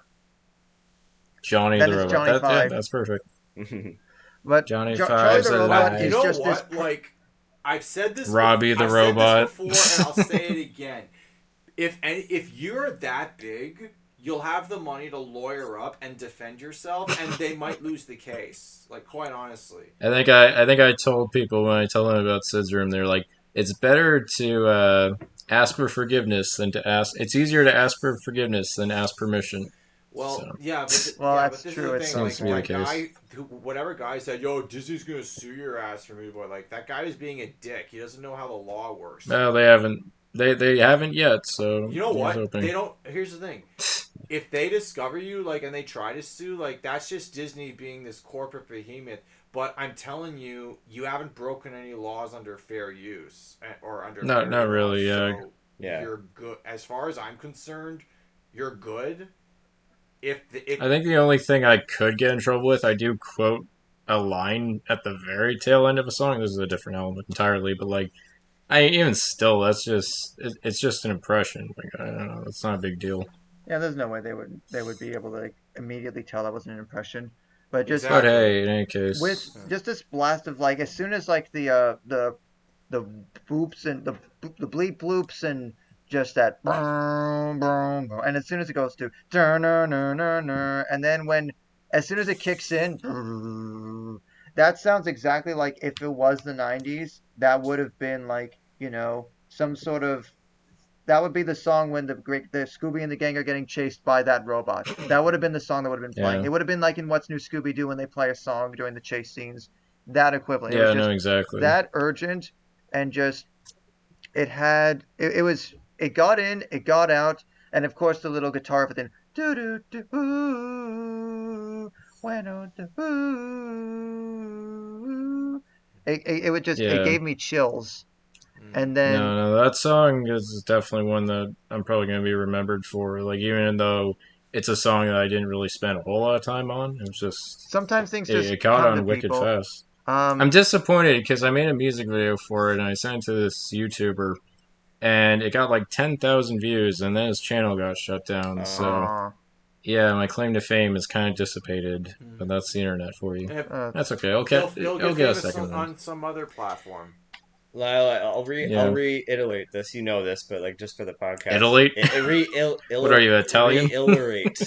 Re-Italianate? Reiterate Babbity-boobity. something that when I saw you perform live, you brought back like a special time when I was listening to like Silverchair live concerts and that stuff it like does that. remind me a little bit of Silverchair, like Frog Stomp, kind of Yeah. neon ballroomy era. Exactly. And it was a great energetic vibe, and like even I have a question. Sorry, appreciate I that. haven't even talked about this yet, but I watched the music video for Rodney, and I'll get to that one. I just have to say I played that song just out loud. Veronica's sitting right next to me, and then she's like, "Oh," like we just kind of went, "Oh," she went, "Oh, I like that." I went, "Oh, I liked it too." I'm like, "Guess what? It was Lyle." And she's like, "What?" It was Lyle. It was me, Austin. It was me. Oh man, And I just- that song went through. That I has so its didn't- own much. story. I got like, albeit Radiohead vibes. Okay. Yeah, Okay. I got some Yeah, Radiohead vibes. I can kind of feel it. Lo-fi Radiohead. kind of I'll take dreamy, it. kind of like, yeah, I don't know, like not early Radiohead, more like somber later Radiohead. Mm-hmm, Yeah. like advanced Radiohead. Yeah, Okay. yeah, I was That's kind a of compliment. I appreciate that. yeah. I was the evolution of a track like Max Headroom, which of course it's a niche subject on its own, but just I feel like it fits with the tone of the character if you've seen either if you've seen the show or any of that sort of stuff.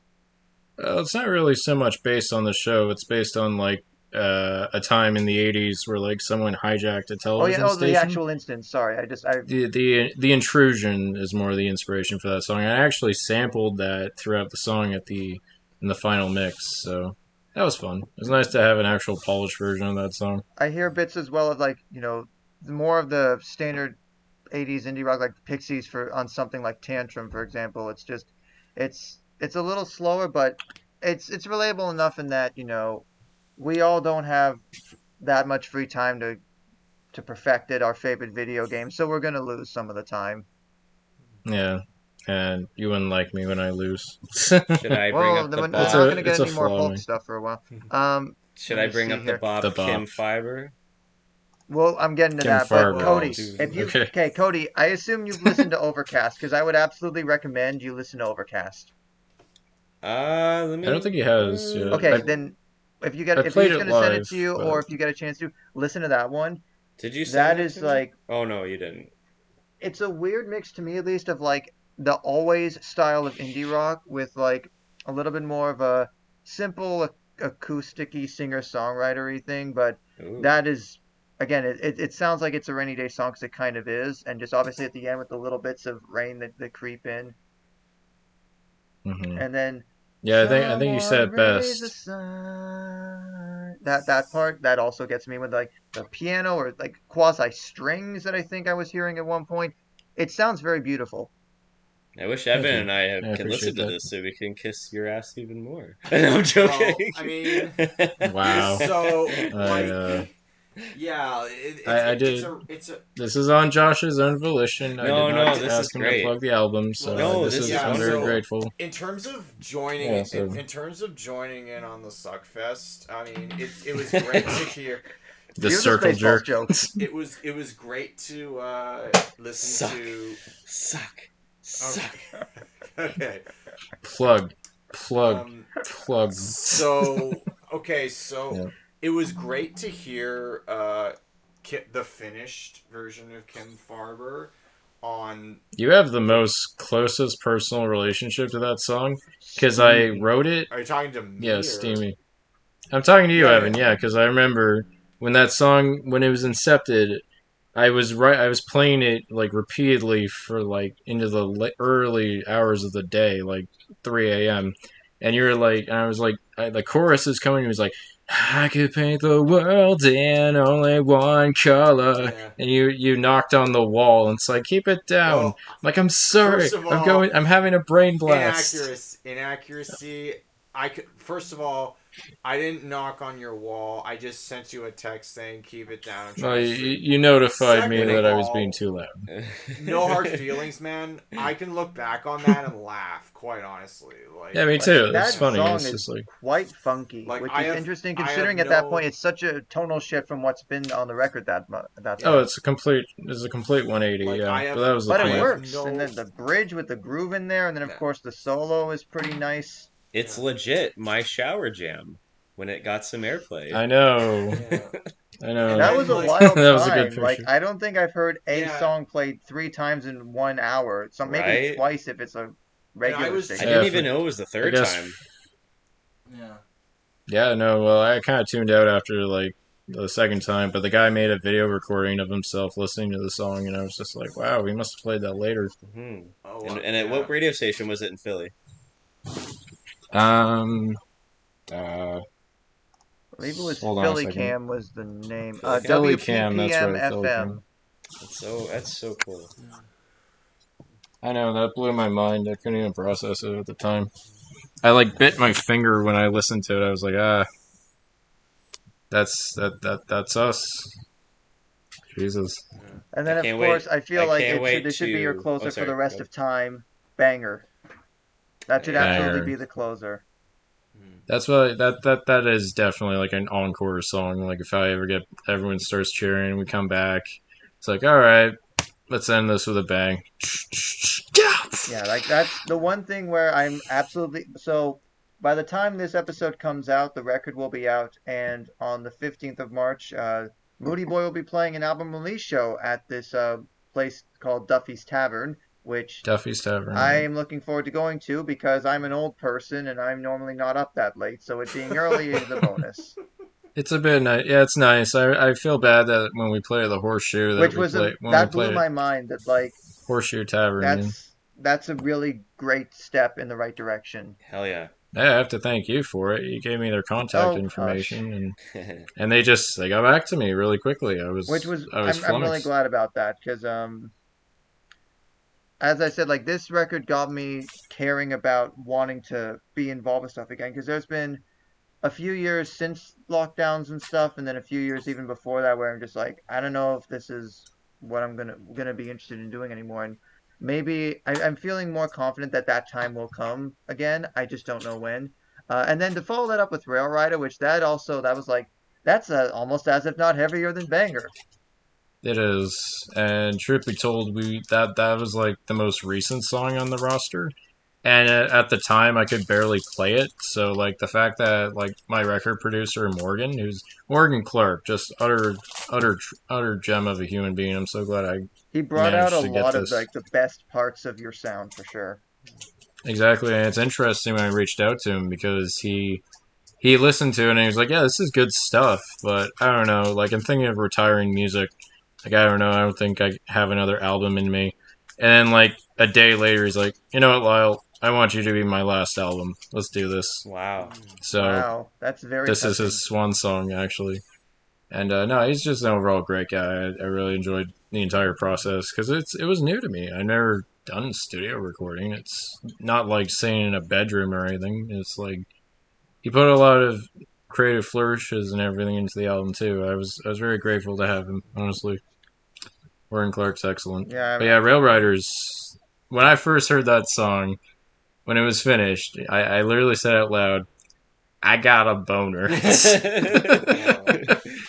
Like it's just this massive train. It's just this Oh, crazy is real. train of energy that. Heh, the hype is crazy real train. right now. Like I kind of have in my okay, so this is where I give the conflict of interest part. Like even before the final mix of this came in, like the first thing I thought when I was listening to the rough mixes was that this is like a mix of like a little bit of like Minor Threat kind of hardcore, like a little bit of like the heavier Ramon stuff, but you do Yeah, remind me a lot of Glenn Danzig in the vocal intonation. Like it's a little he's bit an of a mix of Misfits yeah. and like Minor Threat Ramones type stuff. No, no. When I first wrote Banger, I was heavily inspired by Misfits, and I utilized a lot of Danzig's like projection ability because I love how melodic he is as a punk singer, and the fact that he has like elements of Morrison and Presley and all that, like old school rock and roll. I've always admired him as a vocalist, even if he can be a little cheesy at times. But that's neither Oh here nor yeah, there. that Skeletons cover album. Yeah. Mm. But no, I appreciate that. Glenn Danzig's a huge influence for my vocals. Let me see I'm here. glad you caught Mellow's that. not bad. I mean, I kind of skipped over Mellow, but they told us Yeah, to it write a was. happy song. It's crazy when people tell me that Mellow's like their favorite song I of mine think it's because Marnie's favorite as well, but I'm sure she'll yeah, tell me after the recording's done if I'm it's wrong. Veronica's favorite too. It's weird because it's like it wasn't a song I put a whole lot of effort into. It was like just kind of back in the days when I was just kind of cranking songs out and trying to like make songs that are like almost semi-ironic or something. It's like I feel like people are gonna pigeonhole me because of my band name as just being like You this don't super have an entire serious, genre as the last part of your band name. You'll be fine.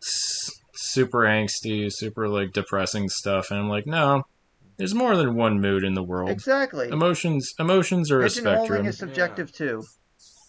Yeah, Uh, so that Like that was maybe the your point of next Mellow album, is to kind of maybe say, you're like, uh, to compare you to another artist I've covered on this series, Tova Lo. Like the moods of her albums like fluctuate. MoodieBoy, perfect. Moody Love, Or go the Sugar Moody Ray Love. route. There you go. Yeah, Yeah, yeah. they were a punk band and now they make soft Ooh, Mean rock Machine and cover when? that was it. Yeah, like So moods the can last two fluctuate. tracks were really where I felt like, okay, we're getting into some interesting territory here because they set the groundwork for like what could be in an even more wild direction. Because Sunday Nights, it is one of the first things I wrote here. It is the perfect song to soundtrack a chill party scene in a modern teen dramedy. It's got the earnestness, but it's still got that hint of melody as well. And I also wrote, if you took the song Always by Blink 182 and you added in the shoegazy reverb on the guitars. It's kind of like that. Yeah, no, the Blink comparisons are apt, and I noticed when I first played that song, like I remember one of my friends were like, "Was that a Blink cover?" I'm like, "No, but yeah, it's kind of somewhat inspired by like the early days, like the Cheshire era, like songs like Carousel or like Romeo and Rebecca, like that kind of stuff." But like, I try not to have.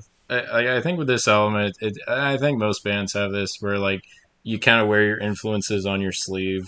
It's kind of unavoidable, but I'm hoping in future releases they're a little less like Well, yeah, I'm sure, bands flesh obvious, I out and guess. come into their own and, it becomes less apparent. So that sounds like Yeah, it'll likely be it. I like the little like bits where like, There was what felt like some piano in there at some point, may have, but I also like the little guitar bits that's added in the chorus, the ride cymbal stuff at around 2:39 or so, and then Mhm. that build up right around almost the 4.5 minute mark into The "While bridge, yeah. We Still Can" into the solo.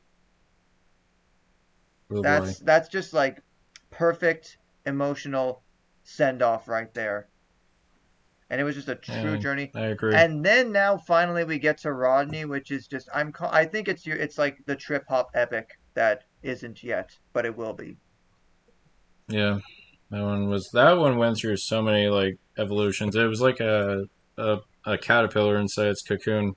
Because when I first wrote the song, it was only like 4 minutes. It didn't have much extension or anything. But then Morgan listened to this song. It's like, Lyle, I'm feeling expired. I'm expired. I'm feeling inspired.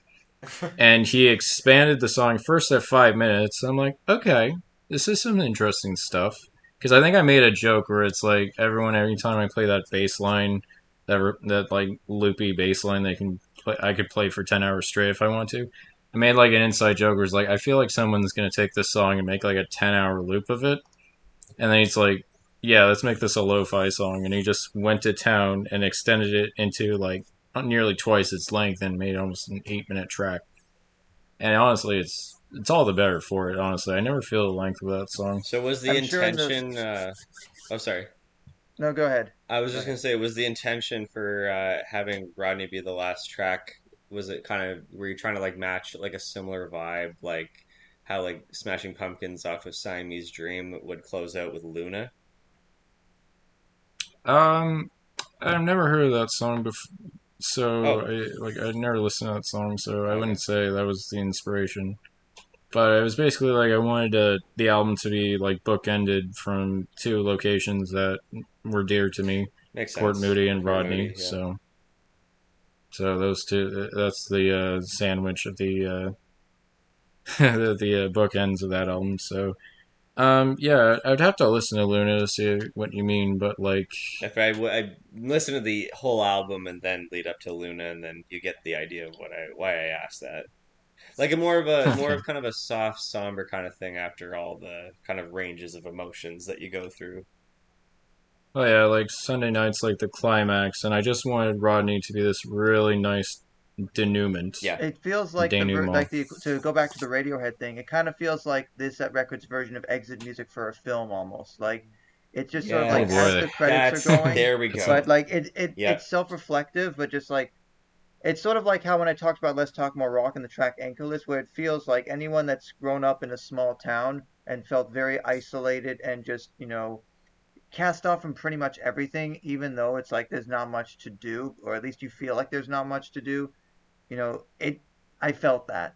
Yeah. yeah. You hit the nail right on the head because yeah, Rodney is a small town, and I there's mean, the hardly lyric video anything kind of there. helps with that. Like I mean, granted, you see some of the same scenery, but like it's in the film in the Dead of Winter. It helps to drive home that sort of like isolated, you know, again, dour kind of uh, mood. But it's like I can only imagine Yeah, it as in a town that small, just particularly because I can't as directly relate that it was as someone interesting. as someone who's not Lyle, who has actually seen Rodney and been there and walked its streets, it's pretty. I mean, I granted it was. I went there in the dead of a pandemic, and it was barren, but I'm pretty sure it's like that all the time, right? yeah. I just walked around for 3 hours and shot everything, and it's like yeah, this is what it's like every night. Yeah, It's meditative in a way. yeah. And the guitar solo, it's like it actually does kind of feel like the most jazzy thing that I've heard on there because it has a little bit of feel in the da la la la da da da la la la da da. Like it shows that there's like a Every spectrum of like feeling in there because you have the slightly shreddier moments and then you have the ones where it's all about feel and more about helping letting the song decide where it goes. And I guess even with the drums, I like when there's the softer moments again on Overcast with that the riff switch up slightly ba da ba da ba da ba da ba da da da da da da da da, like almost when there's like the tape crackle of sorts where it just sort of seems like it really does turn into like a VHS moment. That's neat. It I captures like that. everything about these like indie rock and lo-fi and punk and post-punk, all these genres that you wouldn't expect to blend together, but I think people will come to appreciate it, and I'm really hoping they do because I was excited to even join this podcast because I get to talk about music with people that I respected and appreciated, and I thought what a better way to close this chapter of our lives out than by hopefully being able to see someone off as they begin their own journey. I appreciate that very much, Josh. I'm happy to hear your thoughts, and I appreciate all the help and well, not cooperation, but like assistance and like advice that you've given along the way with this project. Like we all took your notes like into consideration while we were doing the like final steps, and yeah, honestly, like all you guys have been so supportive of this endeavor, and I really appreciate it. Of course. I love that the topic of just music really just kind of brought us all together in a way. In fact, It's I true. in fact I want to say I think yeah, Josh, you said the second episode was when you came into the volumes. I felt like that was the time where I felt like, hey, him and I are kind of clicking, even though we hadn't at that time met in person. It was all remotely. I just didn't get the vibe initially when we did the first like Simpsons episode way back in the day. I'm just like, I'm not seeing you because the way the webcam, like you weren't on the webcam. I was kind of just hearing your voice. I was just like, I don't know, like I haven't like nothing's Yeah, that clicked was my yet. first actual episode, so I was still figuring out this crazy thing. Oh, me too. Yeah, we all It kind takes of some getting we used all had to to. find our to be comfortable in our skin, definitely. But I think that second episode, I was like, hey, I think we're clicking. This is nice, actually. And Yeah, the for fact that I sure. was so open in the third episode to talk about just that little scary thing that happened to me in 2018. Yeah, In fact, I I think, really valued that. and I think even a day after Yeah. we recorded that, I was like, you know what? I was like, Lyle, can you whip up a design for me? Can it just be like two little orange sodas in a little like speak bubble and Do make it do blue? do. And I'm just like, hey, why don't we just whip up Blah blah blah blah? And then I'm like, you know blah. what? If I'm comfortable talking about that, fuck it, let's just do it. Let's just make a fucking podcast, you know? And it lasted Yeah, for that quite a second few years. Yeah, quite a long time, yeah. And that second intro we did with the guitars, that's hell yeah, essentially like the MoodieBoy version. hell yeah. We recorded that in like less than an hour on I GarageBand. will say, if Pop Dog ever comes back, the new intro is going to be like a techno, like hip hop drumming, like almost keyboard esque kind of intro. As made famous by Enigma. I was gonna say it should be like, "Come on and slurp, and welcome to the Derp. blurb." Derp. This has been so fun, and It's been It has fun, been. but I think we It's a should call it a yeah. We night. gotta call it, but Jesus, I'm gonna listen to every single episode. Once this episode is out, I'm going to re-listen to all 7 volumes again, just in a for old row, time's sake. Yeah, In a row. and all in one day. Yeah. it kind of feels like a bunch of proud parents seeing their kids go off to school of some kind. Yeah, it'd be interesting. Even to look back on this like years from now, so to speak, is impacted. It's sounding like we're just done, but we have like a couple more left to Oh go. yeah. But But the like music episodes are like at the heart of, Oh they're yeah. some of our, at least I think they're some of our favorite episodes to do. as a group, It's a absolutely, I place that agree. we all get together, and yeah, for sure. And if I had to Yeah, no, I say, loved every second of it. Just if don't forget us little people when you're at the top of the world, Lyle. Well, we'll see. We'll see how high we go. I don't know. That's even what I said during the speech. It's like I offer no guarantees, but I aim to please. Yeah. Nice little rhyme there. Yeah, spur of the moment. In any case, yeah. I hope you guys have a good night. I hope you've enjoyed us discussing some of our favorite acts. And if you want to comment down below and recommend more stuff, that's always appreciated. And yeah, All right. Cool beans. have a good night, everyone. Have a good goodbye, night, guys. Happy everybody, listening. and Take hope care. you listen to albums where you're not skipping any songs. I hope it's an That's experience. the for best. you. Those are the Yeah. best ones. That's what all 30 to 35 of my albums have in common, is that I Nice. don't press skip. Cool. All right. Yeah. Have a good night, guys.